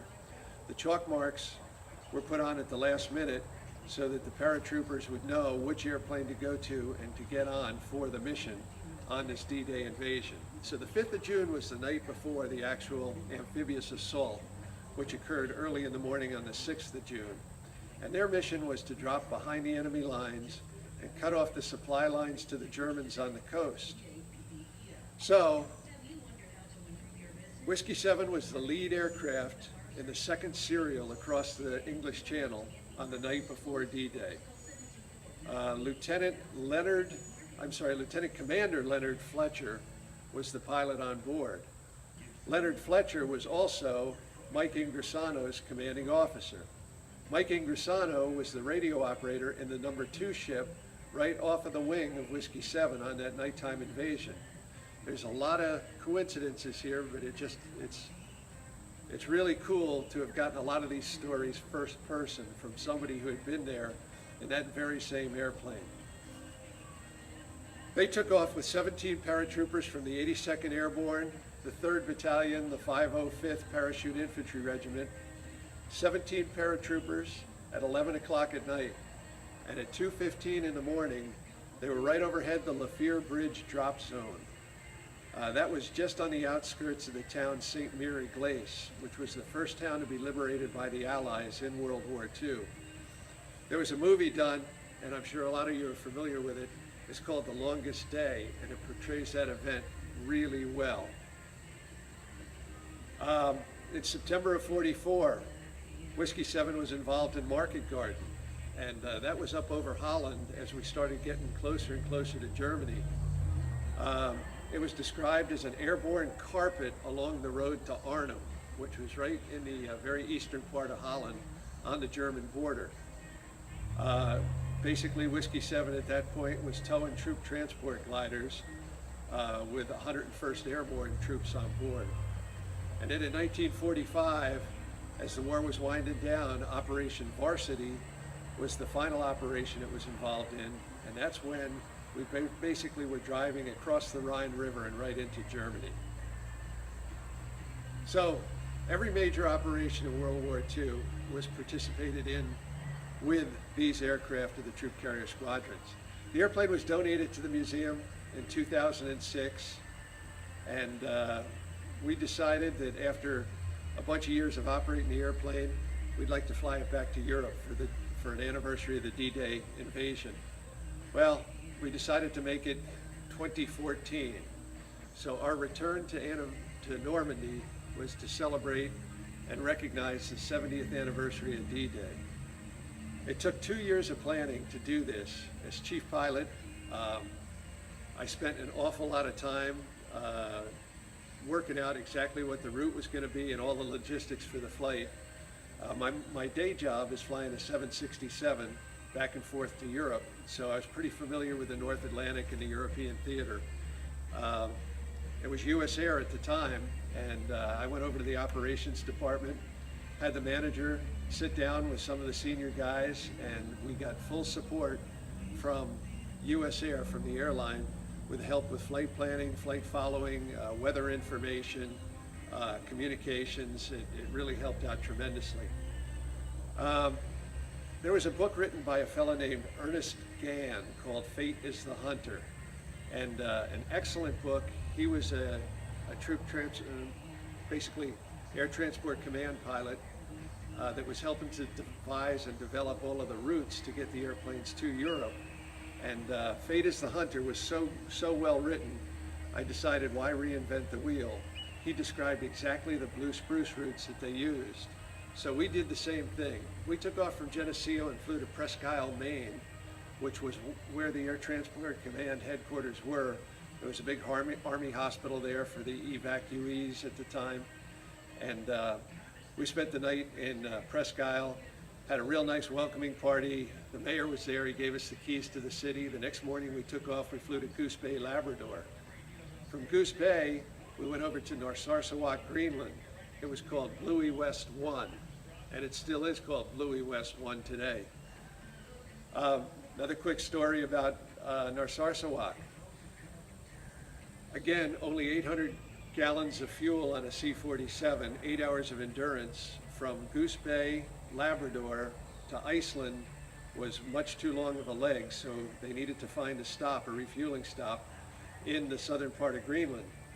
So a Navy ship was sent to Greenland with a hold full of PSP, perforated steel planking, CBs, engineers, construction equipment, and they spent about 2 weeks going in and out of every fjord and bay in the southern part of Greenland until they went 50 miles up Eric's Fjord and they found a flat, fertile, glacial runoff plain. Enough room to get about a 5,000-foot runway in. So they unloaded the L-birds from the airplane. They did a little scouting all the way around, and they saw there was no other pieces of flat land in all of the southern half of Greenland. It was the only place available. Kind of an aside note, back in 800 AD, Eric the Red led his men, the Vikings, from the west coast of Norway westbound until they got to Iceland. They set up a Viking colony. About 2 years later, he killed a guy. He got kicked out of the Viking colony in Iceland, so he and his guys got in the longboats and they continued further westbound to the southern tip of Greenland. And they spent 4 months, the entire summer, in and out of every bay and every fjord in the southern part of Greenland until they went 50 miles up this one fjord and they found a real fertile, flat, glacial plain. It was a perfect place for their sheep and their goats, and that's where he established the Viking colony in Narsarsuaq. That's where his son, Leif, Eric's son, was born, and when he came of age, he and his buddies got in a longboat and they went further west to the northern tip of Newfoundland and founded the first Viking colony in North America. So it was kind of interesting that they're in the same place right there. From Bluey West 1, we flew across the southern part, the ice cap. We had minimum altitudes, depending on the pressure, the daily pressure of 11 or 12,000 feet. So we climbed out VFR and crossed over the southern part of Greenland, went into downtown Reykjavik, Iceland, spent the night there. From there we flew to Prestwick, Scotland, which was exactly the routing that they took back in World War II. We unloaded all our overwater equipment, the survival suits, the rafts, the high frequency radio, and from Prestwick we continued on down to Duxford, England. Duxford is real close to RAF Cottesmore. It's where the big museum is, and we participated in the 70th anniversary air show at Duxford. We were one of 5 C-47s out flying together, and it was very nice. We left Duxford on Memorial Day and got to visit the American Cemetery in Cambridge, England on the way out, which we also did some flybys of. From Duxford, we went to Ramstein, Germany, Ramstein Air Force Base. That's the home of the 37th Airlift Command. And about 5 years prior to the trip, the commander of the unit called to the museum up in Geneseo and said, "We've done a lot of research on our history, and you have the very last airworthy C-47 from the original 37th Troop Carrier Squadron. If you're ever in Europe, would you please come and visit?" So we did just that, and what a reunion it was. We spent 4 or 5 days there. We did a lot of flying together with the brand new C-130J models that the 37th was operating. An awful lot of parties. We recreated a picture that was taken of Whiskey 7 in 1944. We did it present day right there, where everybody in the squadron went out and were on the leading edge of the wings, the engine nacelles along the top of the fuselage, So that, with the original picture, is hanging in their operations today. There was no aviation fuel available in Ramstein. All they had was jet fuel. So we went from Ramstein to Luxembourg. And then in Luxembourg, we were on about a 3-mile final, landing to the northeast. And the controller called to us and asked if we saw the American cemetery just in front of the right wing of the airplane. Well, looking over there, you could see the white crosses in the sunshine and a beautiful American flag flying up overhead the cemetery. I said, yes, sir, we do. He says, that's where your General George Patton is buried. And that was something that I didn't know about. From Luxembourg with full fuel, we went to Cherbourg, France, flew right over top Paris to Cherbourg, and we operated for 10 days in Cherbourg, France, dropping paratroopers at all the original drop zones. It was a really, really nice trip.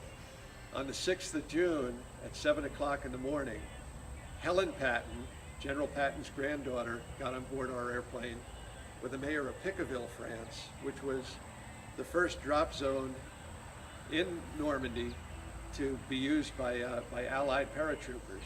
So we took the mayor and Helen Patton, and we had 4 parachutists in the back of the airplane. 2 of them were tandem. So the mayor went out first, Helen Patton went out next as tandem jumpers, and then the 2 solo jumpers had both the American and the French flags.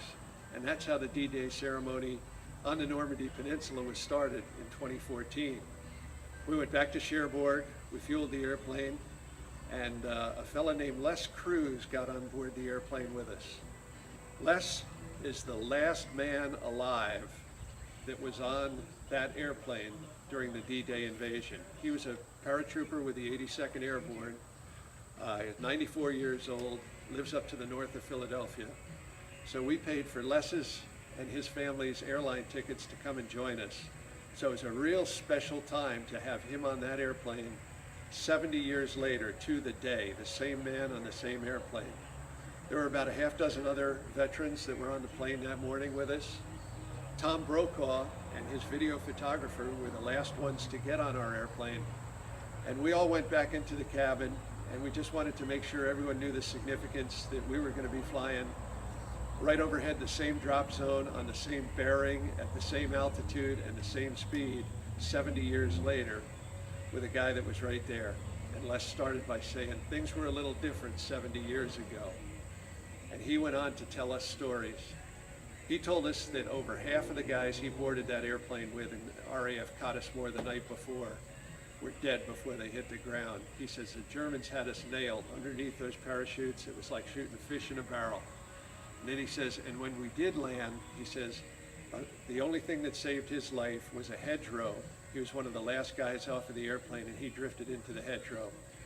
He said it took him the rest of the night to put together enough guys to continue with their original mission, which was to take control of a road that was 10 kilometers long from Cherbourg to Montbourg, France. So once they got a strength enough to do that, first daylight came, they started marching up north towards Montbourg, and as soon as they got out of the woods, the Germans had them nailed again. They hit them with the artillery. There were shells flying around. All they could do was drop face down in the dirt. He said that the guy right next to him was his best friend. They were both from Brooklyn, New York. They had enlisted together. They had trained together. They came to Europe together. And he heard his buddy just moaning. So he crawled over on his stomach, and he had taken a big piece of shrapnel through his thigh. So Les said, I rolled on my back, pulled my belt off, put it around his leg as a tourniquet, and we got him back into the woods again. We had a medic back there. He says, we continued on with our mission, and we took the road to Montbourg.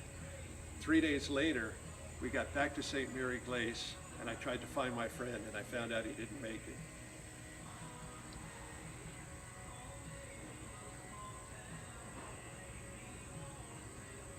He said, just yesterday, I laid a wreath on his grave. He never made it back home. I'm sorry. Tom Brokaw wrote a book called The Greatest Generation. Basically, the generation that survived the Depression, won the war, and made America the greatest country the world has ever known.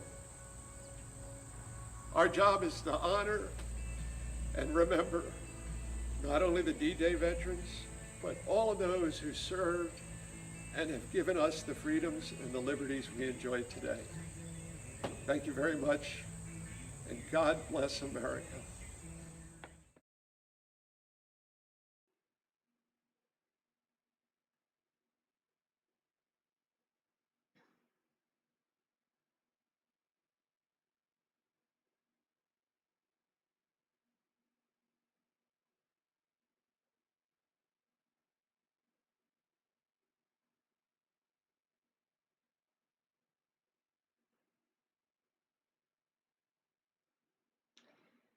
Can't thank Chris Palhemus enough for his wonderful presentation on the Whiskey 7, as well as Scott Clark for getting us the footage of W7 herself.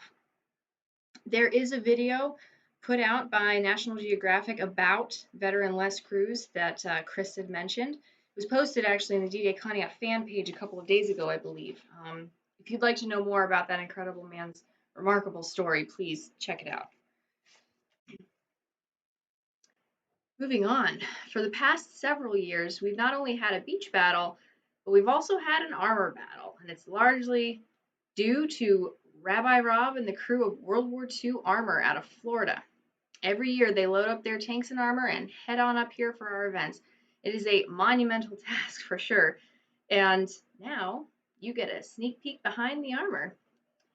We are going to have 5 presentations for you tonight. Part 1 is U.S. Armor on D-Day. Part 2 is an M7B1 Priest howitzer motor carriage. Part 3, 155 millimeter gun M2 Long Tom and M4 speed tractor. And Part 4, a little presentation on U.S. weapons. Part 5, WC-54 ambulance. So without further ado, I'm going to let World War II armor guys take it away.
WorldWar2Armor.org's contribution to Virtual D-Day 2020.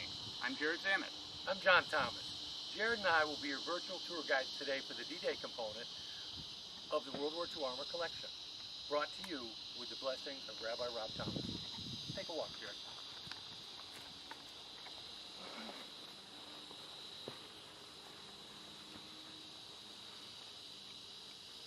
World War II Armor operates several examples of armored, self-propelled, and wheeled support vehicles that were used by U.S. forces in support of Operation Neptune and Operation Overlord, commonly referred to as D-Day, on June 6, 1944.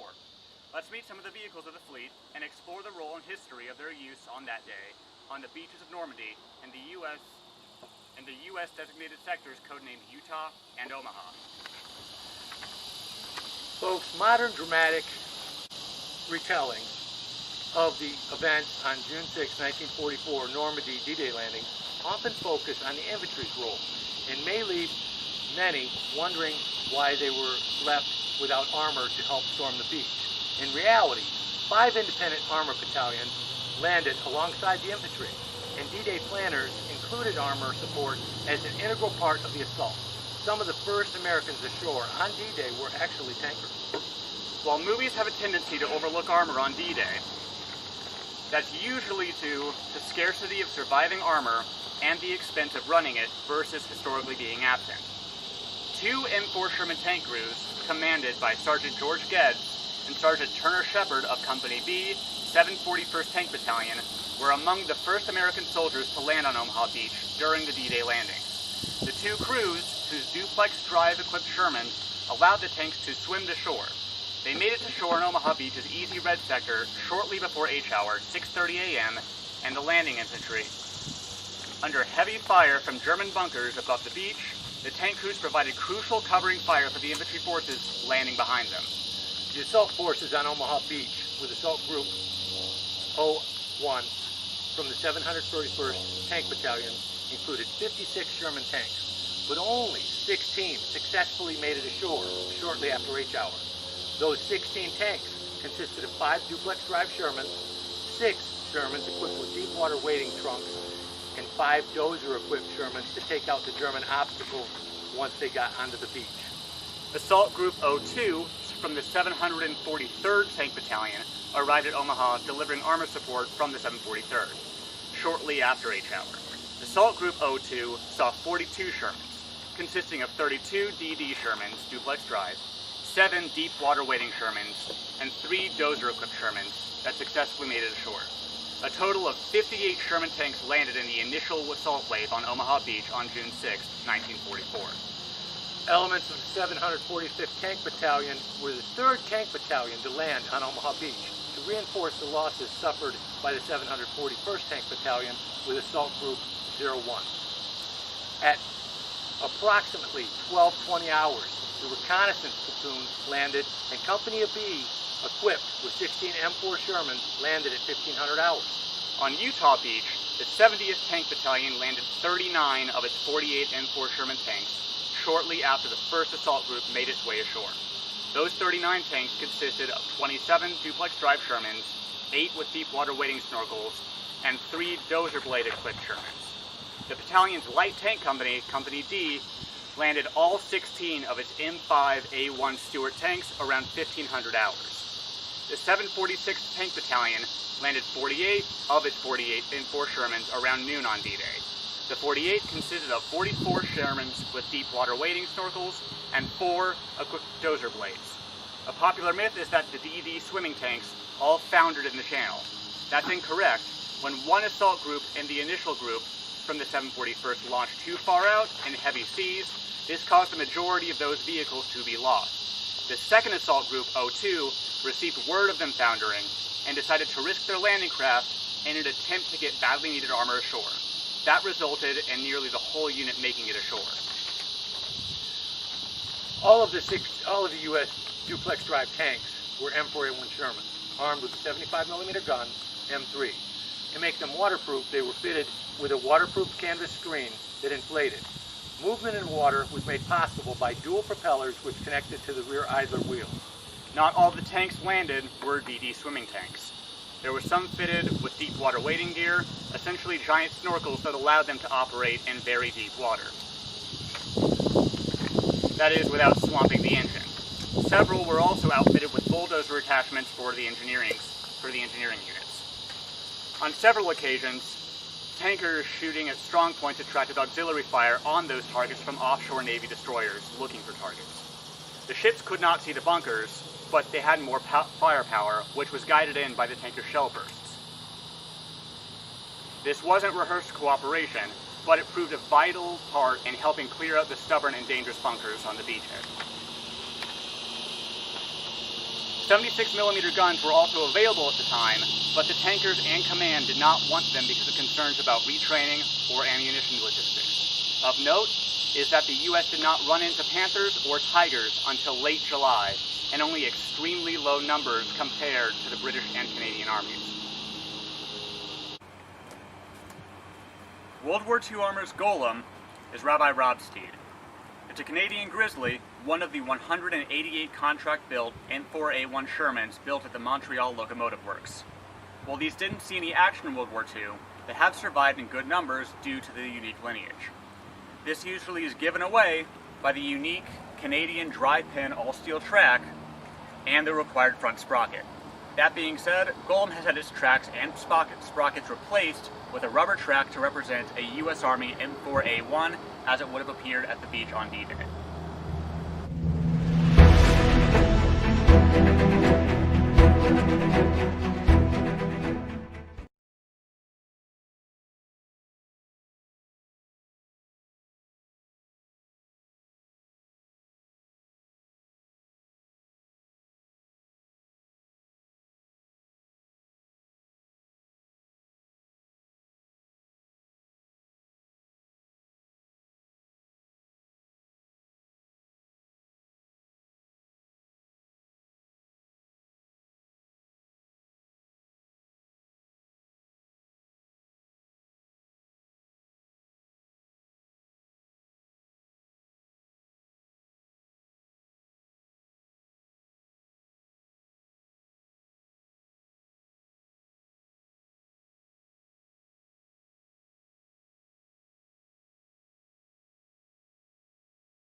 Field artillery battalions provided artillery support to the U.S. Army forces landing on Omaha and Utah beaches.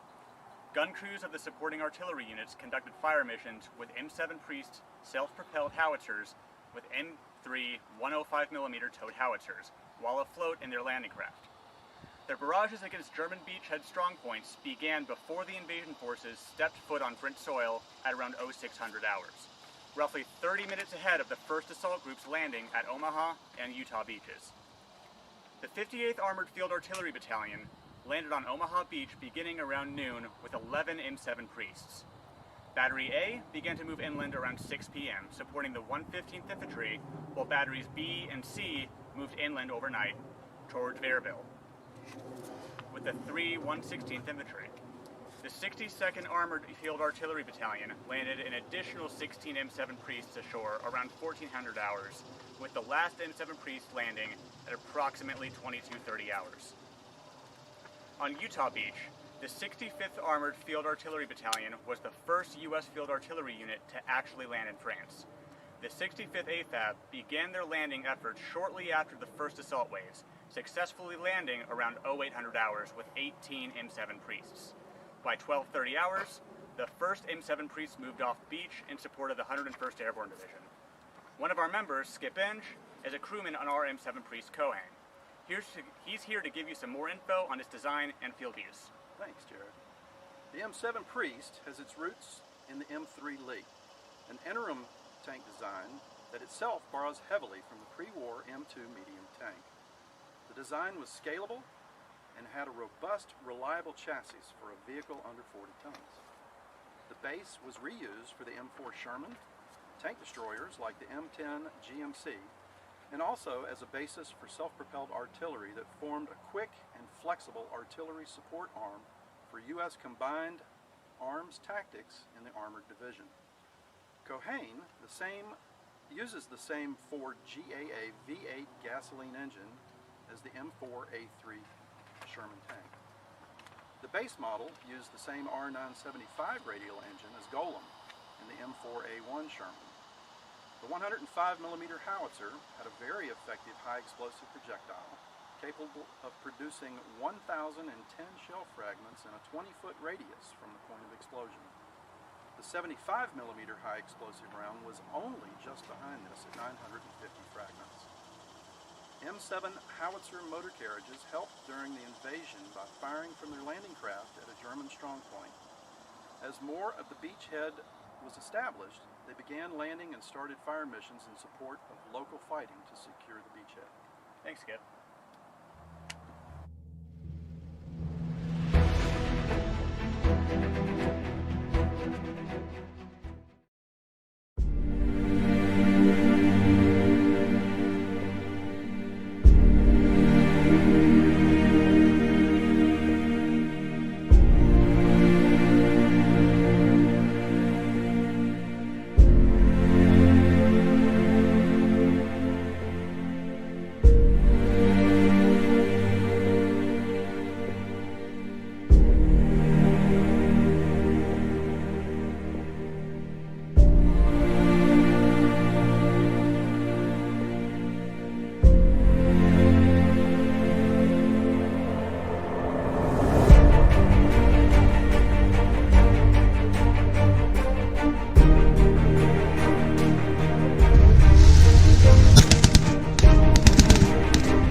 D-Day fashion, we're going to do this next presentation in the rain.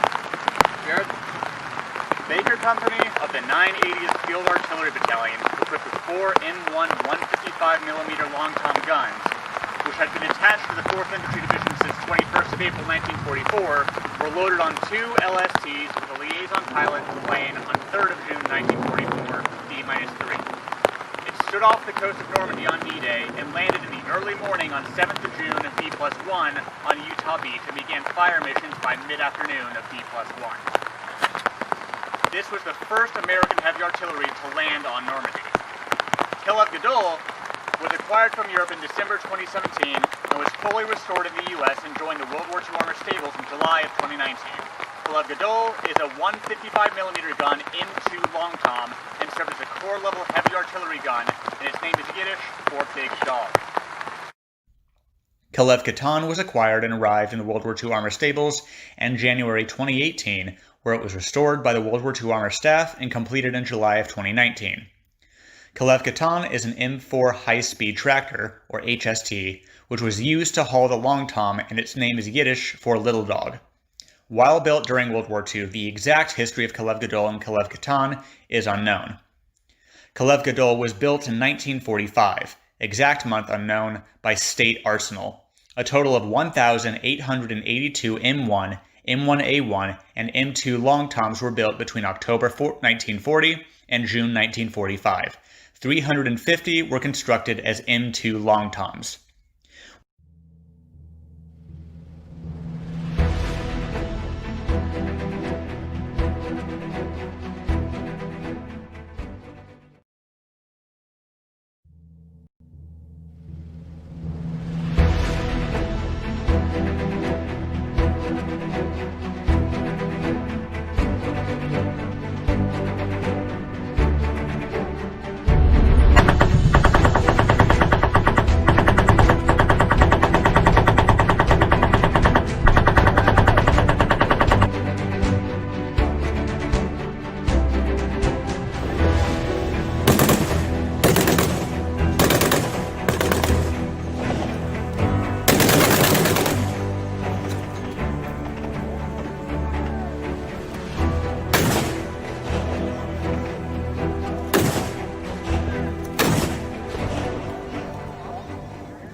Good morning, D-Day Conneaut, and welcome to World War II Armor's portion of our weapons demonstration. During World War II, tanks and armored vehicles carried a variety of larger caliber weapons on down to smaller caliber weapons for offense and defense. Today, we've got our armorer from World War II Armor, Matt Lambert, to talk to you a little bit more about our weapons. Morning, D-Day Conneaut. We're going to go through some of the weapons here of World War II Armor, and we'll show you what we usually bring to our presentations. We'll start out with our M2 HB heavy barrel 50 caliber machine gun. This particular weapon was manufactured by AC Sparkplug, division of General Motors. So that actually shows a little bit of how the manufacturing capabilities of the United States came together and all manufactured stuff for the war effort. So this one here is 50 caliber. It is live fire capable, but we do have it blank adapted for our presentations, obviously. This one here is mounted on our M3 tripod. So this is in basically an anti-infantry role here as a ground mount. This weapon is usually mounted on our tanks here as a anti-infantry / anti-aircraft weapon on any of our armored vehicles. Matt, what's a little bit more about this weapon's history? These guns are still in use today with the U.S. military, is that correct? Yes, they are. Yes, and actually there are very few changes that have ever gone into the M2 50 caliber machine gun. Actually, today's weapons have a new safety in the back here on the back plate. So it just has a fire and a safe rather than what a lot of the old military guys would do is they'd put a spent 50 caliber casing on the back of the trigger as a safety. So now they don't have to do that. Who developed this weapon, do you know? So this weapon was developed by John Moses Browning, and it was adopted into service as a water-cooled machine gun in 1919. So in a couple of years, I believe it was 1921, they came out with the air-cooled version, which is what you see here. And again, just very relatively unchanged since 1921. Fantastic weapon. What do you got next for us, Matt? Next up is our M37 machine gun, which is a derivative of the model 1919 A4 30 caliber machine gun. This one was manufactured for vehicle use, and the reason being is it was a little bit harder for a soldier to be able to reach his hand in here, grab the charging handle. So they manufactured a charging handle here that could be pulled back from the rear inside the vehicle. So 30 caliber, which is today's caliber, a 30-06 belt-fed machine gun. Again, air-cooled. This is a derivative of the ground model 1919. And that's a 30-06 caliber weapon. Yes, sir. Okay, up next? Up next is our model 1918 A2 Browning automatic rifle, again designed by John Moses Browning. That fires the same 30 caliber round as the M37. Fires from a 20-round box magazine, and it does have a bipod. The bipod was not used very much in the early parts of the war, and as well as a carry handle. You might see some of those in some of the Korean War films and stuff like that, but for World War II use, this is as you would see it on the beaches in D-Day. And this is a heavy weapon. It's very heavy. It's almost as heavy as that 1919. I would imagine that bipod only added to that weight. That's right. And so these were infantry weapons, and they gave the infantry squad a little bit more firepower over a regular M1 Garand rifle. It's our understanding that these weapons were actually carried on a lot of the U.S. tank destroyers because they didn't have a bow gun. Okay, fantastic. 30-06, Matt? Yes, sir. Alrighty. What do we got next? Next up is our M1 Garand. This weapon is same 30 caliber as the other two weapons. It fires from an 8-round N-block clip that is inserted through the top of the action here. It gives that iconic ping as the last round is fired, so it lets the operator know that he is empty and needs to reload. That sound is not as loud on the battlefield with explosions and gunfire going off as one might think, but it's still enough for the operator to know, hey, it's time to reload. Again, a pretty hefty weapon. I guess you could probably use it as a club if you run out of ammunition, right? Oh yes, yep. It's about 10 pounds fully loaded. Yeah, just fantastic piece of history. 30-06? Yes, sir. Okay, so what we got here is 3 weapons that were primary U.S. weapons. They all used 30-06 ammunition. Matt had spoken to you a little bit more about American manufacturing. American manufacturing definitely led to us winning the war, and when you take a look at 3 primary weapons that use the same round, the same caliber round, that shows the intelligence in planning and in logistics. It only made it more successful, correct? That's right. Okay, what's next, Matt? Yeah, and in saying that, John, actually M1 carbine is a good example. The M1 carbine was developed as a replacement for the model 1911 pistol. This is a 30 caliber design, but it is an intermediate 30 caliber. It's not quite the same as the other 3 rifles. What's interesting, though, is these were manufactured by a variety of manufacturers. Inland of General Motors also made them. There was several Underwood, which was a typewriter manufacturer, and several others. IBM, Winchester. IBM, that's right. Just a lot of them. That's right. So I fired like I said, the 30 caliber carbine cartridge, from a 15 round box magazine.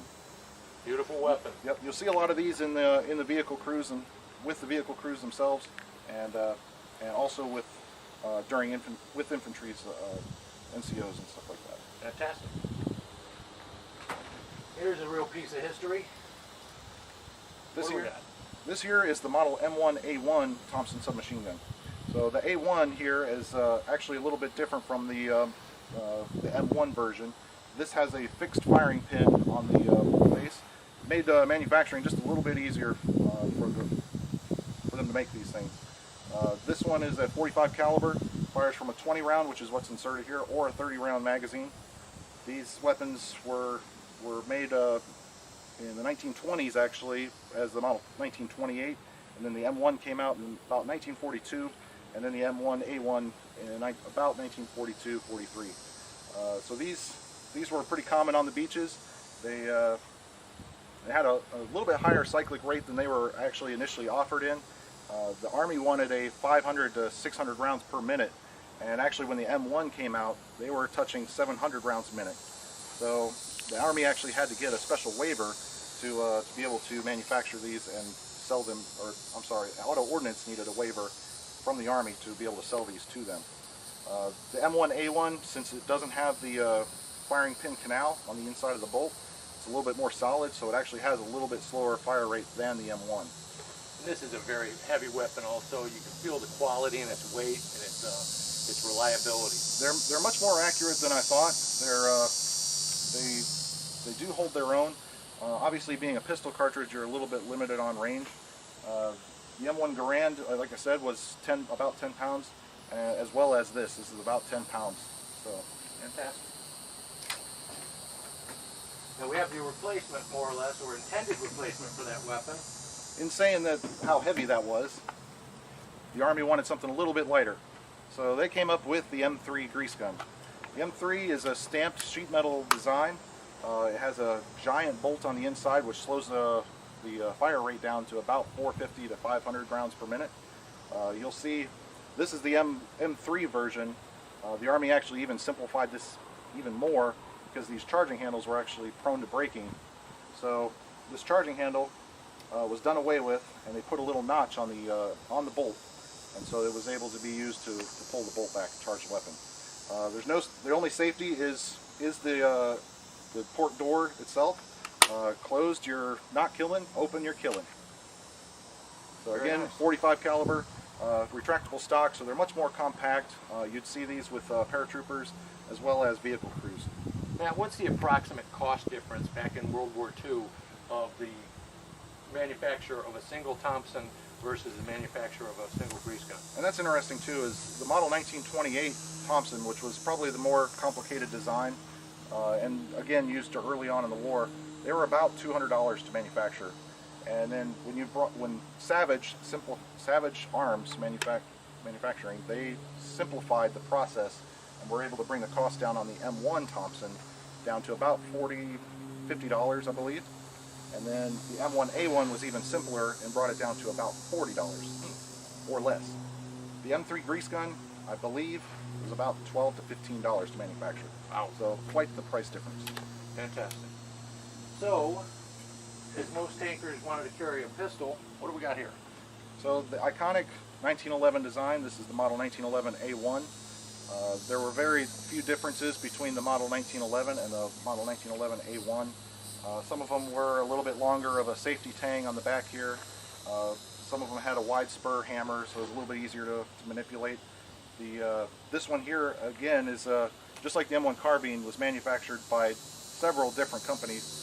This one in particular manufactured by Colt, but you can find Remington Rand, which were typewriter manufacturers, and several others that made them during the war. Everybody joined in. That's right. Here we go. And last is the model 1917 revolver. This one again was made by Colt, 45 caliber. So again, you'll see a common theme here where they're keeping the logistics very simple. 45 caliber, 30 caliber. A lot of this stuff stayed the same throughout the war, so that we were able to get the ammunition that was needed to the troops. This had an interesting features where it uses a 45 semi-automatic ammunition, but it required those moon clips. Yes. Am I right? So that was kind of a drawback for these. Without that moon clip, you could still eject the cartridges, but it would just take a little bit more effort to pull the fired casings out of there. Definitely a heavy weapon. You really got a piece of meat in your hand with That's this right. thing. All righty. Thank you very much, Matt. Thanks for having me out here. You're welcome. Thank you, D-Day Conneaut, and we hope you enjoyed our presentation.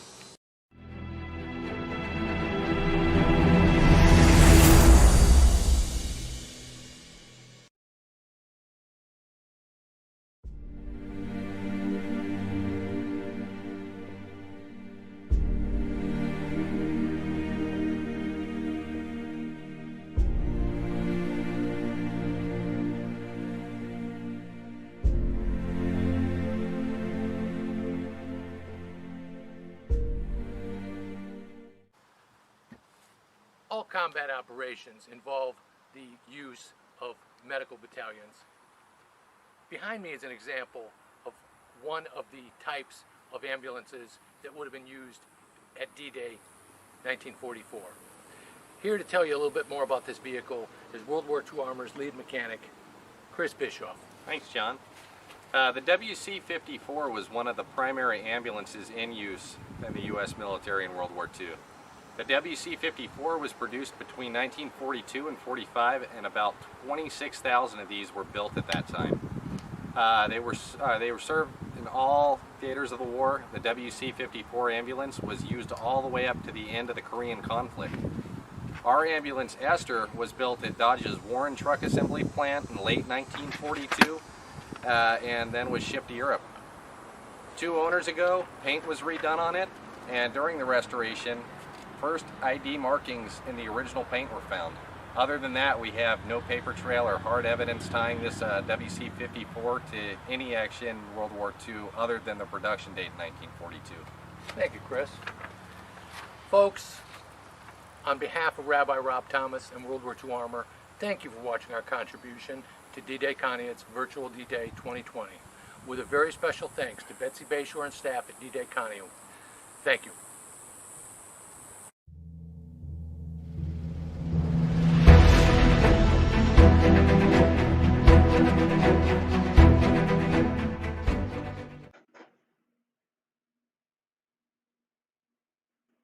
A huge thank you to Rabbi Rob and the staff and members of WorldWar2Armor.org who battled a very short timeline as well as very inclement weather to get us those presentations. So phenomenal job, everyone.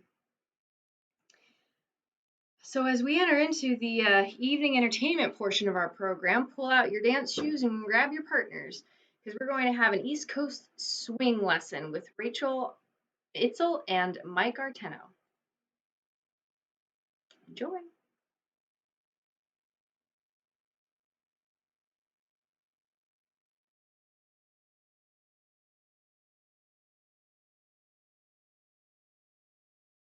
Hi, I'm Rachel and this is Mike, and we are going to be teaching a basic East Coast or jitterbug lesson this evening.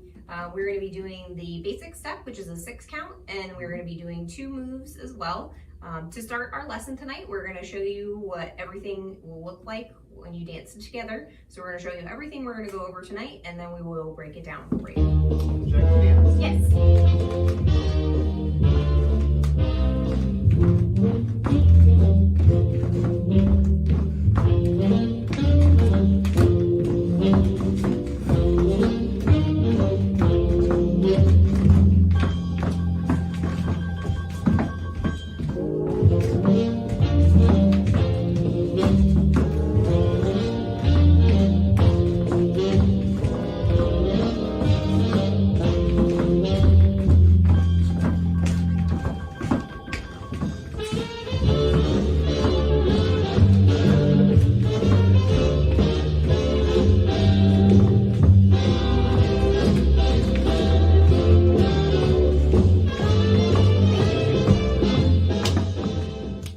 So the first part I'm going to go over is the follows part, and it's going to look like a rock step, triple step, or 1, 2 on the rock step, and 5, 6, or 1, 2 on the rock step, and 3, 4, 5, and 6 on the triple steps.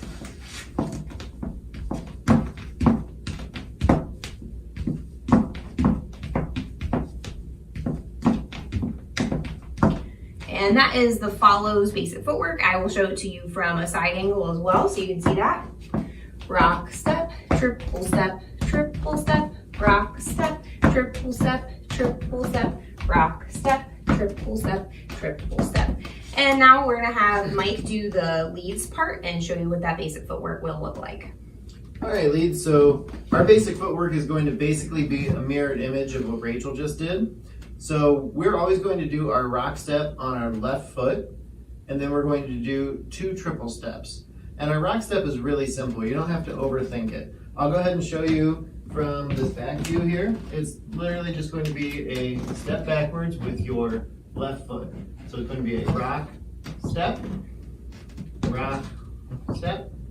That's the first part. And there's only 2 more parts, 3 parts total. The next part is going to be a triple step, and we're going to take that also to our left. It's going to be a triple step. And then a triple step back to our right, it's going to be a triple step. So the whole thing together is going to look like this. It's going to be a rock, step, triple step, triple step, rock, step, triple step, triple step. And these steps repeat themselves throughout the entire dance. And so just a quick side view would look something like rock, step, triple step, triple step. 1, 2, 3, and 4, 5, and 6. 1, 2, 3, and 4, 5, and 6. Rock, 2, 3, and 4, 5, and 6. So together as a partnership, it will look like this. Your lead is going to be leading your rock step, so follows. Make sure you wait for that lead. 5, 6, here we go. A rock, step, triple step, triple step. Or 1, 2, 3, and 4, 5, and 6. Triple step, triple step, rock, step, triple step, triple step. And that's what it will look like together. So now we'll go over a little bit about connection. And Mike's really the one in this relationship that starts that communication. So I'm going to kind of let him get started on some of the things he finds important to communicate to me as a follow. Communication within this dance frame is really important because it is a partner dance. And you want to keep your partner's comfort and safety in mind when you're thinking about how we connect with them. I like to think of like I'm holding 2 glasses of water, and Rachel typically likes to put her fingers in my water. Or pour those 2 drinks out if I was holding on to those drinks. And so we get this connection that looks something like this, where our hands are in together here, and the follow's hands are on top of the lead's hands. You don't want them up too high, and you don't want them too down low, but kind of right here where it's comfortable. And you want to keep a little bit of tension in your arms so that way there's some communication going on here. And then that way, if I go to lead my partner in a twisting motion like this, or if I'm leading her this way, she follows where I'm going. And follows, the way that we do that is really just engaging your arm or using the muscles in your arms, as we like to say. So you don't really ever want your arms to go any further behind the small of your back, or you don't want to overextend them. So you want them in sort of a nice L shape right here, kind of at waist height. And then typically what I do when I'm getting ready to start the dance is I'll find kind of the rhythm of the music. I'll shuffle back and forth for a second. And then when my weight is over my right foot, then I know that I'm clear to take that rock step back on my left foot. And it's just a rock, step, triple step, triple step, rock, step, triple step, triple step. And from a different angle, it's going to look like this. Rock, step, triple step, triple step, rock, step, triple step, triple step. From one other angle here, for the follows, rock, step, triple step, triple step. Rachel, was there anything that you wanted to say about connection? Just that when he puts all of his weight on the one side or the one foot, it also gives me the indication that I need to be ready to receive that rock step. And then also there's a little bit in this connection where we are actually leaning into each other, which isn't necessarily what you would think, but he also leans in a little bit once he places all of that weight on one side. He leans over and leans in, and then that we use that energy to push off and do that rock step. That's a good point. So that is your basic step. That is your basic jitterbug. It's a 6 count. And now we're going to move on to a tuck turn, which is the first thing that you saw in the beginning of this video. So we do a rock step, triple step, triple step, rounded rock, triple high 5, triple step, rock step, triple step, triple step. I like to think of this move as a 3-part move. There's like 3 different things that I am trying to get accomplished here to get this whole move done. So step 1 is going to be what we call a rounded rock. It's just a little bit different than your normal rock step. And the reason we call it a rounded rock is because you're getting your partner to kind of round away from you a little bit. Yeah, so go ahead, Reed. So for follows, what I kind of think about is sort of like opening a door. So instead of just doing a basic rock step back, I actually kind of open up my whole body and I sort of look like a door. So I do a rounded rock. So this is regular. When we do a rounded rock, it will look like rounded rock. So just think about opening a door. And the way that that gets accomplished is because the lead is leading it. And how we lead this rounded rock, our rock step lead is going to stay the same, but we're going to change what we do with this left arm. When we do our rock step, I'm going to extend my left arm, and that's going to cause my follow to open up like that door that Rachel was talking about. And this is going to be the first step of this move. So the rounded rock is going to look like that versus our normal rock step, which is just a rock step. So it's going to be a rounded rock. And again, I'm accomplishing that mostly through the extension through my left arm. So rounded rock. And this is where that connection that we were talking about a little bit ago really comes in handy, because if you have like spaghetti arms or there's no real frame there and there's no good connection between you and your partner, then when you give this rounded rock, she doesn't actually open up like a door, she just kind of... So that's the difference. You want to actually have your partner open up like Rachel said, like a door, versus just kind of moving her arm backwards. Yep, because that's the only thing that's going to move is my arm. So that is the first part of this move. And so there's only 2 more parts left. Let's go ahead and go over the second part. So after our rounded rock, we're going to do our triple step, because triple steps always come after our rock steps. And during this first triple step, we're going to get into a high 5 position. The high 5 position is going to look like this. We're going to do rounded rock, triple step. And so now we've got this high 5 up here at the end of our first triple step. And this high 5 has a little bit of tension in it here. I'm not pushing her yet, and she's not pushing me, but there's enough tension here that if there was a piece of cardboard between our hands, it would stay there. Yeah. Yep. So let's see that one more time. So it's just going to be a rounded rock, triple step. And on the triple step, I'm keeping my right hand just like normal, and my left hand is just coming up to a high 5. And our hands are opening up. So I don't know if you can tell on the video, but our hands are flat, palm to palm, finger to finger, versus still having this grip like what we did in our normal connection. So you want to get that flat high 5. You wouldn't high 5 somebody with a closed hand. Right. Yep. And leads, it's really important that you hit this point, because then it tells us as follows what direction we're going and that we're going to be turning. If you just sort of rush through this, then it kind of takes away from the tuck turn itself. Yeah, definitely take your time at this, especially in the beginning. Okay, so one more time, it's going to be a rounded rock, triple step to the high 5. And then on this last triple step, to finish the whole thing off, is when you're actually going to initiate the turn. And this turn, I'm going to kind of bring my right hand through this middle section right here.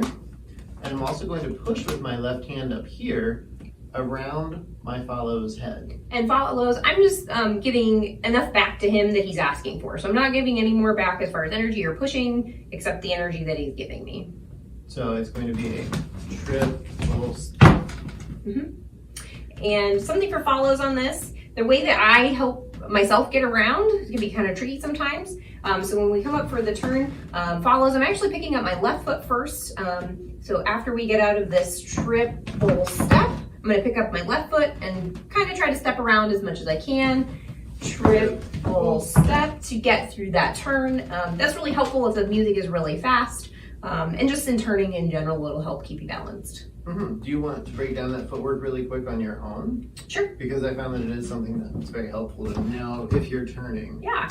So I'll do it from the perspective of where we are and then where we're going to be turning from. So I just finished a rounded rock triple step. As you can see, my feet are a little bit apart as it is, which will also make it a little easier to turn, and it also helps keep me balanced. And the next step that I'm going to do is my last triple. I'm going to lift my left foot up first, triple step. I'm going to triple step, and I'm going to try to step as far around as I can to face my partner in the end there. So that's the very last part of this 3-part move. Let's link them all together real quick here and go through them slowly just so that you kind of get the whole picture. Yeah, and then we'll show it from the other side so you can kind of see a little bit more of the mechanics of what these arms are doing.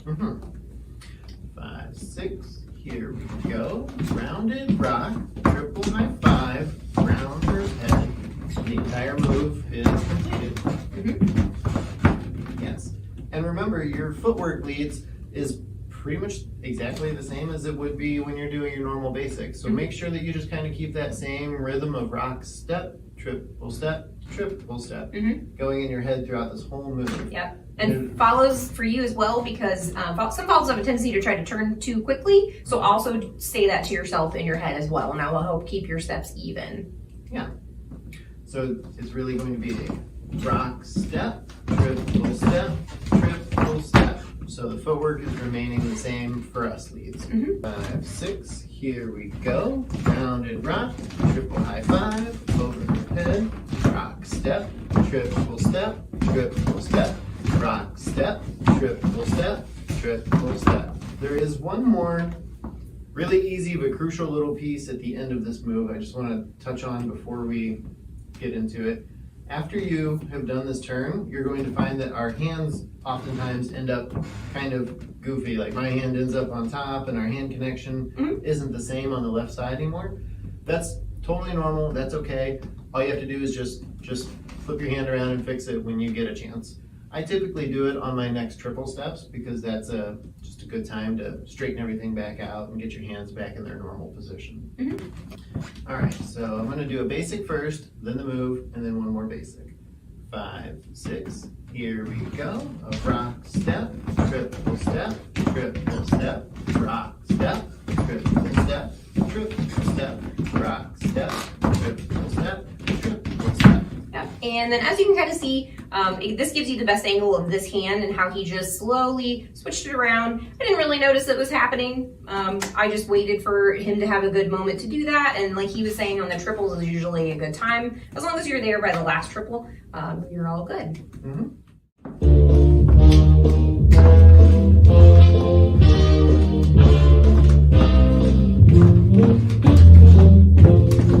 Here's just our normal basic.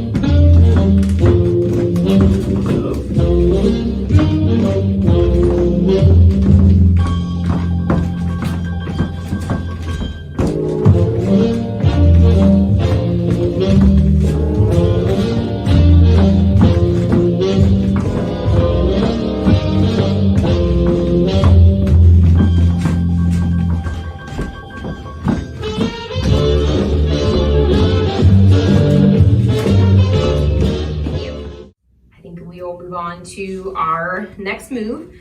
This one's a little bit more complicated, so it is going to take us a little bit longer to explain it. But we'll show it again. Again, we'll kind of do it with the bookends, the basic at the beginning and at the end. And this is called a cuddle.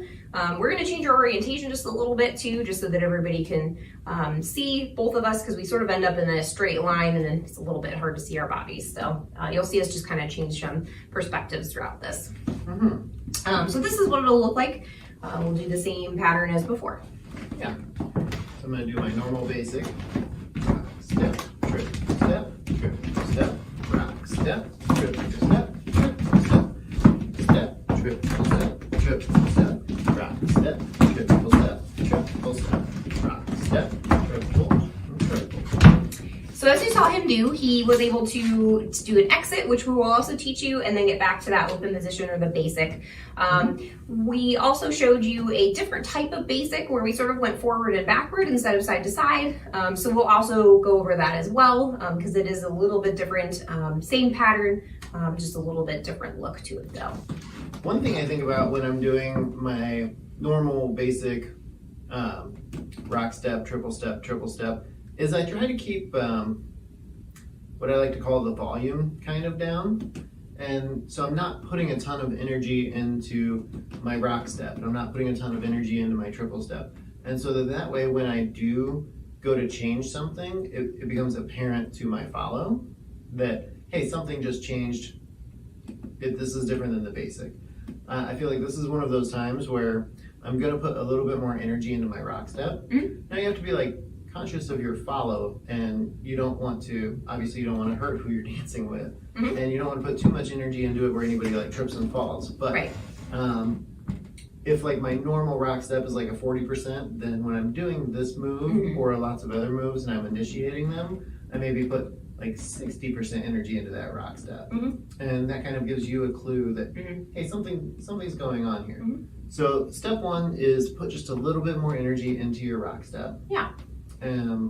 That's one of those things that's kind of hard to show, but a little bit easier to maybe describe. Yeah, but for us follows, we also have a responsibility in it as well. If we're holding our frame correctly and really engaging our arms the way that we should be, then that's how we know that that change is coming. So when he talks about not getting too much energy or feeling like you don't want to bowl your partner over, that means that your partner is doing her job and she's listening and engaging those arm muscles so she can catch those little changes and everything goes smoothly. And then I would say, so essentially the rock step on this move is going to be the same, but with a little bit more energy. Yep. And then the move actually kind of begins on the triple step. And as Rachel kind of touched on earlier, the triple step on this one isn't going to be to the side like what we have been doing. It will be a little bit for us leads, but for the follow, it's going to be more of a forward triple. Right, so you'll see both. We're going to start in our basic, which is the normal side to side triple step, and then you'll see that other sort of forward and back triple step once we get into the cuddle itself. And on my first triple step after this rock step, I'm going to start to bring this left hand up towards my right shoulder. And it's going to cross up and around Rachel and back down. And that's what gets us here. We can sort of turn a little bit, and that gets us side to side. We often just have people practice this part of it just to get the mechanic of that turn and not worry about the footwork, because it'll come. The footwork will come with it. So yeah. So just the general mechanic of this turn is going to be a up and around and kind of get wrapped up. So I'm going to bring my left arm up and around Rachel so that we kind of get into this cuddle position. And I'm just kind of overemphasizing what it looks like. I mean, obviously it'll look like this to start, and then you're gonna wanna sort of settle into it here. This is sort of a comfortable place. But you wanna keep it pretty open while you're making the turn so that everybody stays safe. Yeah, and if we went from, let's say this angle, it's going to look like, and we end up right here.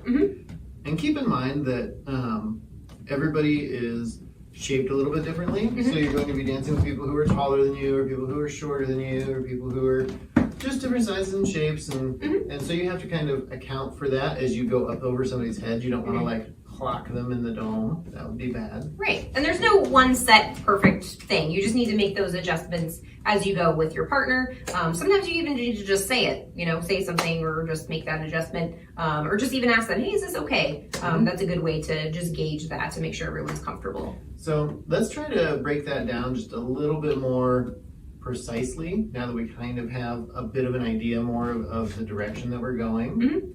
Okay, so during my first triple step, after this rock step, triple step, I kind of get to this position where we almost have like this window going here, and I can see Rachel through it, and my hand is starting to come up above her head. And then on our last triple step, she's ending up right in here next to me. And Rachel, what are you doing with your footwork during that? So since it is going to be the type of lead where it's what we like to call a crossbody lead, or where he sort of already talked about, he's bringing my hand here that's at the waist and he's bringing it across my body, across his body up toward the shoulder.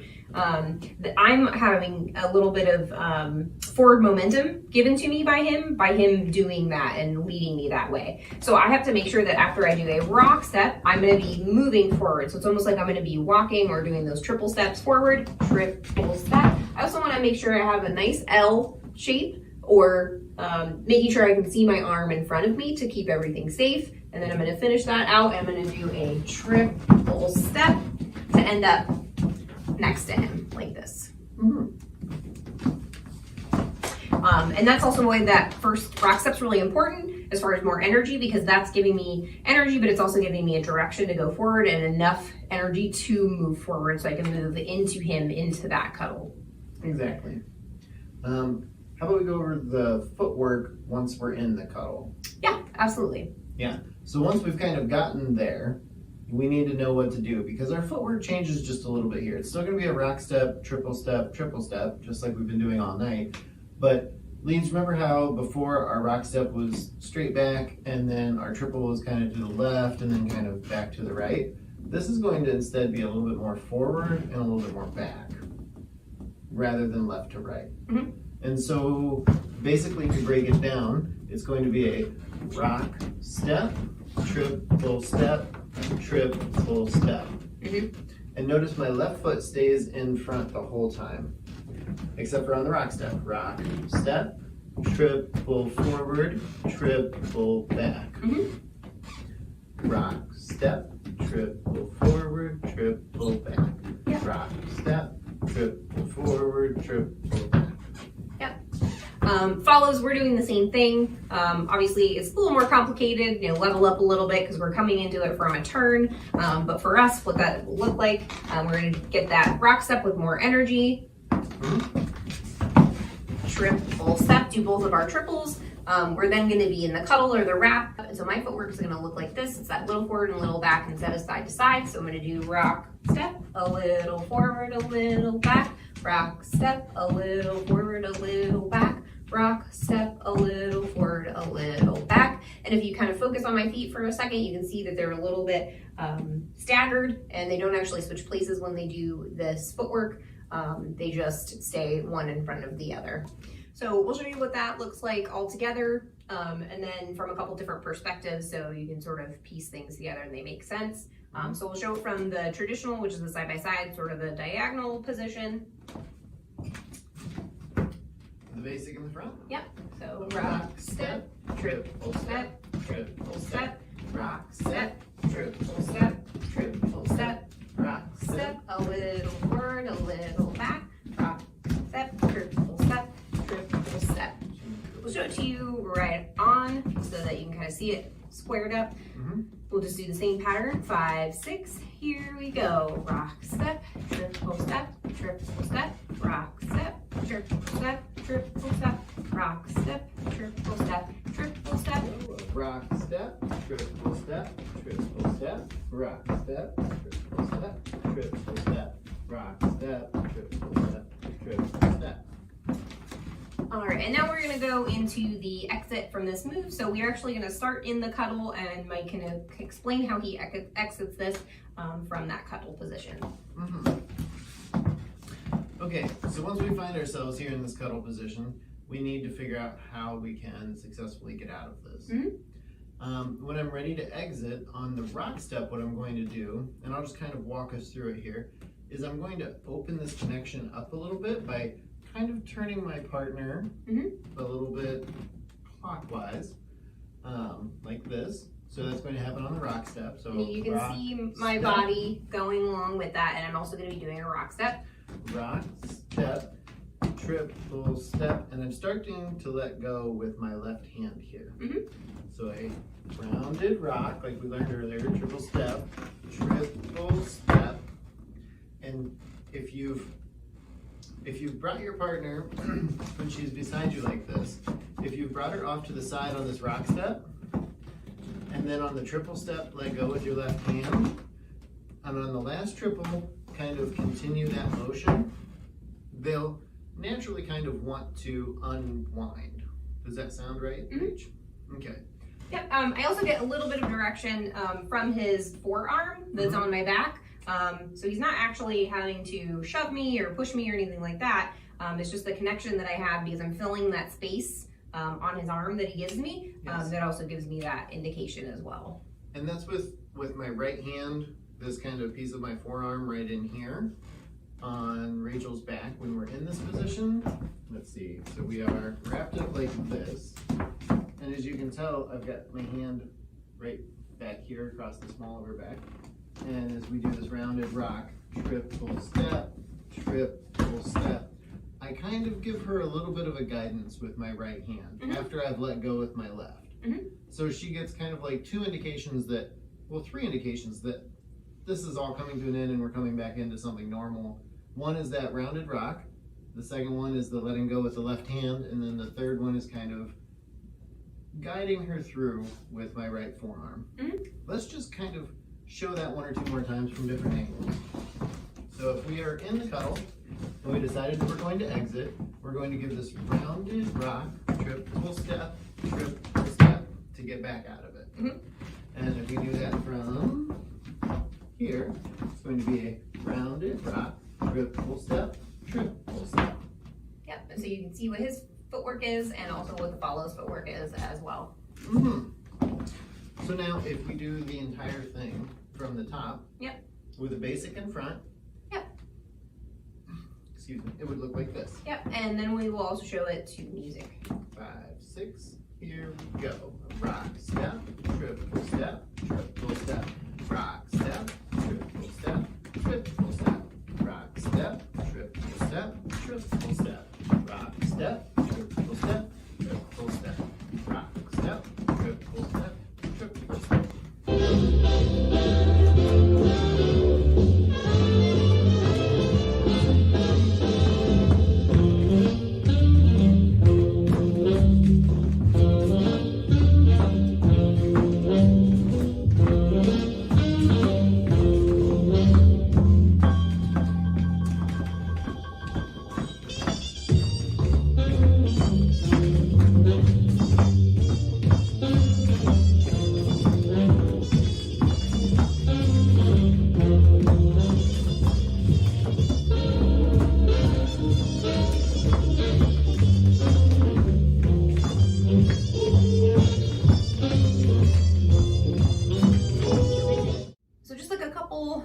Of things to keep in mind, just that'll make the move a little bit easier. Follows is really important, like we talked about, when he's pulling you in from the rock step, a little more energy, just really making sure, keep this arm nice and L-shaped, a little bit of tension in it, just really engage it so that he can give you some good direction. And then the other thing is just with the cuddle, again, make your adjustments as you go, but also just make sure leads that you're keeping the follows close, so that they can get all those little cues that you're going to be changing things, or you're going to give her that other rock or sort of rounded rock to open up and finish this move. Absolutely. And then leads, I would say one thing to keep in mind here is a mistake I used to make when I was first starting out. Don't stay in this move too long. It's tempting that like once you get into the cuddle, you're like, oh, it was so much work to get here and I finally got here successfully, that you don't want to get back out of it. But I would say 2, maybe 3 of the rock step, triple steps, and then it's probably time to exit and move on to something else. Yeah. Absolutely. So now what we will do is string all of these moves together that we've done tonight. So everything that you'll see is going to be that basic step, that rock step. We did a tuck turn, and then we also did that cuddle at the end. We'll also show you that it's not necessary that it has to be done in this order, or that you have to do one after the other. You could do, a few tuck turns in a row, or you could do a couple cuddles. So just kind of, we'll show you how it would look if you're actually shoulder dancing it.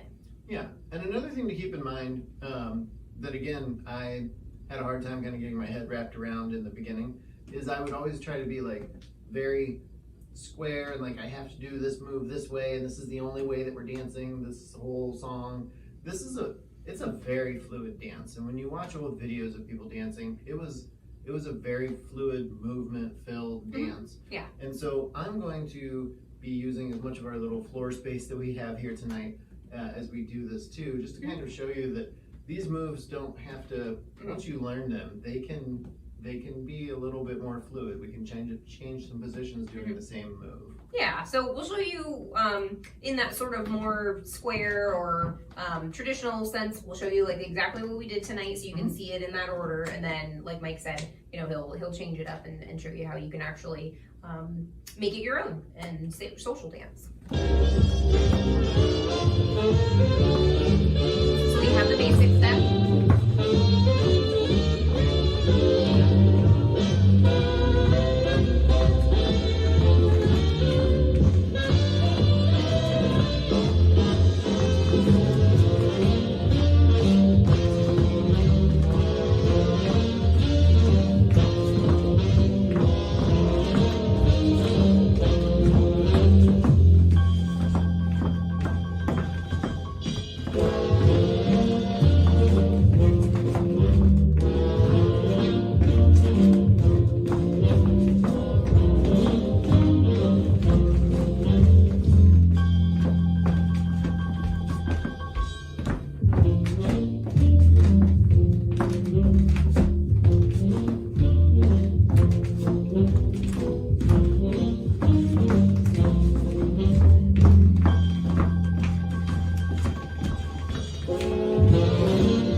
So you saw there at the end everything we did tonight, so we'll just go over that. We have our basic jitterbugger East Coast, that's a 6 count. At the very beginning, we had the tuck turn, which is the move you saw first, and then we also did the cuddle at the end. Thank you for joining us for this lesson, and I hope this was helpful for beginners or gave you some extra practice if you've been dancing for a while. Hope everybody has a good night. Yeah, excellent. Thank you and stay safe.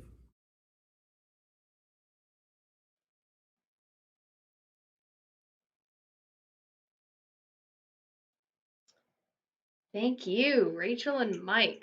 I've gone to many dances with those two, and they are both phenomenal. I think Rachel's been dancing for 15 years, and Mike a little over 4, but they are both absolutely phenomenal.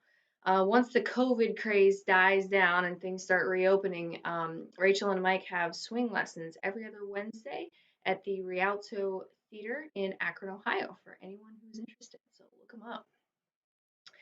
Before we get to the last 2 presentations in our entertainment portion, I'm going to do one last reminder to donate if you possibly can. It's literally the only thing that keeps our event happening from year to year, and even though we couldn't have one this year, we're really hoping that we can make it happen next year. The only thing that'll make that happen is donations. So again, if you could visit our website at www.ddayohio.us. There's a support tab at the top.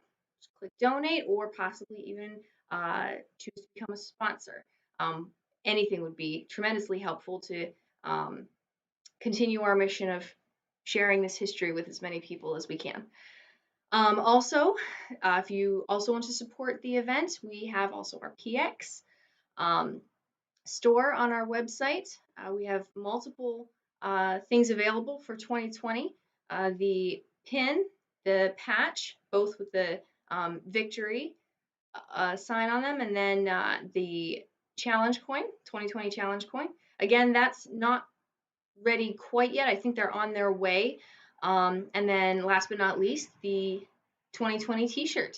So those are all going to be able to be found online. And if you go and visit our museum in the next couple of weeks, they will be in the gift shop there. And again, that's the North Coast World War II Museum in Conneaut, Ohio.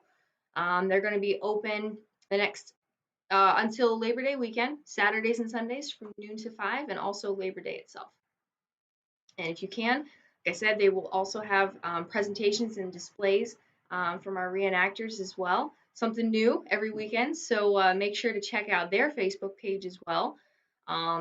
Yeah, and like them. And also, if you haven't already, our YouTube channel, click subscribe on that. Click the bell as well so that you get notified when we have new content come available. Alrighty, I think I'm going to start a little bit early for this one. On to the entertainment phase. Our final two presentations are going to be back to back, so I'll just introduce them both now.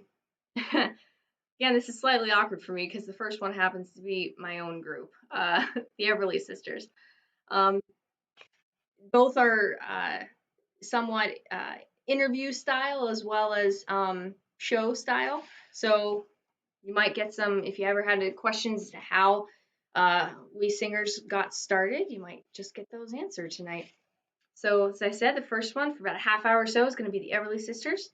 And then we are going to move on to the sweetheart of D-Day Conneaut, Janelle Gilreath Owens, which many would agree with me. No D-Day Conneaut would be complete without. And like I said, both are set up as a sort of interview style with songs thrown into the mix. So again, hope you enjoy. And thank you for sticking with us.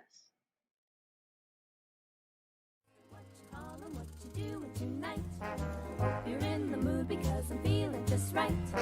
How's about a corner with a table for two, where the music's mellow in some gay rendezvous?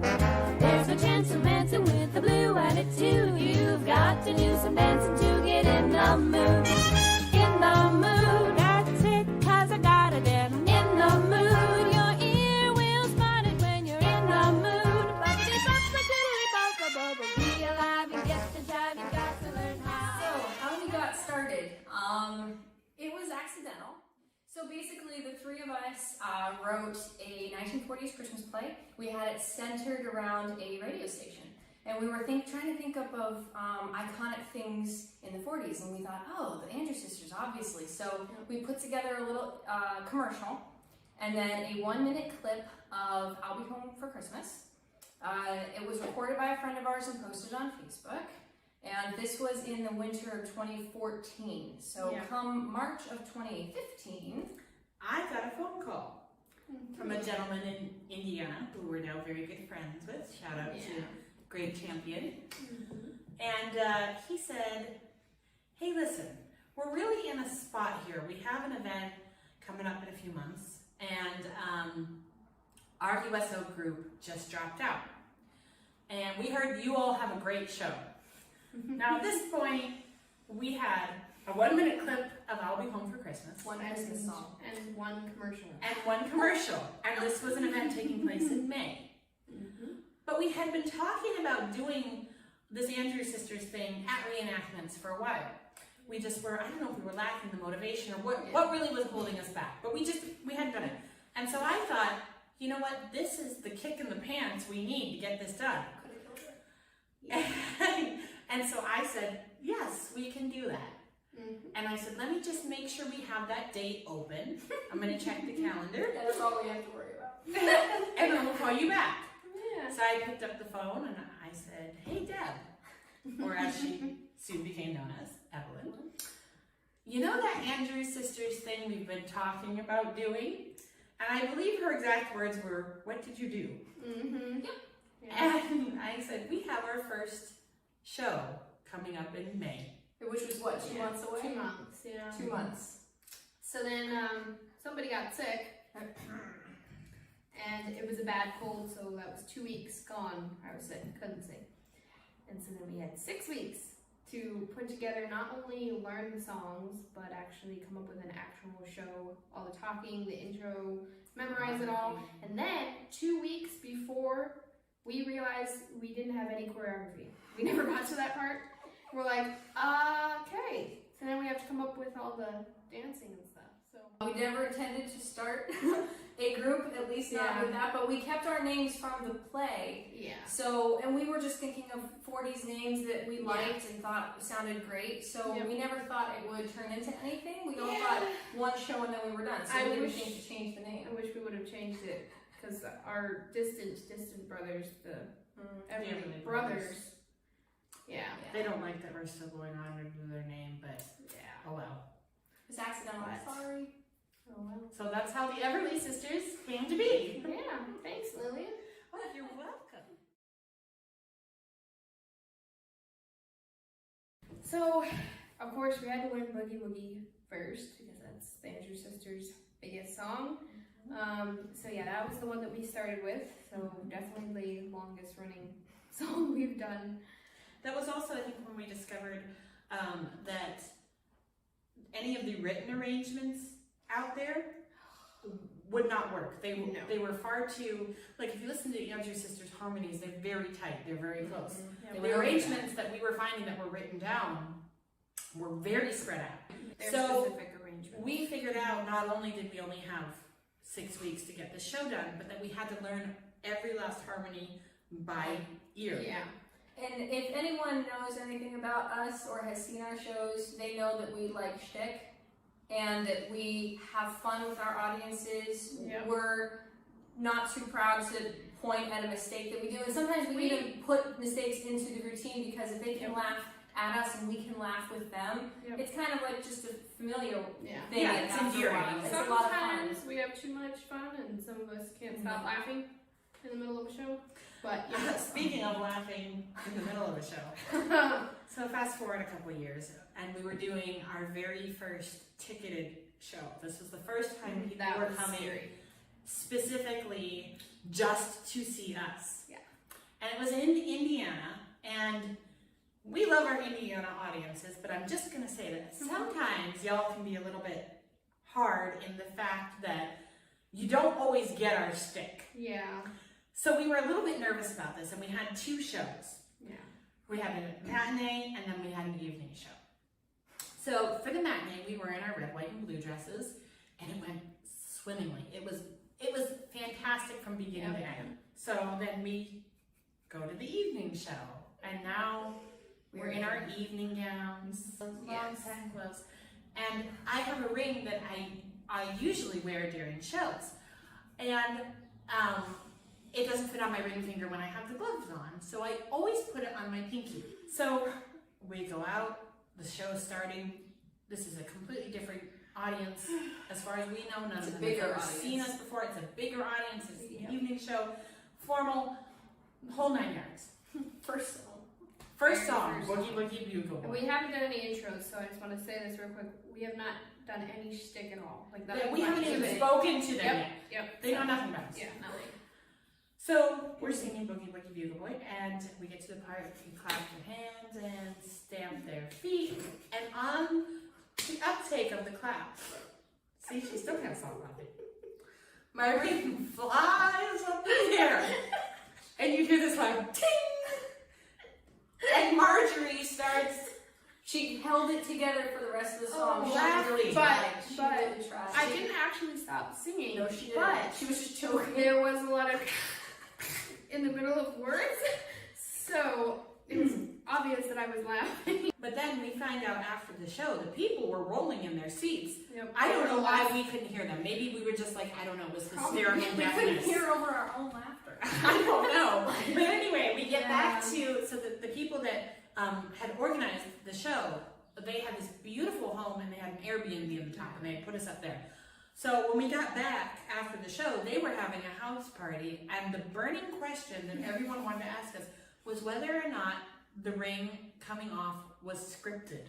Because we did have several different places where we made a mistake on purpose, and it was scripted. So See, so we keep you guessing. You never know.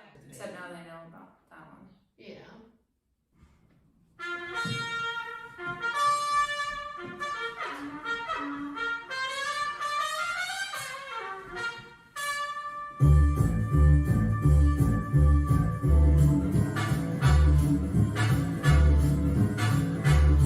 He was a famous shopping man from out Chicago Bay.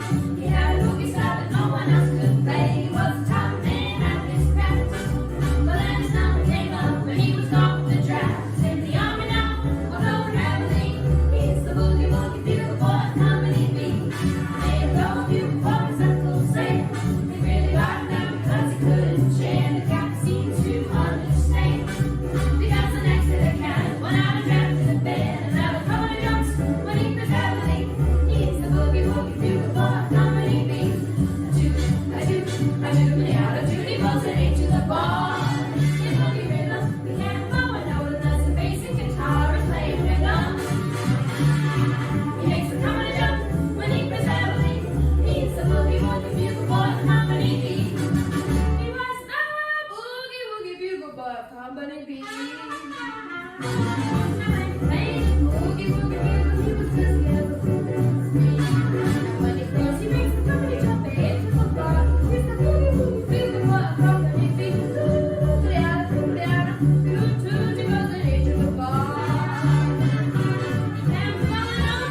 in 2019 to go sing in Camp Arizona in Carentan, France for the 75th anniversary of D-Day.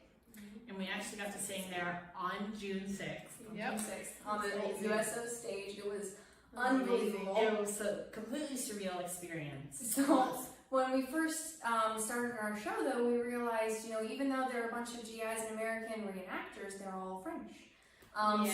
Or from another country. There are people there from all over the world. There were very few Americans there, actually. So we realized that there was a language barrier. So we weren't expecting, we know they knew the songs, but but they were a wonderful audience. They danced to almost every song. They clapped along. They had smiles on their faces the whole time. So the interesting thing though was that when it got to the part of the show where we do Don't Fence Me In, as soon as the music came on, you could hear like a little they all knew what it was we were about to sing.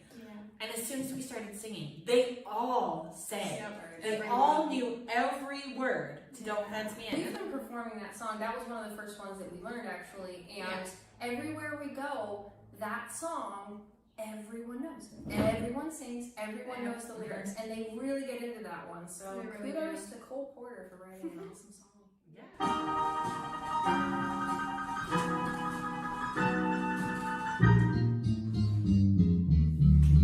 Oh, give me land, lots of land under starry skies above. Don't fence me in. Let me ride through the wide open country that I love. Don't fence me in. Let me be by myself in the evening breeze and listen to the murmur of the cottonwood trees. Send me off forever, I ask you please. Don't fence me in, just turn me loose. Let me shadow my old tattle underneath the western sky.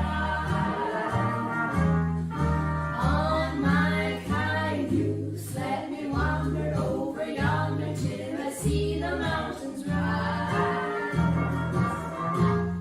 I wanna ride to the ridge where the west commences and gaze at the moon till I lose my senses, and I can't look at hovels and I can't stand fences. Don't fence me in.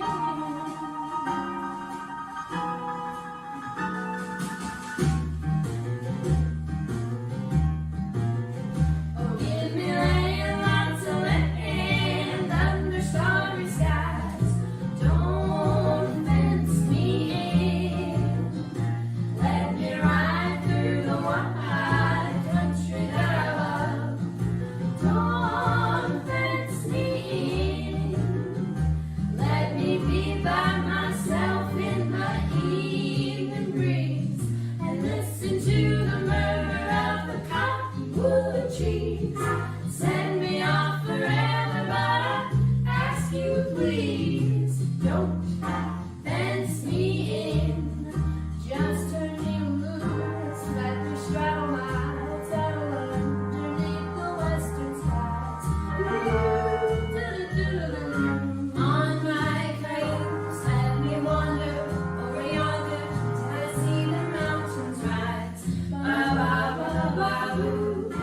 I want to ride to the ridge where the west commences and gaze at the moon till I lose my senses, and I can't look at hovels and I can't stand fences. Don't fence me in, no, Papa, don't you fence me in.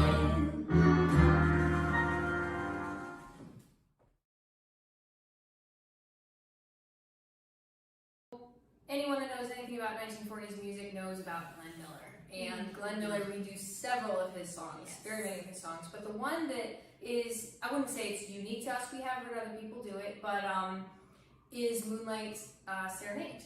And a lot of people don't realize that there are lyrics to it.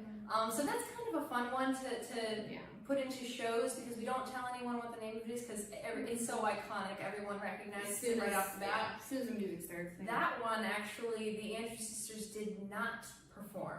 So that one was interesting, and by far it took us the shortest amount of time to learn it because we did not have to figure out our parts by ear. Because Margie, she has the melody, right? Which, goodness, on some of their songs, it's really hard to figure out what the melody is. Yeah, it's not always obvious what the melody is. But it's very nice though because there's a higher part, a lower part, and then in the middle.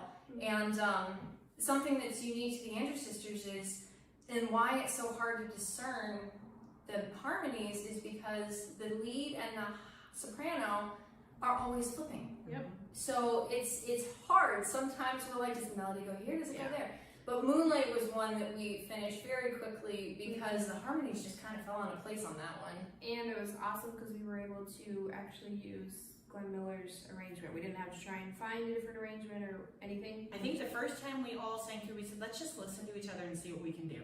Yeah. And we just set a phone down between the three of us. We sang it through one time. We listened back, tweaked a few things, and honestly, 15, 20 minutes we had done the arrangement and the harmonies. And I think that's one of the ones that when we sing that to an audience, that's one of the most touching because inevitably there's usually an older couple in the audience that either they look at each other so endearingly and hold hands, or they usually get up and start dancing. And it's just really sweet.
Don't Sit Under the Apple Tree, we usually close a show with. It's just such a strong closer, and if we don't do it in the show, people get very upset. Same as Boogie Woogie, we have to do those in the show. So I usually say, you know, this is our last show or our last song for this show. You know, thanks for being such a great audience, and I'm not going to tell you the title because you're going to know what it is. Yeah. And the funny part is, you can see the confusion on people's faces when it starts because the intro isn't, you know, don't sit under the apple tree. It's, I wrote my mother or my father, and they're like looking at each other like, I should know this one? What is it? And then the second the music picks up, before we even sing, yeah, as soon as the chorus hits, they're like, oh! You see it dawn on everybody like, oh, it's don't sit under the apple tree. And then by far, the most memorable moment we've had with this song was we were doing a show in Illinois, and we had just finished our last show, we're packing everything up, and this veteran, World War II veteran, he comes over, and he had been stopped by someone else, so he was in the distance, but he wasn't able to come over and listen, so he comes up just as we're putting everything away, and everyone's leaving, and he was so sad. He said, oh, did I miss the show? And I'm like, well, yeah, but he said, oh, I really wanted to hear Don't Sit Under the Apple Tree, and specifically, that's the one song that anytime we ask a vet, that's the one they want to hear. And so, obviously, we had to fix that problem. So we pulled our equipment back out, we set it, we didn't even use the mic, we gave him a chair, set him right in front of us, and we just did a command performance right to him. And he was so touched by that, and we got to see a picture of his wife, and he was just the sweetest thing, and it really kind of hits you between the eyes why we do what we do, and because music is a very powerful thing, and it touches people so much. And it's just such a blessing to be able to share that. And really, it's an honor anytime we're able to sing a song that's specifically requested by a veteran. Yeah. It's such a huge honor. Just to refer back very quickly to Normandy, the organizers of the Camp Arizona event surprised us by having veteran Tom Rice come to our show. Yeah. And he wasn't able to stay long, and he had a lot of obligations, but he stopped for a few minutes. And we asked him, what song can we sing for you? And he said, Don't Sit Under the Apple Tree. And so, every time, that's the one that they want to hear. Yes. And so it's such an honor anytime we get to fulfill that request for them. So, enjoy this next song.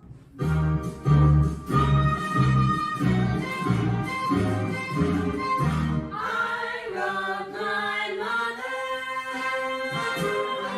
I wrote my father,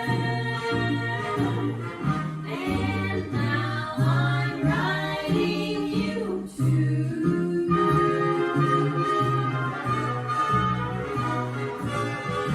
I'm short of mother, I'm short of father, and now I wanna be short, very, very short of you. Don't sit on the apple tree with anyone else but me, anyone else but me, anyone else but me. No, no, no, don't sit on the apple tree with anyone else but me, till I come marching home. Don't go walk down Mother's Lane with anyone else but me, anyone else but me, anyone else but me. No, no, no, don't go walk down Mother's Lane with anyone else but me, till I come marching home.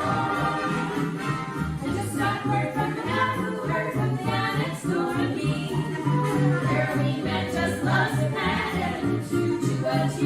So don't sit on the apple tree with anyone else but me, till I come marching home.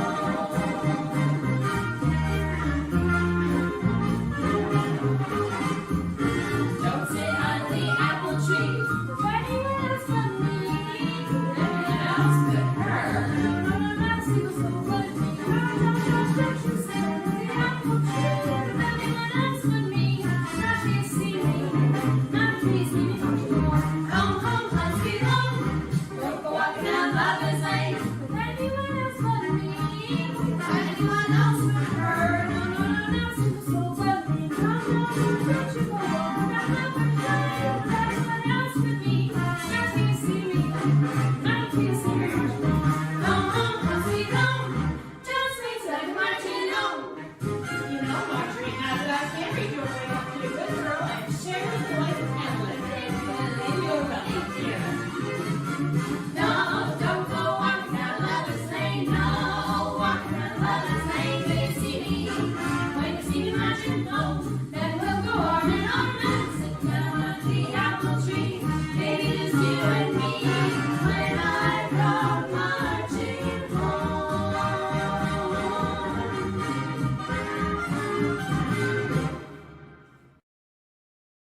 So what got me interested in portraying and performing USO and camp shows, honestly, was my background. I kind of fell into World War II reenacting from the beginning as a performer. My background is in theater and singing, and I've always loved history as well. So when I started getting involved in reenactments, I thought, how can I combine two things that I love dearly in life to represent when I go to events? And it just made sense to portray the entertainment side of the war and what was going on with entertainment for the troops during that time. So I researched a lot on the USO and camp shows to find out exactly how they were being done, where they were being done, everything and anything that went into that. And drawing from my, theater background and singer background and incorporating that into it. So it's kind of been it's always been my main impression, and it's been very fortunate that a lot of events that I've traveled to around the country have been very receptive of that and allowing me to do what I do best for them.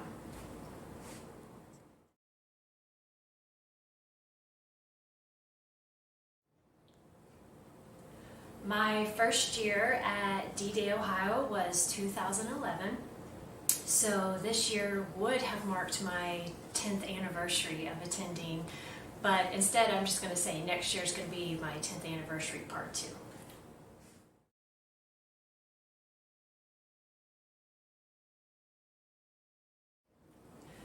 I know a lot of World War II songs.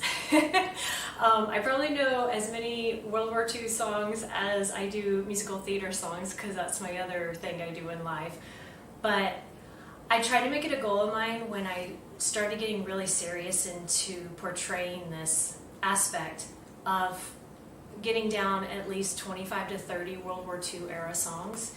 And I'm very selective. I make sure every single song that I sing in my repertoire was written, recorded before 1945 or before, I should say. So it's a lot. Sometimes I don't always remember all the lyrics, but I got 90% of them down.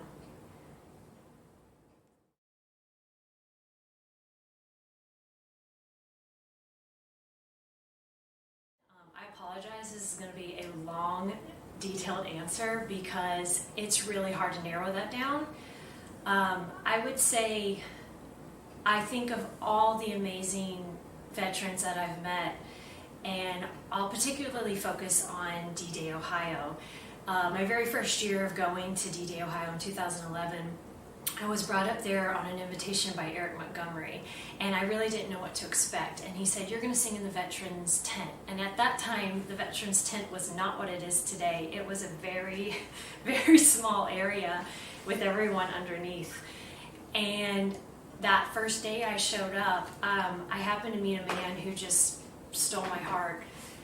And I ended up becoming very good friends with him for the short amount of time. He unfortunately has passed now, but the short amount of time that he had left, I became good friends with him and his family.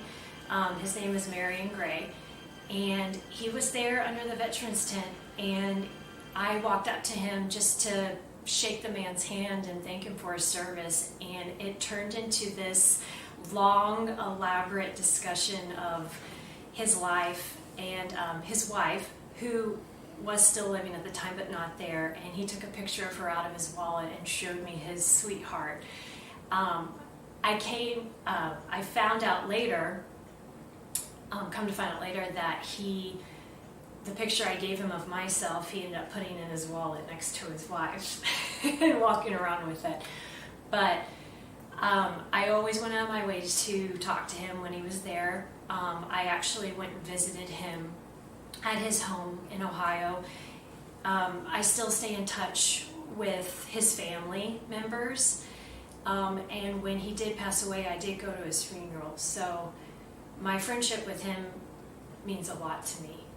I've also been incredibly blessed to meet so many other men there at D-Day, Ohio. There's just too many to name. But I do have to also say another great experience I've had with veterans at D-Day, Ohio is I've had the honor and the pleasure of performing the national anthem for the Legion of Honor ceremony there. Being on stage during that is very nerve-wracking. I'd like to say it's kind of terrifying yet humbling to sit there on stage with those men and honestly just watch them during the ceremony and how they react. But I'm very honored that I've been a part of that, and it's been a wonderful experience. And it reminds me of kind of the theme that I have as a reenactor and why I do what I do, and that is paying tribute to ordinary people doing extraordinary things. And that's kind of my motto I take with me in life when I'm meeting these veterans and when I'm performing for them, of just remembering these were just your average day people who answered an extraordinary call, and I am so honored to be among them and talk to them and perform for them.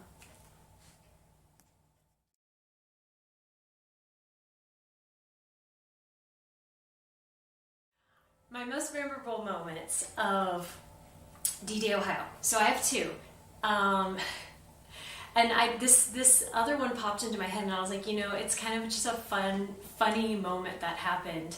I think it was 2018, maybe, and I was going around, being driven around in a Jeep with Vince Turner, who's my partner in crime for all the USO camp show stuff we do. And we drive the Jeep around to different locations throughout the event, and we just happened to be performing. It was right before the 5 o'clock battle, and it was kind of not really on it. It was at the bottom of a hill, and it was about to start raining. And everything happens, rain or shine. So, but I have a microphone and a speaker, and I have this electronic equipment that's not really good to get wet. So we literally had like an actual moment straight out of history, because this happened to plenty of camp show performers, where sometimes, wherever they went, they never knew what to expect and what conditions were going to be like, and that included weather. So I'm standing on the back of a Jeep, and I basically got two GIs holding up jackets and covering over my head to keep me dry while it is pouring down rain around us. And it kind of reminded us, there's a moment of Marlena Dietrich when she was going around, and I think there's a picture of her even like this, where she herself is underneath basically a tarp being held over her head by soldiers. And it wasn't really great for the guys at the time, but I think we look back and we laugh at it now. My other most memorable moment, I could not do this interview without touching base on this, was the fact that my very first year there, I ended up meeting the man that I would marry. And I'll tell you now, anyone who's watching this, if you're single, I don't know what it is about the town of Conneaut. There must be something in the water up there, because I am one of many people I know who have met at that event and ended up getting into a relationship and married. My brother-in-law met his fiance there. We have another set of friends who met there and are married now. But I went there just as a single gal, wasn't even looking to get involved with anybody. And I was just standing around getting ready to sing before the beach landing battle on that Saturday afternoon. And a man kind of yelled at me from a distance. And long story short, I walked over, I talked to him. I ended up getting a picture with his whole reenacting unit that was there. And the Discovery Channel was there as well. They ended up snapping film footage of us upon our initial meeting, and we ended up on national TV the day we met. And, you know, here we are, 9 years later, we ended up dating, getting engaged, and now we're happily married. So thank you, D-Day Ohio, for not only having an amazing World War II reenactment event, but one, for letting me come and do what I love, and two, getting my husband there so I got to meet him.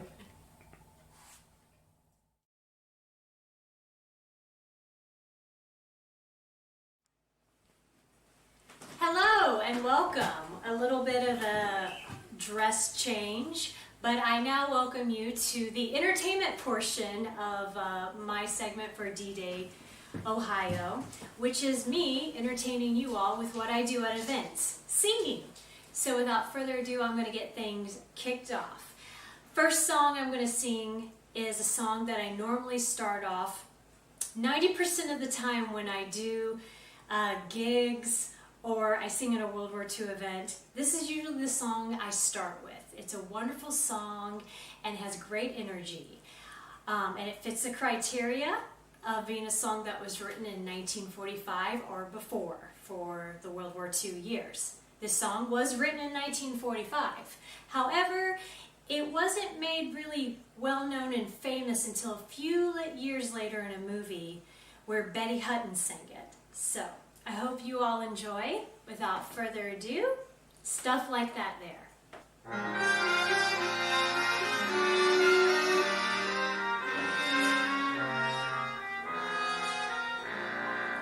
I was alone on a shelf in a world by myself. Oh, where could my Prince Charming be? But a man came along, made my life like a song, and taught me these words of ecstasy tenderly. I want some hugging and some squeezing and some mugging and some teasing and some stuff like that there. I want some kissing and some spooning and some happy honeymooning and some stuff like that there. I used to think that love was just a lot of rubbish, a mess of cabbage, but now my attitude is wholly lovey-dovish, and baby you've done it. I want some kissing and some hopping and some missing and some mopping and some stuff like that there. I want some leaping and some chasing and some weeping and some pacing and some stuff like that there. And when I get a certain feeling, I confess it, there's really only one expression to express it. I want some kissing and some hopping and some missing and some mopping and some weeping and some chasing and some weeping and some pacing and some stuff. I want some stuff like that there.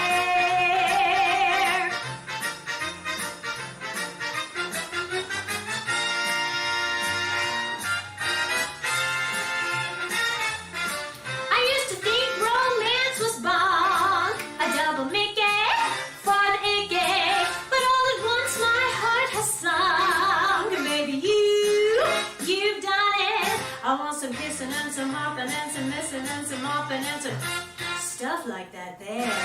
I want some leaping and some chasing and some weeping and some pacing and some stuff like that there. And when I get a certain feeling, I confess it, there's really only one expression to express it. I want some hugging, squeezing, mugging, oh cheesing, some stuff.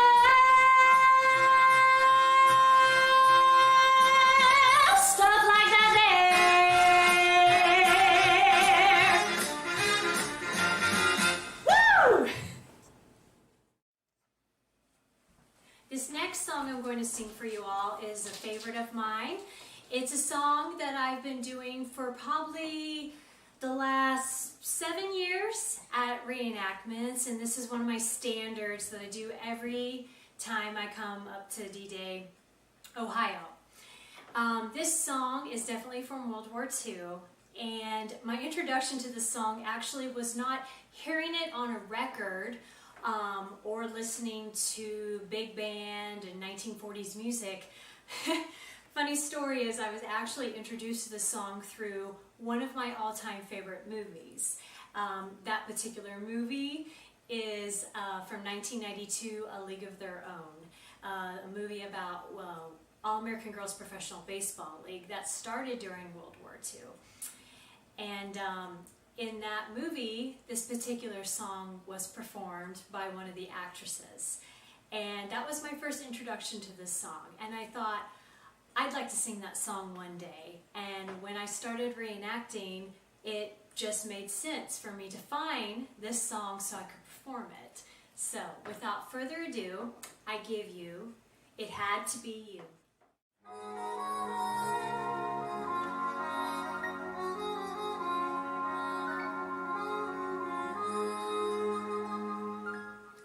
Why do I do the things you say?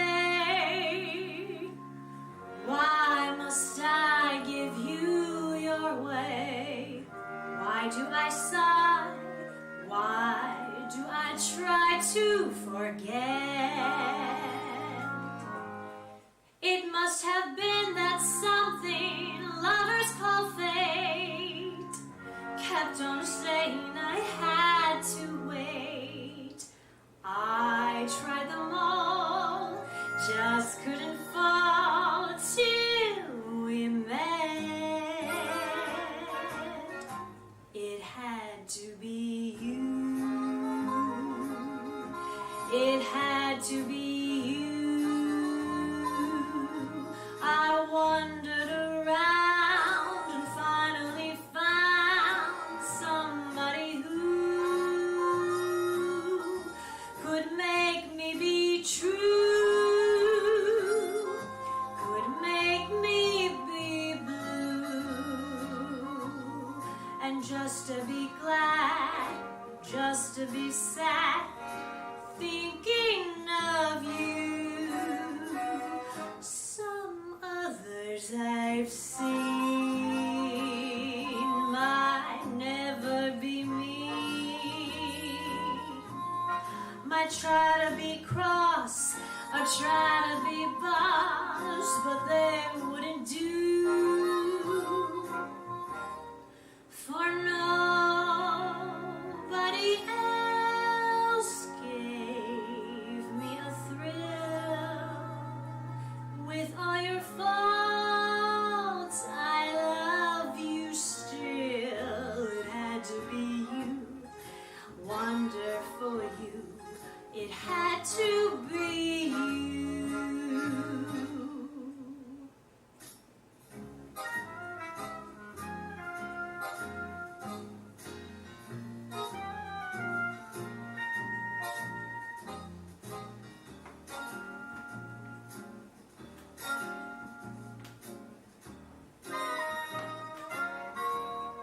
For nobody else gave me a thrill. With all your faults, I love you still. It had to be you, wonderful you. It had to be you.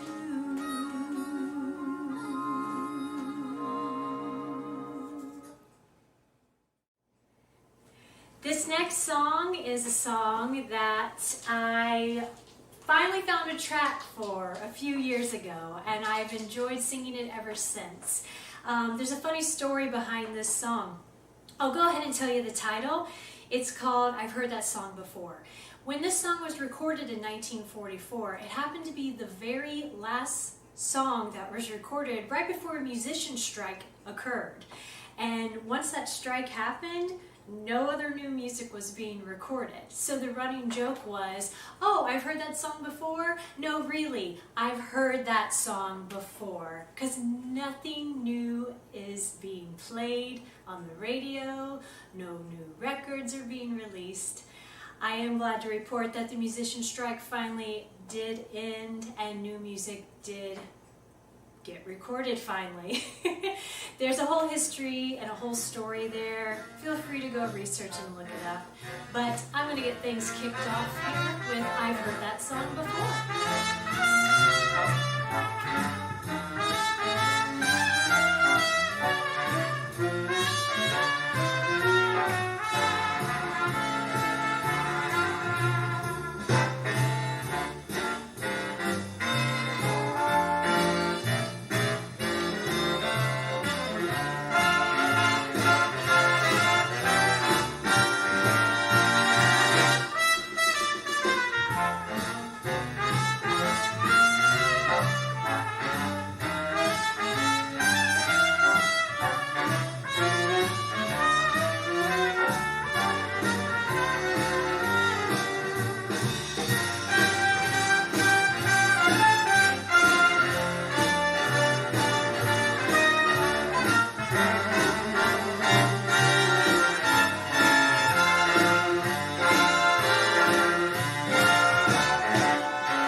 It seems to me I've heard that song before. It's from an old familiar score. I know it well, the melody.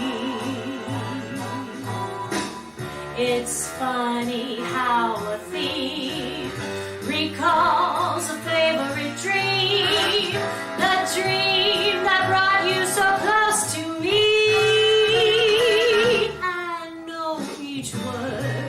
Because I've heard that song before. The lyrics say forevermore, forevermore, the memory. Please have them play it again, and I'll remember just when I heard that lovely song before.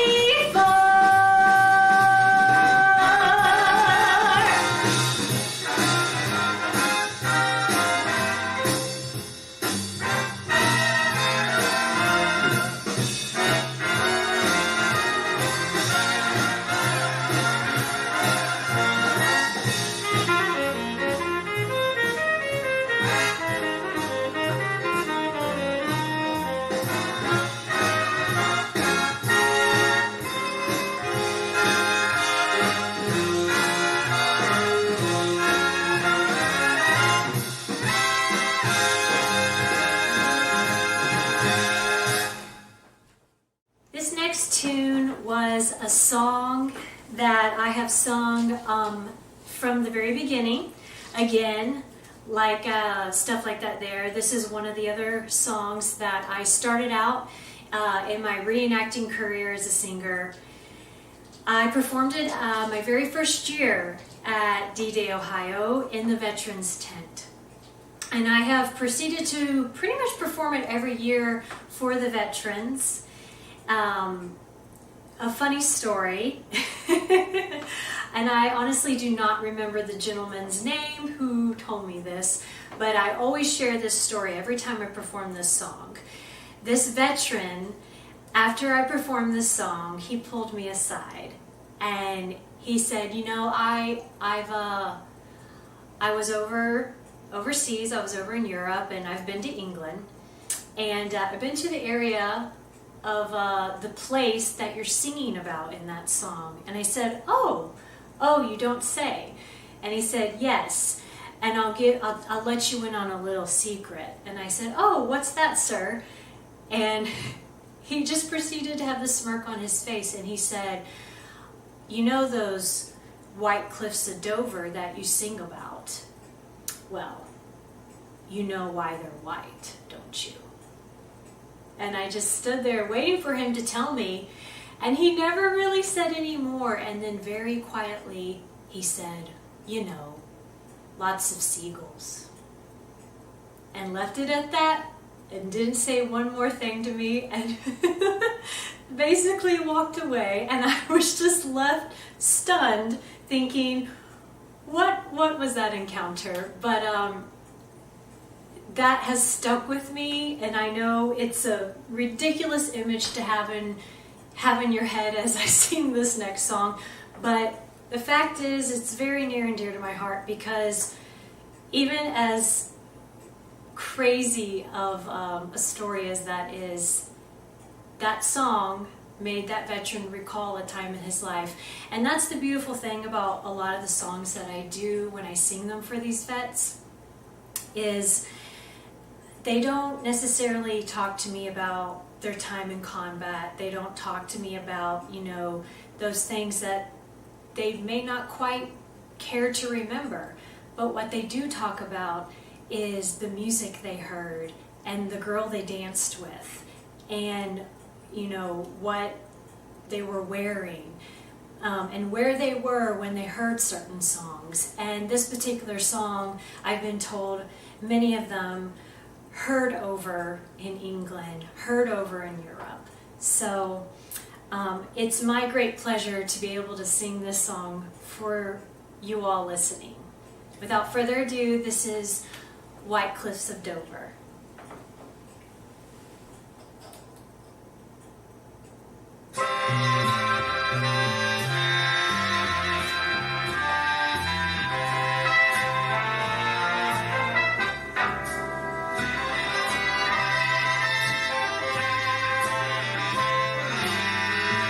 There'll be bluebirds over the white cliffs of Dover. Tomorrow, just you wait and see. There'll be love and laughter and peace ever after. Tomorrow, when the world is free. The shepherd will tend his sheep. The valley will bloom again, and Jimmy will go to sleep in his own little room again. There'll be bluebirds over the white cliffs of Dover. Tomorrow, just you wait and see.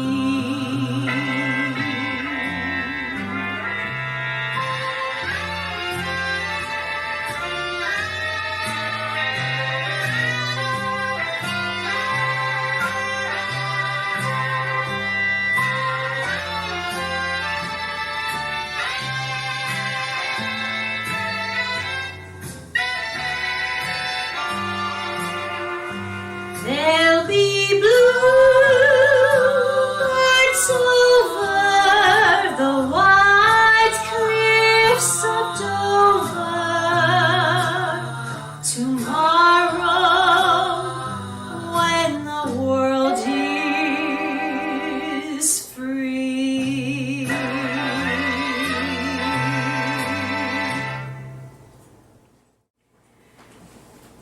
So here I am with my final song I'm going to perform for you all today. This song I felt was a wonderful song to end on, particularly just because we can't all be together this year in the capacity that we're used to. D-Day Ohio is probably my favorite event that I go to every year. And it is heartbreaking to not be there in person with everyone, to be there with the veterans, to be there with the public, to be there with friends. But hopefully next year we will all meet again and be able to continue on the wonderful legacy that this event has become. This song is also a song that I've sung from the very beginning of my performing career at World War II reenactments. It's a song that I sing often not only to veterans, but also I've sung this song many times at the event before the beach landing battle. And most people always feel that it's just very appropriate to sing before that battle. I don't have much else to say about it other than it's very near and dear to my heart. And I also want to sing this in memory of the woman who made it famous, Miss Vera Lynn, who left us this year, not that long ago, at 103 years old, and she was, you know, the sweetheart of England as a singer during the war. So this is for her memory and also for all the veterans out there. Thank you. Thank you, past and present, currently serving. To all our men and women in uniform, I thank you for all that you do.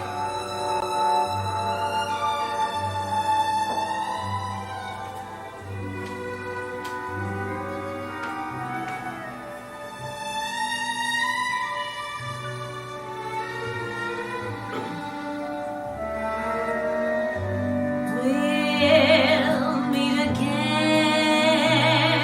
Don't know where, don't know when, but I know we'll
Well, that concludes our virtual event for D-Day Conneaut 2020. Thank you very much for watching, and if you'd like to help make this event a reality next year, just please consider donating. As for me, I'd like to thank each and every person who helped make this program a reality. I'm just a presenter, but I wouldn't have much to present without the many people whose mission it is to share history and honor our veterans. For my crew, I'd like to thank my mom, Karen Bates, who is always a tireless supporter of this event, and also Adam McClelland, whose technological support I definitely could not have done without. Thank you to all the presenters, the cameramen, the editors who worked on these presentations, and from all of us at D-Day Ohio, thank you again for watching. Until we meet again, stay safe, and this is Debbie Bates signing off for D-Day Conneaut.